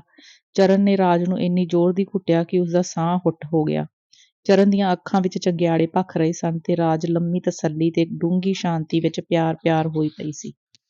ਰਾਜ, ਤੂੰ ਮੇਰੇ ਨਾਲ ਚੱਲ ਸਕਦੀ? ਚਰਨ ਨੇ ਉਨਮਾਦ ਵਿੱਚੋਂ ਅਚੇਤਨਾ ਬੋਲ ਪਈ, ਜਿਹੜਾ ਮਿਲਣ ਆਨੰਦ ਦੇ ਪ੍ਰਵਾਹ ਸਦਕਾ ਦੱਬੀ ਪਈ ਸੀ। ਤੂੰ ਕੀ ਸਮਝਦਾ ਏ, ਮੈਂ ਵਾਪਸ ਜਾਣ ਵਾਸਤੇ ਆਈ ਆਂ? ਰਾਜ ਦਾ ਛੋਟਾ ਜਿਹਾ ਮੂੰਹ ਖੁੱਲ੍ਹ ਕੇ ਰਹਿ ਗਿਆ। ਚਰਨ ਇੱਕਦਮ ਆਪਣੇ ਜਜ਼ਬਾਤ ਤੋਂ ਜਾਗ ਪਿਆ। ਰਾਜ, ਮੇਰੇ ਨਾਲ ਜਾਵੇਂਗੀ? ਹਾਂ, ਲੋਕ ਕੀ ਆਖਣਗੇ? ਚਰਨ ਨੇ ਰਾਜ ਨੂੰ ਘਰ ਪਾ ਲਿਆ, ਲੈ ਕੇ ਨਿਕਲ ਗਿਆ। ਜਗੀਰਦਾਰ ਦੀ ਹੋਣ ਵਾਲੀ ਨੂੰਹ ਨੂੰ ਮੈਂ ਕੀ ਕਰ ਰਿਹਾ ਹਾਂ, ਕੀ ਸੋਚ ਰਿਹਾ ਹਾਂ? ਉਸਦੇ ਮੱਥੇ ਤੇ ਵੱਟ ਉੱਭਰ ਆਏ। ਉਹ ਮਜਬੂਰੀ ਤੇ ਜਜ਼ਬਾਤੀ ਧੰਗੇੜ ਦੇ ਵੇਲਣਿਆਂ ਸੰਗ ਪੀੜਿਆ ਜਾ ਰਿਹਾ ਸੀ। ਇਹ ਸਭਾ ਦੀ ਸਕੀਮ ਨਹੀਂ, ਪ੍ਰੋਗਰਾਮ ਨਹੀਂ, ਜਿਸ ਤੇ ਮਿੱਥ ਕੇ ਚੱਲਿਆ ਜਾ ਸਕੇ। ਦਿਲ ਦਾ ਖੂਨ ਵੀ ਕਰਨਾ ਤੇ ਜਿਉਂਦੇ ਵੀ ਰਹਿਣਾ। ਉਹ ਭਗਵਾਨ, ਤੇਰਾ ਭਗਵਾਨ ਕੋਈ ਨਹੀਂ। ਬਿਲਕੁਲ, ਸਮਾਂ ਤਰਲੇ ਲੈਣ ਦਾ ਨਹੀਂ, ਇਸ ਖਤਰਨਾਕ ਮੋੜ ਤੋਂ ਬਚਣ ਦਾ ਹੈ। ਹਮੇਸ਼ਾ ਟ੍ਰੈਜਡੀ ਕਿਸੇ ਨਾ ਕਿਸੇ ਮੋੜ ਤੇ ਹੀ ਹੁੰਦੀ ਹੈ। ਮੈਂ ਰਾਜ ਨੂੰ ਬੜੇ ਗਲਤ ਰਾਹ ਤੇ ਲੈ ਆਇਆ ਹਾਂ। ਇਨਕਾਰ ਦਾ ਇੱਕ ਵੀ ਸ਼ਬਦ ਉਸਨੂੰ ਹਮੇਸ਼ਾ ਲਈ ਕਤਲ ਕਰਕੇ ਰੱਖ ਦੇਵੇਗਾ। ਪਰ ਮੈਂ ਆਪ ਰਾਜ ਬਿਨਾਂ ਜਿਉਂਦਾ ਰਹਿ ਸਕਾਂਗਾ? ਜ਼ਖਮ ਨੂੰ ਭਰ ਲਵਾਂਗਾ? ਉਸ ਦਾ ਵਾਲ-ਵਾਲ ਰਾਜ ਦੇ ਪਿਆਰ ਵਿੱਚ ਲਹੂ ਲਹਾਨ ਹੋ ਰਿਹਾ ਸੀ। ਮੈਨੂੰ ਰਾਜ ਨੂੰ ਨਹੀਂ ਮਿਲਣਾ ਚਾਹੀਦਾ ਸੀ। ਮੈਂ ਪਾਗਲ ਹੋ ਗਿਆ ਹਾਂ। ਮੈਂ ਜ਼ਰੂਰ ਕੁਝ ਕਰ ਬੈਠਾਂਗਾ। ਮੈਂ ਜ਼ਿੰਦਗੀ ਦੀ ਦੌੜ ਵਿੱਚ ਪੂਰੇ ਜ਼ੋਰ ਨਾਲ ਮੋੜ ਤੋਂ ਭੌਂ ਰਿਹਾ ਹਾਂ। ਜਦੋਂ ਰਾਜ ਇੰਨੀ ਦਲੇਰੀ ਕਰ ਸਕਦੀ ਹੈ, ਮੈਂ ਸਿਵਾਏ ਮਗਜ਼ਮਾਰੀ ਕਰਨ ਦੇ ਕੁਝ ਨਹੀਂ ਕਰ ਸਕਦਾ। ਉਹ ਆਪਣੇ ਆਪ ਨੂੰ ਰਾਜ ਨਾਲ ਗੱਲ ਕਰਨ ਲਈ ਤਿਆਰ ਕੀਤਾ। ਰਾਜ, ਮੈਂ ਵੀ ਤੈਨੂੰ ਇੱਕ ਗੱਲ ਪੁੱਛਣੀ ਹੈ। ਇੱਕ? ਤੁਸੀਂ 1000 ਪੁੱਛ ਸਕਦੇ ਹੋ, ਜਿੰਨੀਆਂ ਚਾਹੋ। ਨਹੀਂ, ਪਹਿਲਾਂ ਤੂੰ ਆਪਣੀ ਪੁੱਛ। ਉਹ ਮੈਨੂੰ ਭੁੱਲ ਹੀ ਗਈ ਸੀ। ਰਾਜ ਥੋੜਾ ਮੁਸਕਾ ਪਈ। ਜਿਹੜੀ ਚਿੱਠੀ ਮੈਨੂੰ ਗਈ ਸੀ, ਉਸ ਵਿੱਚ ਤੁਹਾਡੀਆਂ ਗੱਲਾਂ ਕਿੰਨੀਆਂ ਸਨ ਤੇ ਭਰਪੂਰ ਦੀਆਂ ਕਿੰਨੀਆਂ? ਸਾਰੀਆਂ ਹੀ ਮੇਰੀਆਂ ਸਨ। ਚਰਨ ਨੇ ਦੋਸ਼ੀਆਂ ਵਾਂਗ ਇਕਬਾਲ ਕਰ ਲਿਆ। ਤੂੰ ਮੇਰਾ ਇਮਤਿਹਾਨ ਲੈਣਾ ਚਾਹੁੰਦੀ ਸੀ? ਨਹੀਂ, ਜੋ ਲਿਖਿਆ ਸੀ ਉਹ ਬੁਰਾ ਸੀ, ਤਲਖ ਸੀ, ਪਰ ਸੀ ਉਹ ਸੱਚ। ਚਰਨ ਨੇ ਅਟਕ ਕਹਿੰਦਿਆਂ ਨੀਵੀਂ ਪਾ ਲਈ। ਪਰ ਉਹ ਤਾਂ ਹੁਣ ਕੋਰਾ ਝੂਠ ਹੋ ਕੇ ਰਹਿ ਗਿਆ। ਹਾਂ, ਹੋ ਸਕਦਾ ਏ। ਚਰਨ ਡਰ ਰਿਹਾ ਸੀ। ਉਸ ਵਿੱਚ ਦਲੇਰੀ ਨਹੀਂ ਸੀ ਜੋ ਆਖਦਾ ਇਹ ਸੱਚ ਹੈ। ਉਸਦੇ ਦਿਮਾਗ ਵਿੱਚ ਆਪਣੀ ਗੱਲ ਘੁੰਮ ਰਹੀ ਸੀ। ਕੀ ਤੂੰ ਆਪਣੇ ਮਾਤਾ-ਪਿਤਾ ਨੂੰ ਮਨਾ ਲਏਂਗੀ? ਜੇ ਮੈਂ ਪਿਤਾ ਨੂੰ ਮਨਾ ਸਕਦੀ ਹੁੰਦੀ, ਫਿਰ ਆਹ ਕੁਝ ਕਰਨ ਦੀ ਕੀ ਲੋੜ ਸੀ? ਰਾਜ ਥੋੜੀ ਮਾਯੂਸ ਹੋ ਗਈ। ਉਹ ਕਿਸੇ ਤਰ੍ਹਾਂ ਵੀ ਨਹੀਂ ਮੰਨ ਸਕਦੇ। ਪਤਾ ਨਹੀਂ ਚਰਨ ਦੇ ਕਿਸੇ ਤਰ੍ਹਾਂ ਸ਼ਬਦ ਦਾ ਕੀ ਭਾਵ ਸੀ, ਜਿਹੜਾ ਰਾਜ ਨਾ ਸਮਝ ਸਕੀ ਤੇ ਨਾ ਵਿੱਚ ਸਿਰ ਫੇਰ ਦਿੱਤਾ। ਚਰਨ ਦੇ ਜਜ਼ਬਾਤ ਸਦਾ ਲਈ ਕਤਲ ਹੋ ਗਏ। ਉਹ ਅੱਖਾਂ ਮੀਟਦਿਆਂ ਕਸੀਸ ਵੱਟੀ। ਜ਼ਬਤ ਦੀ ਘੁੱਟ ਭਰਦਿਆਂ ਰਾਜ ਨੇ ਆਪਣੇ ਚੰਨੇ ਨੂੰ ਪਛਾਣ ਲਿਆ। ਉਹ ਅੱਖਾਂ ਭਰਦਿਆਂ ਚਰਨ ਦਾ ਹੱਥ ਘੁੱਟਿਆ। ਫਿਰ ਕੀ ਹੋਇਆ? ਨਹੀਂ ਮੰਨਦੇ ਨਾ ਸਹੀ, ਅਸਾਂ ਉਹਨਾਂ ਤੋਂ ਜ਼ਿੰਦਗੀ ਉਧਾਰੀ ਤਾਂ ਨਹੀਂ ਲੈਣੀ? ਨਹੀਂ ਰਾਜ, ਅਸੀਂ ਹਾਲੇ ਉਹਨਾਂ ਤੋਂ ਬੜਾ ਕੁਝ ਲੈਣਾ ਏ। ਚਰਨ ਉਹ ਗੱਲ ਆਖ ਗਿਆ ਸੀ ਜਿਹੜਾ ਰਾਜ ਦੇ ਜ਼ਿਹਨ ਤੋਂ ਕਿਤੇ ਉੱਚੀ ਸੀ। ਉਹ ਉਸਦੇ ਭਾਵਾਂ ਨੂੰ ਬਹੁਤ ਗਲਤ ਸਮਝ ਗਈ ਤੇ ਹੱਦੋਂ ਵੱਧ ਨੀਵਾਂ ਵੀ। ਉਹ ਝੋਲੇ ਵਿੱਚੋਂ ਦੇ 1000 ਦੇ ਨੋਟ ਕੱਢਦਿਆਂ ਆਖਿਆ, ਮੈਂ ਕੁਝ ਲੈ ਵੀ ਆਈ ਆਂ। ਜਿਉਂ ਹੀ ਚਰਨ ਨੇ ਰਾਜ ਦੇ ਨੋਟਾਂ ਦਾ ਰੁੱਗ ਵੇਖਿਆ, ਉਸਨੂੰ ਅੱਗ ਹੀ ਲੱਗ ਗਈ। ਉਹ ਗੁੱਸੇ ਵਿੱਚ ਭਰ ਗਿਆ ਤੇ ਪੈਂਦੀ ਸੱਟੇ ਹੀ ਬੋਲਿਆ, ਤੂੰ ਮੈਨੂੰ ਇੰਨਾ ਨੀਵਾਂ ਸਮਝਦੀ ਐ? ਹੁਣ ਸਿਆਣਾ ਚਰਨ ਵੀ ਕੁੜੀ ਦਾ ਸਧਾਰਨ ਮਨ ਨਾ ਜਾਣ ਸਕਿਆ। ਉਸਦੇ ਅਰਮਾਨਾਂ ਵਿੱਚ ਤਾਂ ਏਦੂ ਉੱਚਾ ਤਾਰਾ ਕੋਈ ਨਹੀਂ ਸੀ, ਏਦੂ ਵੱਡਾ ਚੰਨ। ਰਾਜ ਚਰਨ ਦੀ ਗੁਸੀਲੀ ਗੱਲਬਾਤ ਨਾਲ ਬੁੱਤ ਬਣ ਗਈ ਤੇ ਉਸ ਦੇ ਹੰਝੂ ਉਮਲ ਆਏ। ਨੋਟਾਂ ਦਾ ਰੁੱਗ ਉਸਦੇ ਹੱਥੋਂ ਨਿਕਲ ਕੇ ਘਾਹ ਦੇ ਜਾ ਪਿਆ। ਚਰਨ ਵੀ ਆਪੇ ਤੇ ਪਛਤਾਇਆ। ਉਸ ਨੋਟ ਚੁੱਕ ਕੇ ਮੁੜ ਉਸਦੇ ਝੋਲੇ ਵਿੱਚ ਪਾ ਦਿੱਤੇ। 2 ਕੁ ਮਿੰਟ ਦੀ ਚੁੱਪ ਦੋਹਾਂ ਨੂੰ ਦੁਖੀ ਕਰਦੀ ਰਹੀ। ਫਿਰ ਚਰਨ ਨੇ ਰਾਜ ਨੂੰ ਉਠਾਇਆ, ਉਸ ਨੂੰ ਨਹਿਰ ਦੇ ਕਿਨਾਰੇ ਮੋਢਿਆਂ ਤੋਂ ਫੜ ਕੇ ਆਪਣੇ ਨਾਲ ਤੋਰਦਾ ਰਿਹਾ, ਜਿਵੇਂ ਉਹ ਲੰਬੀ ਬਿਮਾਰੀ ਪਿੱਛੋਂ ਮਸੀਂ ਆਸਰੇ ਨਾਲ ਤੁਰ ਰਹੀ ਸੀ। ਹਕੀਕਤ ਇਹ ਸੀ ਕਿ ਉਹ ਆਪ ਆਸਰਾ ਲੱਭ ਰਿਹਾ ਸੀ। ਰਾਜ, ਜੇ ਮੈਂ ਤੈਨੂੰ ਪਰਦੇਸ਼ ਕੱਢ ਕੇ ਲੈ ਚੱਲਾਂ, ਚੱਲੇਂਗੀ? ਚਰਨ ਨੇ ਫਿਰ ਡੋਲਿਆਂ ਤੋਂ ਫੜ ਕੇ ਪੁੱਛਿਆ। ਰਾਜ ਦੇ ਹੰਝੂ ਸੁੱਕੇ ਨਹੀਂ ਸਨ। ਉਹ ਤਰਸ ਦੀ ਭੁੱਖ ਵਿੱਚੋਂ ਚਰਨ ਨੂੰ ਚੀਰਦੀਆਂ ਨਜ਼ਰਾਂ ਨਾਲ ਤੱਕਿਆ, ਜਿਵੇਂ ਆਖ ਰਹੀ ਹੋਵੇ, ਜ਼ਾਲਮਾ, ਅਜੇ ਇਸ ਦੀ ਗੁੰਜਾਇਸ਼ ਬਾਕੀ ਹੈ। ਚਰਨ ਨੇ ਰੁਮਾਲ ਕੱਢ ਕੇ ਉਸਦੀਆਂ ਅੱਖਾਂ ਪੂੰਝੀਆਂ। ਹੁਣ ਉਹ ਬਹੁਤ ਸਾਵਧਾਨ ਹੋ ਚੁੱਕਾ ਸੀ। ਤੂੰ ਮੈਨੂੰ ਪਿਆਰ ਕਰਦੀ ਹੈ, ਠੀਕ ਆ? ਬਹੁਤ ਕਰਦੀ ਹੈ, ਬਹੁਤ ਠੀਕ ਆ। ਪਰ ਮੇਰੀ ਇੱਜ਼ਤ ਵੀ ਕਰਦੀ ਹੈ? ਤੁਰਿਆ ਜਾਂਦਾ ਉਹ ਉੱਤਰ ਲਈ ਫਿਰ ਖਲੋ ਗਿਆ। ਉਸਦਾ ਆਪਾ ਨਾਜ਼ੁਕ ਟਾਹਣੀ ਦੇ ਪੱਤੇ ਉੱਤੇ ਪਏ ਤਰੇਲ ਕਤਰੇ ਵਾਂਗ ਲਰਜ਼ੇ ਖਾ ਰਿਹਾ ਸੀ। ਚਗਲਾਂ ਦਾ ਜੋੜਾ ਬੋਲਦਾ ਉੱਠਿਆ ਤੇ ਇੱਕ ਦੂਜੇ ਤੋਂ ਵਿਛੜ ਗਿਆ। ਇੱਕ ਪੰਛੀ ਨਹਿਰ ਦੇ ਉਰਾਰ ਤੇ ਦੂਜਾ ਪਾਰ ਜਾ ਬੈਠਾ ਸੀ। ਰੱਬ ਦੇ ਵਾਸਤੇ ਚਰਨ ਦੱਸ ਦੇ, ਮੈਥੋਂ ਇਹ ਕੁਝ ਕਿਉਂ ਪੁੱਛਿਆ ਜਾ ਰਿਹਾ ਏ? ਰਾਜ ਫਿੱਸ ਪਈ। ਇਹ ਬੜਾ ਜ਼ਰੂਰੀ ਹੈ, ਕਮਲੀ ਨਾ ਬਣ। ਅਸੀਂ ਜ਼ਿੰਦਗੀ ਦੇ ਖਤਰਨਾਕ ਮੋੜ ਤੇ ਖਲੋਤੇ ਹਾਂ। ਜੇ ਤਿਲਕ ਗਏ, ਕਿਤੋਂ ਦੇ ਵੀ ਨਹੀਂ ਰਵਾਂਗੇ। ਰਾਜ ਚਰਨ ਦੀ ਗੱਲ ਤੇ ਰੱਬ ਵਰਗਾ ਈਮਾਨ ਲੈ ਆਈ। ਉਹ ਦੋਵੇਂ ਹਨੇਰੀ ਦੇ ਜ਼ੋਰ ਨਾਲ ਲਿਫ ਕੇ ਮਿਲੀਆਂ ਟਾਹਣੀਆਂ ਵਾਂਗ ਜੁੜ ਕੇ ਅੱਡ ਹੋ ਗਏ। ਤੂੰ ਇਹ ਵੀ ਜਾਣਦੀ ਏ, ਇਲਾਕੇ ਦੇ ਕਿਸਾਨ ਮੇਰੀ ਕਿੰਨੀ ਇੱਜ਼ਤ ਕਰਦੇ ਆ, ਕਿੰਨਾ ਚੰਗਾ ਜਾਣਦੇ ਆ। ਰਾਜ ਨੇ ਹਾਂ ਵਿੱਚ ਸਿਰ ਹਿਲਾਇਆ। ਪੁੱਲ ਦੀਆਂ ਧਾਰਾਂ ਦਾ ਸ਼ੋਰ ਉੱਚਾ ਹੁੰਦਾ ਜਾ ਰਿਹਾ ਸੀ। ਕਦੇ ਤੂੰ ਮੈਨੂੰ ਬੁਰੀ ਤਰ੍ਹਾਂ ਬਦਨਾਮ ਹੋਇਆ ਦੇਖਣਾ ਪਸੰਦ ਕਰੇਂਗੀ? ਚਰਨ ਪਾਗਲਾਂ ਵਾਂਗ ਬੋਲ ਰਿਹਾ ਸੀ ਤੇ ਰਾਜ ਉਸਦੀਆਂ ਹਰਕਤਾਂ ਦੇਖ ਹੋਸ਼ ਤਿਆਗ ਰਹੀ ਸੀ। ਜੇ ਭਲਾ ਮੈਂ ਚੋਰ ਬਣ ਜਾਵਾਂ, ਗੁੰਡੇ ਕੰਮ ਕਰਨ ਲੱਗ ਪਵਾਂ, ਤੈਨੂੰ ਕਿੰਨਾ ਕੁ ਚੰਗਾ ਲੱਗੇਗਾ? ਰਾਜ ਨੂੰ ਖੁੜਕ ਗਈ। ਉਹ ਕਿਉਂ ਅਜਿਹੀਆਂ ਗੱਲਾਂ ਕਰ ਰਿਹਾ ਏ? ਉਹ ਤੁਣਕ ਕੇ ਬੋਲਣਾ ਹੀ ਚਾਹੁੰਦੀ ਸੀ ਕਿ ਚਰਨ ਦੀਆਂ ਆਪਣੀਆਂ ਭੁੱਬਾਂ ਨਿਕਲ ਗਈਆਂ। ਉਸ ਆਪਣਾ ਰੋਂਦਾ ਮੂੰਹ ਢੱਕ ਲਿਆ, ਮੁੜ ਉੱਥੇ ਹੀ ਬਹਿ ਗਿਆ। ਨਹਿਰ ਦੇ ਫਿਸੜ ਕਿਨਾਰੇ ਵਿੱਚ ਉਸਦਾ ਇੱਕ ਪੈਰ ਥੱਲੇ ਧੱਸਦਾ ਜਾ ਰਿਹਾ ਸੀ। ਉਸ ਧਾਰੋ ਧਾਰ ਰੋਂਦਿਆਂ ਪੁਕਾਰਿਆ, ਰਾਜੀ, ਤੇਰਾ ਚਰਨ ਨਹੀਂ ਬਚ ਸਕਦਾ, ਤੂੰ ਉਸਨੂੰ ਬਚਾ ਲੈ। ਰਾਜ ਚਰਨ ਦੀ ਹਾਲਤ ਨੂੰ ਦੇਖ ਕੇ ਹੈਰਾਨੀ ਵਿੱਚ ਕੰਬ ਗਈ। ਅਸਲੋਂ ਪਿਘਲ ਗਈ। ਉਸਦੀ ਆਤਮਾ ਕਲਵਲ ਹੁੰਦੀ ਸੋਚ ਰਹੀ ਸੀ, ਆਖਰ ਚਰਨ ਚਾਹੁੰਦਾ ਕੀ ਏ? ਉਹ ਦੱਸੇ ਤਾਂ ਸਹੀ, ਮੈਂ ਮਰ ਕੇ ਵੀ ਪੂਰਾ ਕਰਾਂਗੀ। ਚਰਨ ਉਸਦੇ ਪੱਟਾਂ ਨਾਲ ਸਿਰ ਜੋੜੀ ਵਿਲਕੀ ਜਾ ਰਿਹਾ ਸੀ, ਬਿਲਕੁਲ ਇੱਕ ਬੱਚੇ ਵਾਂਗ। ਰਾਜ ਦਾ ਅੰਦਰ ਮੋਹ ਹੇਰਵੇ ਵਿੱਚ ਦਰਵਿਆ ਪਿਆ ਸੀ। ਉਸਨੂੰ ਸੁਪਨੇ ਵਿੱਚ ਵੀ ਕਦੇ ਮਿਲਣ ਨਹੀਂ ਸੀ ਆਇਆ ਕਿ ਚਰਨ ਦਾ ਦਿਲ ਇੰਨਾ ਨਰਮ ਤੇ ਪਿਆਰ ਰਸੀਲਾ ਹੋਵੇਗਾ। ਅਨਿੰਨ ਭਗਤਾਂ ਵਾਂਗ ਗੋਡੇ ਟੇਕ ਧਾਹੀ ਰੋਏਗਾ ਤੇ ਜ਼ਖਮੀਆਂ ਵਾਂਗ ਉਸ ਤੋਂ ਪਨਾਹ ਮੰਗੇਗਾ। ਰਾਜ ਨੇ ਉਸਨੂੰ ਮੋਢਿਆਂ ਤੋਂ ਫੜ ਕੇ ਉਠਾਉਣ ਦਾ ਯਤਨ ਕੀਤਾ, ਪਰ ਉਹ ਨਾ ਉੱਠਿਆ। ਨਹੀਂ ਰਾਜ, ਜੇ ਤੂੰ ਮੈਨੂੰ ਠੀਕ ਪਿਆਰ ਕਰਦੀ ਏਂ, ਮੇਰੀ ਇੱਕ ਮੰਗ ਮੰਨ ਲੈ। ਮੈਂ ਇੰਨੀਆਂ ਛੁਰੀਆਂ ਹੇਠ ਹਲਾਲ ਹੋ ਰਿਹਾ ਹਾਂ। ਚੰਨੇ, ਮੈਂ 1000 ਮੰਨਾਂਗੀ, ਤੂੰ ਉੱਠ। ਮੈਂ ਤੇਰੇ ਦਰਦ ਨਾਲ ਵਾਲ-ਵਾਲ ਚੀਰੀ ਗਈ ਆਂ। ਮੈਂ ਤੈਨੂੰ ਕਿਸੇ ਤਰ੍ਹਾਂ ਵੀ ਦੁਖੀ ਨਹੀਂ ਵੇਖ ਸਕਦੀ। ਰਾਜ ਨੇ ਉਸਨੂੰ ਉਠਾਇਆ ਤੇ ਆਪਣੀਆਂ ਤਲੀਆਂ ਨਾਲ ਉਸਦੇ ਹੰਝੂ ਪੂੰਝੇ। ਦੇਖ ਰਾਜ, ਨੂੰ ਜੇ ਮੈਂ ਤੈਨੂੰ ਲੈ ਕੇ ਨਿਕਲ ਤੁਰਾਂ, ਲੋਕ ਮੈਨੂੰ ਗੁੰਡਾ ਆਖਣਗੇ। ਸਰਮਾਏਦਾਰ ਪ੍ਰੈਸ ਲਿਖੇਗਾ, ਇੱਕ ਕਮਿਊਨਿਸਟ ਕੁਆਰੀ ਕੁੜੀ ਲੈ ਕਰ ਭਾਗ ਗਿਆ। ਮੈਂ ਇਹ ਬਰਦਾਸ਼ਤ ਨਹੀਂ ਕਰ ਸਕਦਾ। ਰਾਜ ਭੁਚਾਲ ਮੂੰਹ ਆਈ ਪਹਾੜ ਵਾਂਗ ਇੱਕ ਵਾਰ ਹੀ ਕੰਬੀ। ਉਸਦੇ ਬੁੱਲ੍ਹ ਸੀਤੇ ਗਏ ਤੇ ਦਿਲ ਖਾਲੀ ਹੋਣਾ ਸ਼ੁਰੂ ਹੋ ਗਿਆ। ਚਰਨ ਨੇ ਫਿਰ ਆਖਣਾ ਸ਼ੁਰੂ ਕੀਤਾ, ਕਿਸਾਨਾਂ ਦਾ ਭਰੋਸਾ, ਸਭਾ ਦੀ ਵਫ਼ਾਦਾਰੀ। ਉਸ ਸਿਰ ਫੇਰਿਆ। ਮੈਂ ਆਪ ਵੀ ਬਦਨਾਮ ਹੋਵਾਂ ਤੇ ਉਹਨਾਂ ਨੂੰ ਵੀ ਬਦਨਾਮ ਕਰਾਂ, ਇਹ ਮੈਥੋਂ ਨਹੀਂ ਹੋਣਾ। ਪਰ ਰਾਜ ਕੁਝ ਨਹੀਂ ਸੁਣ ਰਹੀ ਸੀ। ਤੂੰ ਇਹ ਵਿਛੋੜਾ ਨਾ ਸਹਿ ਕੇ ਮਰ ਜਾਵੇਂ, ਮੈਂ ਬਰਦਾਸ਼ਤ ਨਹੀਂ ਕਰ ਸਕਦਾ। ਮੈਂ ਆਪ ਹੀ ਮਰਨਾ ਚਾਹੁੰਦਾ ਹਾਂ। ਮੈਂ ਤੈਨੂੰ ਵੀ ਨਹੀਂ ਮਰਨ ਦਿਆਂਗਾ। ਰਾਜ, ਤੇਰੇ ਇੰਨੇ ਸਹਾਰੇ ਨਾਲ ਹੀ ਲੋਕ ਇਨਕਲਾਬ ਤੱਕ ਜਿਉਂਦੇ ਰਹਿਣਾ ਚਾਹੁੰਦਾ ਹਾਂ। ਪਤਾ ਨਹੀਂ ਕਿੰਨੇ ਹਜ਼ਾਰਾਂ ਆਸ਼ਕਾਂ ਖੁਦਕਸ਼ੀਆਂ ਕਰਕੇ ਵੇਖੀਆਂ। ਇਹ ਕਸਾਈ ਸਮਾਜ ਨਾ ਬਦਲਿਆ। ਨਸ਼ੰਗ ਨਹਿਰ 'ਚ ਰੁੜ ਚੱਲ, ਇਹ ਨਹੀਂ ਬਦਲੇਗਾ। ਸਮਾਜ ਦੀ ਧੱਕੇਸ਼ਾਹੀ ਦੇ ਪੁੜਾਂ ਹਰ ਜਵਾਨੀ ਦੇ ਅਰਮਾਨ ਦਰੋੜੇ, ਸਾਰੀ ਲੋਕਾਈ ਦਾ ਕਰਿਆਟਾ ਕਰਕੇ ਰੱਖ ਦਿੱਤਾ। ਸਮੇਂ ਦਾ ਖਰਾਸ ਉਸੇ ਰਫ਼ਤਾਰ ਨਾਲ ਭੌਂ ਰਿਹਾ ਏ। ਤੂੰ ਸਾਥਣ ਬਣ, ਮੇਰੀ ਜ਼ਿੰਦਗੀ ਦਾ ਆਸਰਾ। ਮੈਨੂੰ ਇਸ ਖੂਨੀ ਨਿਜ਼ਾਮ ਦੇ ਖਿਲਾਫ ਜੀ ਭਰ ਕੇ ਲੜਨ ਦੇ, ਜਿਸ ਤੇਰੀ ਤੇ ਮੇਰੀ ਜਵਾਨੀ ਮਰੋੜ ਕੇ ਰੱਖ ਦਿੱਤੀਆਂ। ਚਰਨ ਬੋਲੀ ਜਾ ਰਿਹਾ ਸੀ। ਰਾਜ ਦੇ ਦਿਲ ਨੂੰ ਕੁਝ ਹੋਇਆ, ਜਿਵੇਂ ਵਿੱਚੋਂ ਕੁਝ ਖਿੱਚ ਲਿਆ ਹੋਵੇ।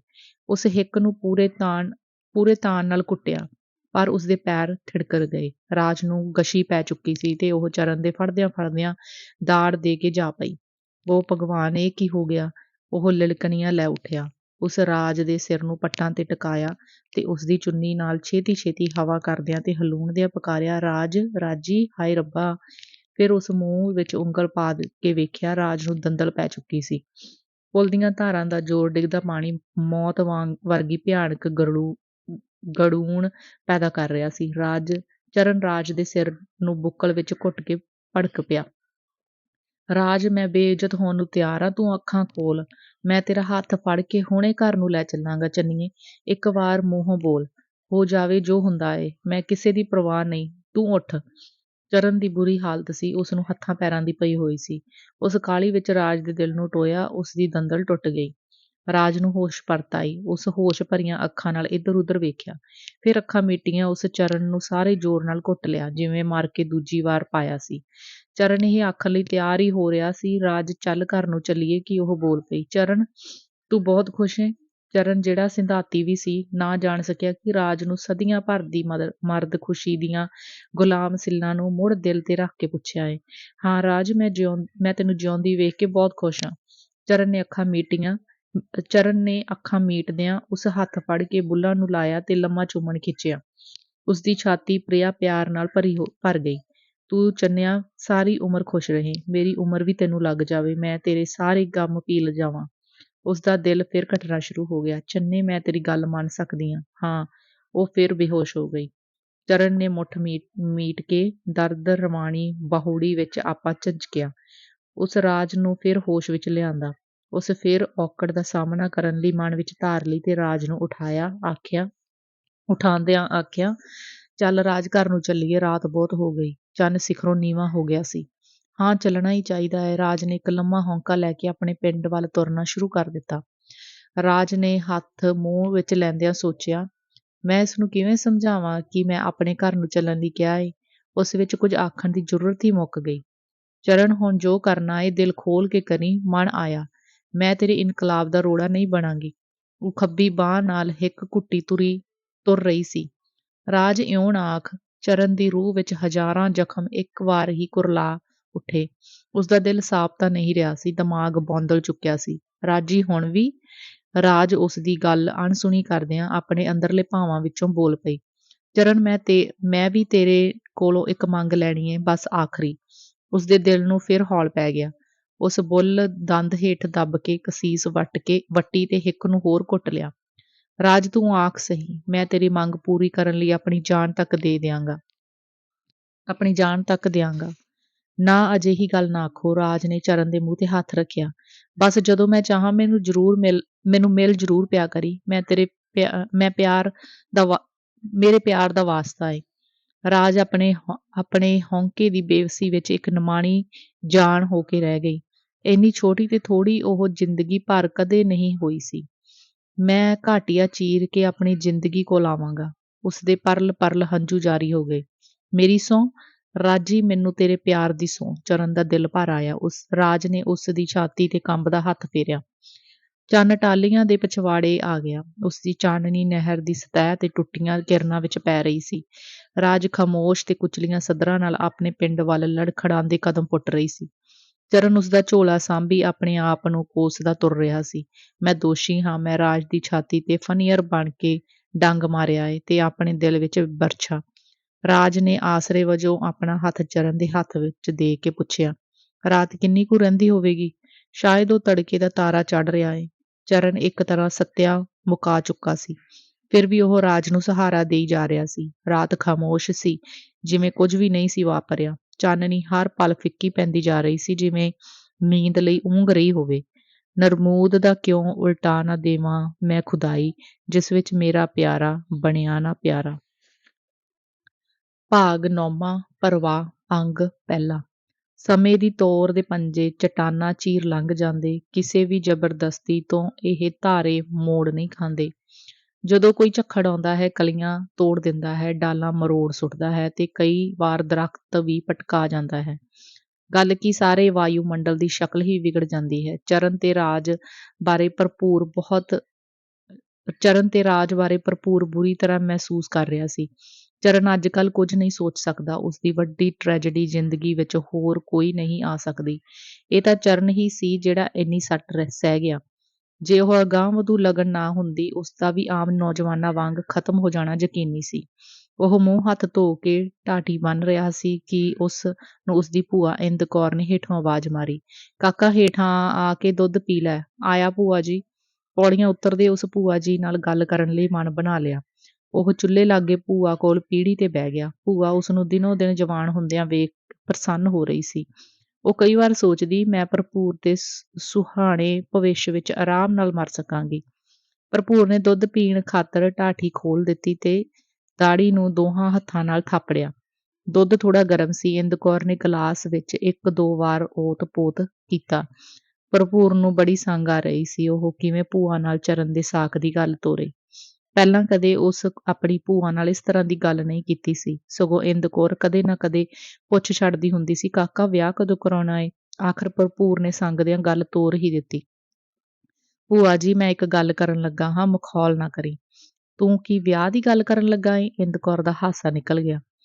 "ਗੱਲ ਵਿਆਹ ਦੀ ਏ।" ਇੰਦ ਕੌਰ ਦੇ ਚਿਹਰੇ ਵਿੱਚੋਂ ਬੁਢਾਪੇ ਦੀਆਂ ਰੇਖਾਂ ਮਿਟ ਗਈਆਂ। ਉਸਦੀ ਆਸ਼ੀਰਵਾਦ ਦਿੰਦਿਆਂ ਪ੍ਰਸੰਨ ਨਜ਼ਰਾਂ ਭਰਪੂਰ ਤੇ ਗੱਡੀਆਂ ਸਨ। ਭਰਪੂਰ ਨੇ ਫਿਰ ਕਿਹਾ, "ਪਰ ਜਿੰਨਾ ਚਿਰ ਪਹਿਲਾਂ ਚਰਨ ਦਾ ਨਾ ਹੋਵੇ। ਜੇ ਚਰਨ ਨੇ ਸਾਰੀ ਉਮਰ ਕੁਆਰਾ ਹੀ ਰਹਿਣਾ ਹੋਇਆ?" ਇੰਦ ਕੌਰ ਨੂੰ ਪਤਾ ਸੀ ਕਿ ਚਰਨ ਜਾਣ ਕੇ ਸਾਕ ਨਹੀਂ ਲੈਂਦਾ। ਕਿਉਂਕਿ ਭਰਪੂਰ ਦੀ ਗੈਰ ਹਾਜ਼ਰੀ ਵਿੱਚ ਇੰਦ ਕੌਰ ਕੋਲ ਆਇਆ, ਉਹ ਵਿਆਹ ਦੀ ਗੱਲਬਾਤ ਨੂੰ ਝੇੜ ਸਮਝ ਕੇ ਟਾਲ ਦਿਆ ਕਰਦਾ ਸੀ। ਨਹੀਂ, ਹੁਣ ਉਹ ਛੇਤੀ ਵਿਆਹ ਕਰਵਾ ਲਵੇਗਾ। "ਕਿਉਂ? ਕੋਈ ਸਾਕ ਹੋ ਗਿਆ?" ਕਿੱਥੋਂ ਹੋਇਆ ਏ?" ਇੰਦ ਕੌਰ ਦੀ ਦਿਲਚਸਪੀ ਵੱਧ ਗਈ। "ਨਹੀਂ, ਸਾਕ ਨਹੀਂ ਹੋਇਆ, ਉਂਝ ਆਥਣ ਸਵੇਰ ਹੋ ਜਾਵੇਗਾ। ਮੈਂ ਚਾਹੁੰਦਾ ਹਾਂ ਚਰਨ ਦਾ ਰਿਸ਼ਤਾ ਅਜਿਹੀ ਥਾਂ ਹੋਵੇ ਜਿੱਥੇ ਅਸੀਂ ਭਰਾਵਾਂ ਤੇ ਦੋਸਤਾਂ ਵਾਂਗ ਮਿਲਦੇ ਵਰਤਦੇ ਰਹੀਏ। ਚਰਨ ਵਰਗਾ ਬੀਬਾ ਮੁੰਡਾ ਨਹੀਂ ਮਿਲ ਸਕਦਾ।" ਭਰਪੂਰ ਚਰਨ ਦੀ ਵਿਸ਼ੇਸ਼ਤਾ ਵਿੱਚ ਤਕਰੀਬਨ ਬਹੁਤ ਕੁਝ ਕਹਿ ਗਿਆ। ਇੰਦਰ ਕੌਰ ਚਰਨ ਨੂੰ ਭਰਪੂਰ ਵਾਂਗ ਹੀ ਸਮਝਦੀ ਸੀ। ਉਹ ਹਾਂ ਕਰੇ ਸਹੀ, ਸਾਕ ਸਹੁੰ। ਇੰਦ ਕੌਰ ਨੇ ਆਪਣੇ ਦਿਮਾਗ ਤੇ ਜ਼ੋਰ ਪਾ ਕੇ ਜਾਣ-ਪਛਾਣ ਵਾਲੀਆਂ ਥਾਵਾਂ ਤੇ ਰਿਸ਼ਤੇਦਾਰੀਆਂ ਵਿੱਚ ਪੜਤਾਲ ਸ਼ੁਰੂ ਕਰ ਦਿੱਤੀ। "ਆਪਣੇ ਪਿੰਡੋਂ ਨਾ ਕਰਵਾ ਦਈਏ?" ਇੰਦ ਕੌਰ ਨੇ ਆਪਣੇ ਪੇਕਿਆਂ ਤੋਂ ਭਾਵ ਸੀ। ਭਰਪੂਰ ਆਪਣੇ ਦਿਲ ਵਿੱਚ ਅਮਰੋ ਦੇ ਸਾਕ ਬਾਰੇ ਪੱਕੀ ਧਾਰ ਚੁੱਕਾ ਸੀ ਤੇ ਇਹਨਾਂ 2 ਛੁੱਟੀਆਂ ਵਿੱਚ ਇਹ ਕਾਰਜ ਸਿਰੇ ਚਾੜ੍ਹ ਦੇਣ ਦੀ ਨੀਅਤ ਨਾਲ ਹੀ ਕਾਲਜੋਂ ਆਇਆ ਸੀ।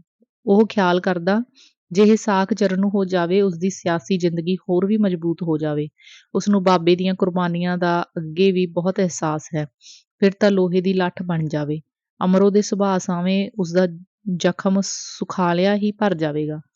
"ਪਿੰਡੋਂ ਨਹੀਂ ਭੂਆ ਜੀ, ਮੈਂ ਸੋਚਦਾ ਏਂ ਜੇ ਵਜ਼ੀਰ ਸਿੰਘ ਅਮਰੋ ਦਾ ਸਾਕ ਦੇਣਾ ਮੰਨ ਜਾਵੇ, ਚਰਨ ਦੀ ਸਿਆਸੀ ਜ਼ਿੰਦਗੀ ਵਿੱਚ ਲੋਹੜੇ ਦਾ ਬਲ ਆ ਜਾਵੇਗਾ।" ਭਰਪੂਰ ਨੇ ਆਪਣੇ ਵੱਲੋਂ ਠੀਕ ਨਿਸ਼ਾਨੇ ਤੇ ਤੀਰ ਮਾਰ ਦਿੱਤਾ। ਇੰਦ ਕੌਰ ਨੇ ਆਪਣੇ ਗੁਆਂਢ ਬਾਰੇ ਸੋਚਿਆ ਨਹੀਂ ਸੀ। ਅਮਰੋ ਵਿੱਚ ਉਸਦਾ ਮਾਂ ਸਨੇਹ ਵੀ ਸੀ। ਭਰਪੂਰ ਪਿੱਛੋਂ ਜੇ ਕੋਈ ਉਸਦੀ ਹਮਦਰਦੀ ਤੇ ਪਿਆਰ ਦਾ ਪਾਤਰ ਸੀ ਤਾਂ ਉਹ ਅਮਰੋ ਹੀ ਸੀ। ਉਸ ਪੂਰੇ ਦਿਲ ਨਾਲ ਹਾਮੀ ਭਰਦਿਆਂ ਕਿਹਾ, "ਮੈਂ ਅੱਜ ਹੀ ਹਰੋ ਨਾਲ ਗੱਲ ਕਰਦੀ ਆਂ।" ਉਸਨੂੰ ਭਰੋਸਾ ਸੀ ਉਹ ਝੱਟ ਉਹਨਾਂ ਦੀ ਮੰਨ ਲਵੇਗੀ, ਕਿਉਂਕਿ ਉਸਦਾ ਵਰਤਾਰਾ ਘਰਦਿਆਂ ਵਰਗਾ ਰਿਹਾ ਸੀ। ਉਧਰ ਵਜ਼ੀਰ ਸਿੰਘ ਜਵਾਨ ਹੋ ਚੁੱਕੀਆਂ ਕੁੜੀਆਂ ਦੇ ਫਿਕਰ ਵਿੱਚ ਦਿਨੋਂ-ਦਿਨ ਘੁਲਦਾ ਜਾ ਰਿਹਾ ਸੀ।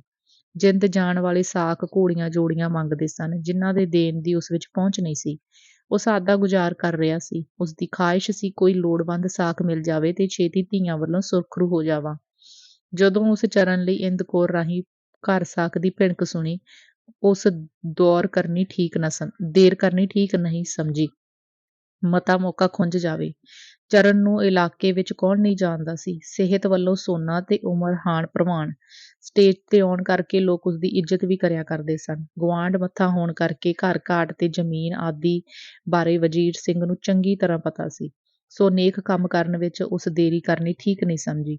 ਉਸ ਖਿਆਲ ਕੀਤਾ, ਜਦੋਂ ਇੰਦ ਕੌਰ ਤੇ ਭਰਪੂਰ ਆਪੋ ਵਿੱਚ ਹੋ ਕੇ ਸਾਕ ਕਰਾਉਂਦੇ ਆ, ਸਾਨੂੰ ਕੀ ਖਤਰਾ ਹੋ ਸਕਦਾ, ਨਾਲੇ ਦਾਜ ਦਹੇਜ ਨਾ ਦੇਣਾ ਪਵੇਗਾ। ਉਸ ਘਰਵਾਲੀ ਨੂੰ ਆਖਿਆ, "ਸਾਨੂੰ ਹੋਰ ਕੀ ਚਾਹੀਦਾ ਵੀ ਕੀ ਏ? ਕਿਸੇ ਵੱਡੇ ਘਰ ਮੱਥਾ ਲਾ ਕੇ ਔਖੇ ਹੀ ਹੋਵਾਂਗੇ।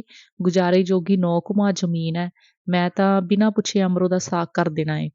ਅਮਰੋ ਦਾ ਨਹੀਂ, ਉੱਥੇ ਸੰਤੋ ਦਾ ਸਾਕ ਕਰਨਾ ਏ।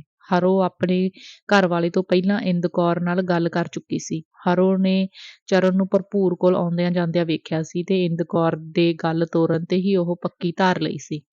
ਸੰਤੋ ਦਾ ਹੋਇਆ ਕਿ ਅਮਰੋ ਦਾ ਇੱਕ ਭਾਰ ਤਾਂ ਲਹੇਗਾ? ਨਹੀਂ ਨਹੀਂ, ਉੱਥੇ ਸਾਕ ਸੰਤੋ ਦਾ ਹੀ ਹੋਵੇਗਾ। ਨਹੀਂ ਤਾਂ ਕੀ ਖੂਲ ਵਿੱਚ ਛਾਲ ਮਾਰ ਦੇਂਗੀ? ਝਟਕੂ ਨਹੀਂ ਮਾਰਦੀ ਹੁਣੇ ਮਾਰ। ਮੈਂ ਤਾਂ ਇਸ ਕੁੜੀ ਦਾ ਵੀ ਖੁਸ਼ ਹੋ ਕੇ ਮੰਗਿਆ ਰੁਪਇਆ ਫੜਾ ਦੇਣਾ ਏ। ਵਜ਼ੀਰ ਸਿੰਘ ਸਾਕ ਕਰਨ ਲਈ ਤੁਲਿਆ ਹੋਇਆ ਸੀ। ਮੈਂ ਤਾਂ ਜਿਉਂਦੀ ਆ ਜੇ ਸਾਕ ਸੰਤੋ ਦਾ ਕਰੇ। ਮੂਹਰੀਆਂ ਆਪਣੀ ਧੀ ਨੂੰ ਇਹੋ ਜਿਹਾ ਸਾਕ ਨਹੀਂ ਮਿਲਣਾ ਨੇੜ ਪਰੇਹਾ। ਹਰੋ ਥੋੜਾ ਗਿੱਲੇ ਤੇ ਆਪਣੱਤ ਨਾਲ ਵਜ਼ੀਰ ਸਿੰਘ ਨੂੰ ਸਮਝਾ ਕੇ ਮੋੜਨਾ ਚਾਹੁੰਦੀ ਸੀ। ਕੁੜੀਆਂ ਆਪੋ ਆਪਣਾ ਲਿਖਿਆ ਲੈਣਾ ਏ। ਖਬਰੇ ਸੰਤੋ ਨੂੰ ਏਦੂ ਚੰਗਾ ਸਾਕ ਮਿਲ ਜਾਵੇ। ਮੈਂ ਹੁਣੇ ਭਰਪੂਰ ਨੂੰ ਵੀਲੇ ਨੂੰ ਘੱਲ ਕੇ ਪਤਾ ਮੰਗਵਾਉਂਦਾ ਹਾਂ। ਵਜ਼ੀਰ ਸਿੰਘ ਆਪਣੀ ਘਰਵਾਲੀ ਦੀ ਆਦਤ ਤੋਂ ਚੰਗੀ ਤਰ੍ਹਾਂ ਜਾਣੂ ਸੀ। ਉਹ ਹਰ ਕੰਮ ਵਿੱਚ ਪੁੱਠੀ ਲੱਤ ਹੀ ਅੜਾਉਂਦੀ ਹੁੰਦੀ ਸੀ। ਵਜ਼ੀਰ ਸਿੰਘ ਹਰੋ ਨੂੰ ਬੁੜਬੁੜਾਉਂਦੀ ਛੱਡ ਕੇ ਭਰਪੂਰ ਦੇ ਘਰ ਆ ਗਿਆ। ਭਰਪੂਰ ਆਪਣੀ ਭੂਆ ਦੀਆਂ ਗੱਲਾਂ ਸੁਣ ਕੇ ਬੜਾ ਚਿੰਤਾਤੁਰ ਹੋਇਆ ਸੀ ਕਿ ਹਰੋ ਅਮਰੋ ਦੇ ਸਾਕ ਨਾਲੋਂ ਸੰਤੋ ਦੇ ਸਾਕ ਕਰਨ ਦੀ ਜਿੱਦ ਫੜੀ ਬੈਠੀ ਏ। ਭਰਪੂਰ ਨੇ ਜਦ ਕਦੇ ਵੀ ਅਮਰੋ ਨੂੰ ਤੱਕਿਆ ਸੀ ਬੜੀ ਹਮਦਰਦੀ ਤੇ ਭੈਣ ਪਿਆਰ ਨਾਲ। ਉਹ ਹਰੋ ਦੇ ਬੁਰੇ ਸਲੂਕ ਨੂੰ ਨਫ਼ਰਤ ਕਰਦਾ ਹੁੰਦਾ ਸੀ। ਹੁਣ ਉਸਦਾ ਖਿਆਲ ਸੀ ਕਿ ਅਮਰੋ ਚਰਨ ਦੇ ਘਰ ਜਾ ਕੇ ਇੱਥੋਂ ਨਾਲੋਂ ਜ਼ਰੂਰ ਸੁਖੀ ਰਹੇਗੀ। ਚਰਨ ਦੀ ਮਾਂ ਭਾਵੇਂ ਪੁਰਾਣੇ ਖਿਆਲਾਂ ਦੀ ਤ੍ਰਿਮਤ ਏ, ਪਰ ਅਮਰੋ ਨੂੰ ਕਦੇ ਤਾਨਾ ਮਿਹਣਾ ਨਹੀਂ ਦੇਵੇਗੀ ਤੇ ਨਾ ਹੀ ਚਰਨ ਅਜਿਹਾ ਕਰਨ ਦੇਵੇਗਾ। ਮੁੱਕਦੀ ਗੱਲ ਉਸਦੇ ਖਿਆਲ ਵਿੱਚ ਅਮਰੋ ਬੀਲੇ ਹਰ ਤਰ੍ਹਾਂ ਸੁਖੀ ਰਹਿ ਸਕਦੀ ਸੀ। ਪਰ ਹਰੋ ਨੇ ਸੰਤੋ ਦਾ ਅੜਿੱਕਾ ਪਾ ਦਿੱਤਾ। ਉਸ ਨੂੰ ਕੇਵਲ 2 ਹੀ ਛੁੱਟੀਆਂ ਸਨ। ਉਹ ਹੋਰ 2 ਛੁੱਟੀਆਂ ਲਈ ਦਰਖਾਸਤ ਭੇਜ ਦਿੱਤੀ। ਉਹ ਚਾਹੁੰਦਾ ਸੀ ਜੇ ਇਹ ਕੰਮ ਹੋ ਜਾਵੇ ਕਈ ਕਾਰਜ ਸਿੱਧ ਹੋ ਜਾਣ। ਵਜ਼ੀਰ ਸਿੰਘ ਨੇ ਘਰ ਆ ਕੇ ਭਰਪੂਰ ਦੀਆਂ ਸਾਰੀਆਂ ਚਿੰਤਾਵਾਂ ਦੂਰ ਕਰ ਦਿੱਤੀਆਂ। ਭਰਪੂਰ ਹਰੋ ਦੀ ਤਾਂ ਮੁੱਢ ਤੋਂ ਹੀ ਆਦਤ ਹੈ ਸਿੱਧੇ ਰਾਹ ਨਹੀਂ ਜਾਣਾ। ਵੀਲੇ ਵਾਲਿਆਂ ਅਜਿਹੀ ਕੁੜੀ ਦਾ ਵੀ ਖੁਸ਼ ਹੋ ਕੇ ਸਾਕ ਮੰਗਿਆ। ਸਾਨੂੰ ਕੋਈ ਓਜਰ ਨਹੀਂ ਹੋਏਗਾ। ਹਰ ਇੱਕ ਗੱਲ ਦੇਣ ਲੈਣ ਨੂੰ ਦੁਹਾਈ ਰਾਮ ਦੀ ਇੱਕ ਲੜਕੀ ਦਾ ਦਾਨ ਹੈ। ਤੁਸੀਂ ਫਿਕਰ ਨਾ ਕਰੋ। ਭਰਪੂਰ ਖੁਸ਼ੀ ਨਾਲ ਭਰਪੂਰ ਹੋ ਗਿਆ। ਜਨ ਵੀ ਮੈਂ ਬਹੁਤੀ ਨਹੀਂ ਸੱਦ ਸਕਦਾ। ਵਜ਼ੀਰ ਸਿੰਘ ਨੂੰ ਆਪਣੀ ਆਰਥਿਕ ਹਾਲਤ ਵਿੱਚ ਕਬੀਲਦਾਰੀ ਤੇ ਖਰਚਾ ਦਾ ਪਤਾ ਸੀ। ਉਹ ਬਹੁਤੀਆਂ ਲੱਤਾਂ ਨਹੀਂ ਹੀ ਲਮਿਆਰ ਸਕਦਾ ਸੀ। ਤੁਸੀਂ ਲੈਣ ਦੇਣ ਦੀ ਜਨ ਮਾਰ ਬਾਰੇ ਕਿਸੇ ਤਰ੍ਹਾਂ ਦੀ ਚਿੰਤਾ ਨਾ ਕਰੋ। ਚਰਨ ਇਸ ਤਰ੍ਹਾਂ ਦਾ ਮੁੰਡਾ ਹੀ ਨਹੀਂ। ਉਹ ਦਾ ਕਾਕਾ ਮੈਨੂੰ ਪਤਾ ਏ, ਪਰ ਗੱਲ ਖੋਲੀ ਚੰਗੀ ਹੁੰਦੀ ਹੈ, ਪਿੱਛੋਂ ਫਿੱਕ ਨਿਕਲਦਾ ਏ। ਭਾਵੇਂ ਇਕੱਲੇ ਚਰਨ ਨੂੰ ਸੱਦ ਕੇ ਸਵੇਰ ਨੂੰ ਤੋਰ ਦਿਓ, ਕਿਸੇ ਤਰ੍ਹਾਂ ਦੀ ਚੂੰ ਨਹੀਂ ਹੋਵੇਗੀ।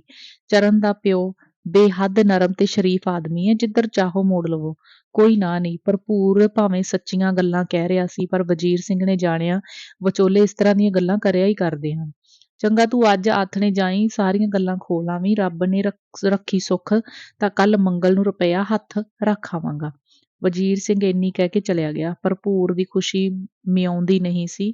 ਉਸ ਆਪਣੀ ਜ਼ਿੰਦਗੀ ਵਿੱਚ ਇੱਕ ਮਾਰਕਾ ਮਾਰਿਆ ਸੀ। ਅੰਗ ਦੂਜਾ। ਭਰਪੂਰ ਜਦ ਵੀਲੇ ਆਇਆ, ਚਰਨ ਘਰ ਨਹੀਂ ਸੀ।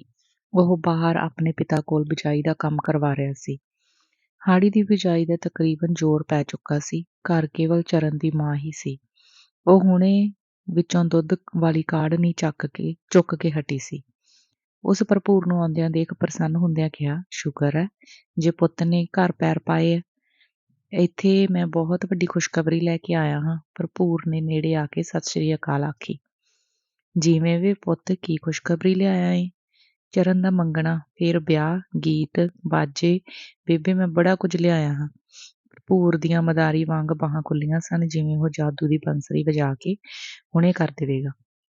ਸਹੁੰ ਖਾ ਭੂਰਿਆ, ਤੇਰਾ ਮੂੰਹ ਖੰਡ ਨਾ ਭਰਾ। ਬੇਬੇ ਖੰਡ ਭਾਵੇਂ ਤੂੰ ਹੁਣੇ ਲੈ ਆ, ਮੈਂ ਖੰਡ ਖਾਣ ਹੀ ਆਇਆ। ਭਰਪੂਰ ਖੜਾ ਖੜਾ ਮੰਜੇ ਤੇ ਡਿੱਗ ਪਿਆ। ਤੂੰ ਉਹਨੂੰ ਸੁਥਰੇ ਨੂੰ ਵੀ ਕੁਝ ਪੁੱਛ ਲਿਆ ਏ? ਪਤਾ ਨਹੀਂ ਮਹੀਨੇ 20 ਦਿਨਾਂ ਦਾ ਉਸਨੂੰ ਕੀ ਹੁੰਦਾ ਜਾਂਦਾ ਏ। ਸਿੱਧੇ ਮੂੰਹ ਹੱਸਦਾ ਬੋਲਦਾ ਹੀ ਨਹੀਂ, ਖਣੀ ਕੀ ਪੜ੍ਹਦਾ ਰਹਿੰਦਾ ਏ। ਸੱਦੀ ਇੱਕ ਸਾਂ ਕਈ ਗੱਲਾਂ ਕਰ ਗਈ। ਤੂੰ ਬੇਬੇ ਉਹਦਾ ਫਿਕਰ ਨਾ ਕਰਿਆ ਕਰ ਤੇ ਚੌਲਾਂ ਚੂਲਾਂ ਦਾ ਬੰਦੋਬਸਤ ਕਰ ਲੈ ਜੇ ਵੰਡਣੇ ਐ। ਚੌਲ 20 ਮਣ। ਚਰਨ ਮੰਨ ਗਿਆ ਏ? ਸੱਦੀ ਨੂੰ ਸ਼ੱਕ ਸੀ ਭਰਪੂਰ ਚਰਨ ਦੀ ਮਰਜ਼ੀ ਬਿਨਾਂ ਮੁੰਡਿਆਂ ਵਾਲੀਆਂ ਫੋਕੀਆਂ ਗੱਲਾਂ ਕਰ ਰਿਹਾ ਏ। ਉਹਦੇ ਤਾਂ ਬੇਬੇ ਵੱਡੇ ਵੀ ਮੰਨਣਗੇ ਜਦੋਂ ਜੂਤ ਫਿਰਿਆ। ਲਾਚੜੇ ਭਰਪੂਰ ਨੂੰ ਕਹਿ ਜਾਣ ਪਿੱਛੋਂ ਪਤਾ ਲੱਗਾ ਕਿ ਉਸੋ ਦੀ ਗੱਲ ਦਾ ਕੀ ਮਤਲਬ ਸੀ। ਪਰ ਖੁਸ਼ੀ ਵਿੱਚ ਚਰਨ ਦੀ ਮਾਂ ਨੇ ਕੁਝ ਵੀ ਨਹੀਂ ਗੋਲਿਆ। ਉਹ ਦੋਵੇਂ ਗੱਲਾਂ ਵਿੱਚ ਇੰਨੇ ਮਗਨ ਸਨ ਕਿ ਉਹਨਾਂ ਨੂੰ ਪਤਾ ਤੱਕ ਨਾ ਲੱਗਾ ਕਦੋਂ ਚਰਨ ਉਹਨਾਂ ਦੇ ਸਿਰ ਤੇ ਆ ਕੇ ਬੋਲਿਆ, ਓਏ ਕਿਹਨੂੰ ਜੁੱਤੀਆਂ ਮਾਰੀ ਜਾਨਾ ਏ? ਤੇਰੇ ਬੇਬੇ ਇੱਥੇ ਹੋਰ ਕੌਣ ਖਾ ਸਕਦਾ ਏ? ਭਰਪੂਰ ਨੇ ਚਰਨ ਨੂੰ ਜੱਫੀ ਪਾ ਲਈ। ਮੈਨੂੰ ਭਾਂਡੇ ਤਾਂ ਰੱਖ ਲੈਣ ਦੇ। ਚਰਨ ਰਸੋਈ ਵੱਲ ਝੁਕਿਆ ਜਾ ਰਿਹਾ ਸੀ। ਚਰਨ ਨੂੰ ਅੱਜ ਪੂਰਾ ਪਾਗਲ ਹੋਇਆ ਪ੍ਰਤੀਤ ਹੁੰਦਾ ਸੀ, ਪਰ ਉਸਦੀ ਖੁਸ਼ੀ ਨਾਲ ਮਜਬੂਰ ਮੁਸਕਾ ਵੀ ਪੈਂਦਾ। ਪੂਰਿਆ, ਗੱਲ ਤਾਂ ਤੂੰ ਕੋਈ ਵੀ ਨਾ ਦੱਸੀ। ਸੱਦੀ ਪੁੱਛਣ ਲਈ ਕਾਹਲੀ ਸੀ। ਤੂੰ ਬੇਬੇ ਨਹੁੰ ਹੀ ਲੈਣੀ ਏ ਤੇ ਤੇਰੀ ਧੀਆਂ ਵਾਂਗ ਸੇਵਾ ਕਰੇਗੀ। ਉਹ ਤੇ ਹੋਵੇਗੀ ਹੀ, ਪਰ ਕਿੱਥੋਂ? ਕੌਣ? ਬਸ ਆਪਣੇ ਖੇਤਾਂ ਵਿੱਚੋਂ ਹੀ ਜੋਧਾਂ ਤੋਂ। ਸੱਚੀ ਕਹਿੰਦੀ ਧੀਏ? ਸੱਚੀ ਕਿਹਦੀ ਧੀ ਏ? ਸੱਦੀ ਪੁੱਛਦੀ ਉੱਚੀ ਹੁੰਦੀ ਜਾ ਰਹੀ ਸੀ। ਸ਼ਹੀਦ ਬਾਬਾ ਕਰਮ ਸਿੰਘ ਦੀ। ਭਰਪੂਰ ਨੇ ਬੜੇ ਇਮਾਨ ਨਾਲ ਨਾਂ ਲਿਆ। ਅਮਰੋ?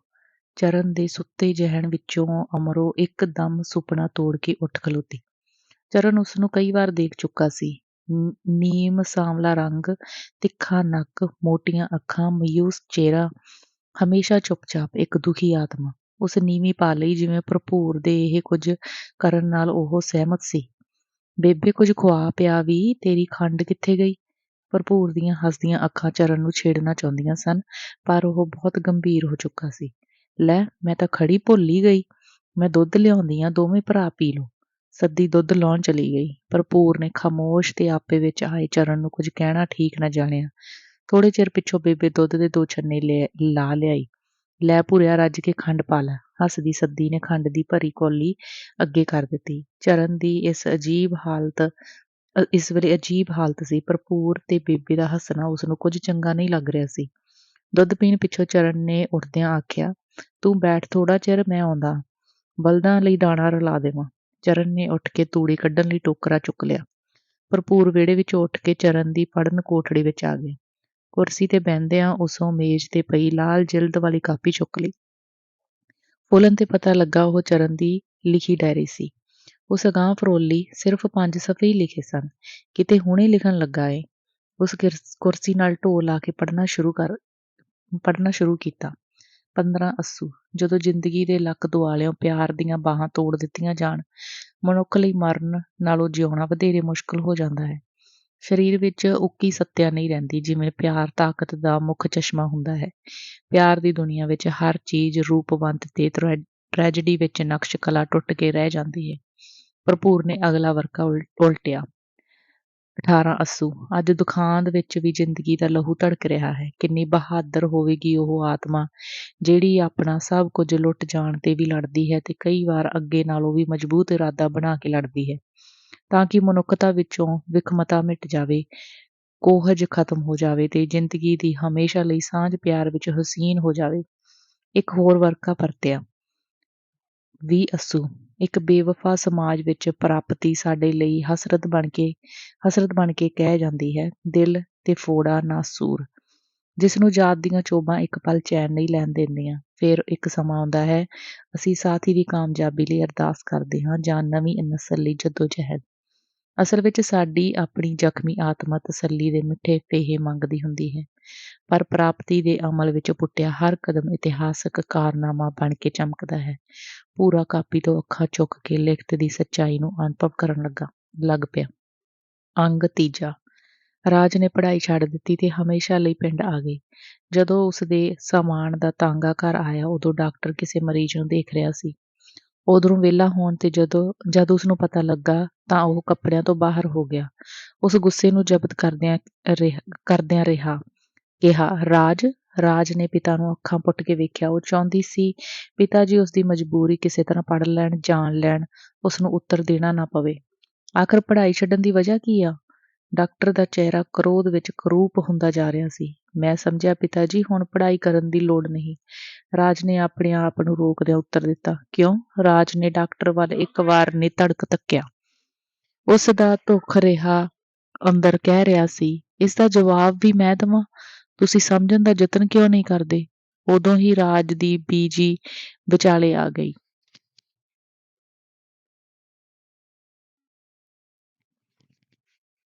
ਕੁੜੀ ਦੀ ਜਾਨ ਕੱਢਣੀ ਕਿਉਂ ਲਈ ਏ? ਜਦੋਂ ਇਹਨੇ ਜਗੀਰਦਾਰਾਂ ਦੇ ਹੀ ਜਾਣਾ ਏ, ਫਿਰ ਉਹ ਇਹਨੂੰ ਨੌਕਰੀ ਕਰਨ ਦੇਣਗੇ? ਨੌਕਰੀ ਨਾ ਸਹੀ ਆਪਣੀ ਤੇ ਘਰ ਦੀ ਤਾਂ ਦੇਖਭਾਲ ਕਰਦੀ ਨਾ। ਰਾਜ ਨੇ ਮੂੰਹ ਫੇਰਦਿਆਂ ਹੌਂਕਾ ਲਿਆ ਤੇ ਮਨ ਵਿੱਚ ਦੁਹਰਾਇਆ, ਮੇਰਾ ਆਪਣਾ ਆਪ ਰਿਹਾ ਨਹੀਂ ਤੇ ਘਰ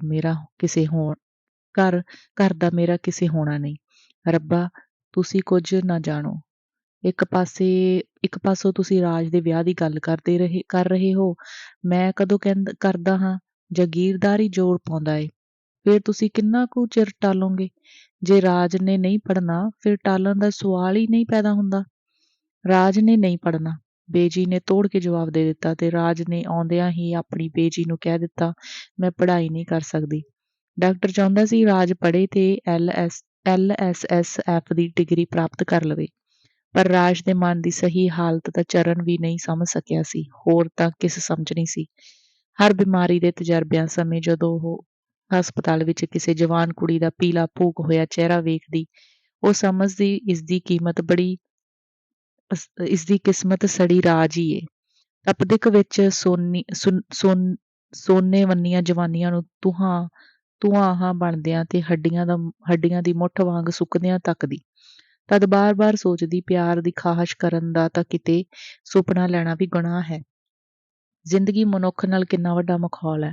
ਜ਼ਿੰਦਗੀ ਦੀ ਹਾਰ ਨੇ ਉਸਦਾ ਮਨ ਉਖੇੜ ਕੇ ਰੱਖ ਦਿੱਤਾ। ਪੜ੍ਹਾਈ ਵਿੱਚ ਉਸਦਾ ਦਿਲ ਉੱਕਾ ਹੀ ਨਾ ਲੱਗਾ। ਡਿਗਰੀਆਂ ਉਸ ਲਈ ਕਾਲੇ ਧੱਬੇ ਹੋ ਕੇ ਰਹਿ ਗਈਆਂ।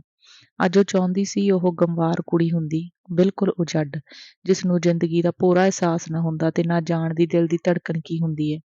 ਪਿਆਰ ਕਿਸ ਬਲਾ ਦਾ ਨਾਂ ਹੈ। ਕਾਸ਼ ਮੈਂ ਜ਼ਾਲਮ ਨੂੰ ਹੀ ਨਾ ਮਿਲੀ ਹੁੰਦੀ। ਉਸਦੇ ਹੱਥ ਦਾ ਜ਼ਖਮ ਮੇਰੇ ਦਿਲ ਦਾ ਨਸੂਰ ਨਾ ਬਣਦਾ। ਉਹ ਸਾਰੀ ਦਿਹਾੜੀ ਅਜਿਹੇ ਹੀ ਸਤਾਉਣੇ ਤੇ ਮਨ ਉਕਾਉਣੇ ਖਿਆਲਾਂ ਵਿੱਚ ਉਲਝੀ ਰਹਿੰਦੀ। ਉਹ ਆਨੀ ਬਹਾਨੀ ਆਪੇ ਨੂੰ ਪਰਚਾਉਣ ਦੇ ਵੀ ਯਤਨ ਕਰਦੀ, ਪਰ ਸਭ ਵਿਅਰਥ। ਬਹੁਤਾ ਸਮਾਂ ਬਾਹਰ ਪੜ੍ਹਦੀ ਰਹਿਣ ਕਰਕੇ ਪਿੰਡ ਵਿੱਚ ਉਸਦੀ ਕੋਈ ਖਾਸ ਸਹੇਲੀ ਵੀ ਨਹੀਂ ਬਣੀ ਸੀ। ਕੇਵਲ ਦੂਜੇ ਪਾਸੇ ਇੱਕ ਪ੍ਰੀਤਮ ਨਾਂ ਦੀ ਕੁੜੀ ਨਾਲ ਉਸਦੀ ਥੋੜ੍ਹੀ ਬਹੁਤ ਵਾਕਫੀ ਸੀ। ਪ੍ਰੀਤਮ ਨੇ ਬਰਨਾਲੇ 8ਵੀਂ ਪਾਸ ਕੀਤੀ ਸੀ। ਸਾਰੇ ਪਿੰਡ ਵਿੱਚ ਮਸਾਂ 5-4 ਕੁੜੀਆਂ ਹੀ ਪੜ੍ਹੀਆਂ ਹੋਈਆਂ ਸਨ। ਇਹਨਾਂ ਦਿਨਾਂ ਵਿੱਚ ਰਾਜ ਨੂੰ ਇੱਕ ਸਹੇਲੀ ਦੀ ਅਤਿਅੰਤ ਲੋੜ ਮਹਿਸੂਸ ਹੋਈ, ਜਿਹੜੀ ਉਹਦੇ ਨਾਲ ਸਦਾ ਗੱਲਾਂ ਕਰਦੀ ਰਹੇ, ਉਸ ਦੀ ਅੰਦਰਲੀ ਯਾਦ ਨੂੰ ਭੁਲਾਈ ਰੱਖੇ। ਉਸ ਪ੍ਰੀਤਮ ਨੂੰ ਵਾਕਫੀ ਤੋਂ ਸਹੇਲੀ ਬਣਾਉਣ ਲਈ ਘਰ ਸੱਦਿਆ। ਪ੍ਰੀਤਮ ਬੜੀ ਗਾਲੜ ਕੁੜੀ ਸੀ। ਉਸ ਇੱਧਰ ਉੱਧਰ ਦਾ ਨਿਰਾ ਹੀ ਊਟ ਪਟਾਂਗ ਮਾਰਿਆ। ਰਾਜ ਨੇ ਉਸ ਨੂੰ ਦੂਜੇ ਦਿਨ ਆਉਣ ਲਈ ਫਿਰ ਕਿਹਾ ਤੇ ਇਸ ਤਰ੍ਹਾਂ ਦਿਨਾਂ ਵਿੱਚ ਹੀ ਇੱਕ ਦੂਜੇ ਘਰ ਆਉਂਦੀਆਂ ਜਾਂਦੀਆਂ ਉਹਨਾਂ ਦਾ ਸਹੇਲਪਣਾ ਪੈ ਗਿਆ। ਪ੍ਰੀਤਮ ਰਾਜ ਦੇ ਫਟੜ ਦਿਲ ਦਾ ਮਨ ਪਰਚਾਵਾ ਸੀ, ਜਿਸ ਕੋਲ ਰਾਜ ਨੇ ਆਪਣੇ ਦਿਲ ਦੀ ਧੜਕਣ ਨੂੰ ਜਾਣ ਕੇ ਨੰਗਿਆ ਨਹੀਂ ਕੀਤਾ ਸੀ। ਉਹ ਜ਼ਾਹਰ ਵੀ ਕਿਵੇਂ ਕਰ ਸਕਦੀ ਸੀ। ਦੋਵੇਂ ਸਹੇਲੀਆਂ ਸ਼ਾਮੀ ਬਾਹਰ ਨੂੰ ਜਾਇਆ ਕਰਦੀਆਂ। ਅੱਜ ਰਾਜ ਪ੍ਰੀਤਮ ਦੇ ਘਰ ਸੀ ਤੇ ਦੋਵੇਂ ਉਧਰੋਂ ਹੀ ਬਾਹਰ ਨੂੰ ਚਲੀਆਂ ਗਈਆਂ। ਸਾਹਮਣੇ ਇੱਕ ਵਾੜੇ ਵਿੱਚੋਂ ਅਮਰੋ ਪਾਥੀਆਂ ਪੱਥ ਰਹੀ ਸੀ। ਪ੍ਰੀਤਮ ਨੇ ਅਮਰੋ ਨੂੰ ਦੇਖ ਕੇ ਰਾਜ ਤੋਂ ਪੁੱਛਿਆ, ਇਸ ਕੁੜੀ ਨੂੰ ਜਾਣਦੀ ਏ? ਹਾਂ, ਬਾਬਾ ਜੀ ਦੀ ਧੀ ਏ ਨਾ? ਅਮਰੋ ਨੂੰ ਜਾਣਨ ਦੇ ਬਾਵਜੂਦ ਉਸਦੇ ਦਿਲ ਵਿੱਚ ਥੋੜਾ ਸ਼ੱਕ ਵੀ ਸੀ। ਬੜੀ ਕਿਸਮਤ ਵਾਲੀ ਕੁੜੀ ਏ, ਭਾਵੇਂ ਅਨਪੜ੍ਹ ਹੈ। ਕਿਵੇਂ? ਰਾਜ ਭੋਰਾ ਕੁ ਮੁਸਕਾਈ।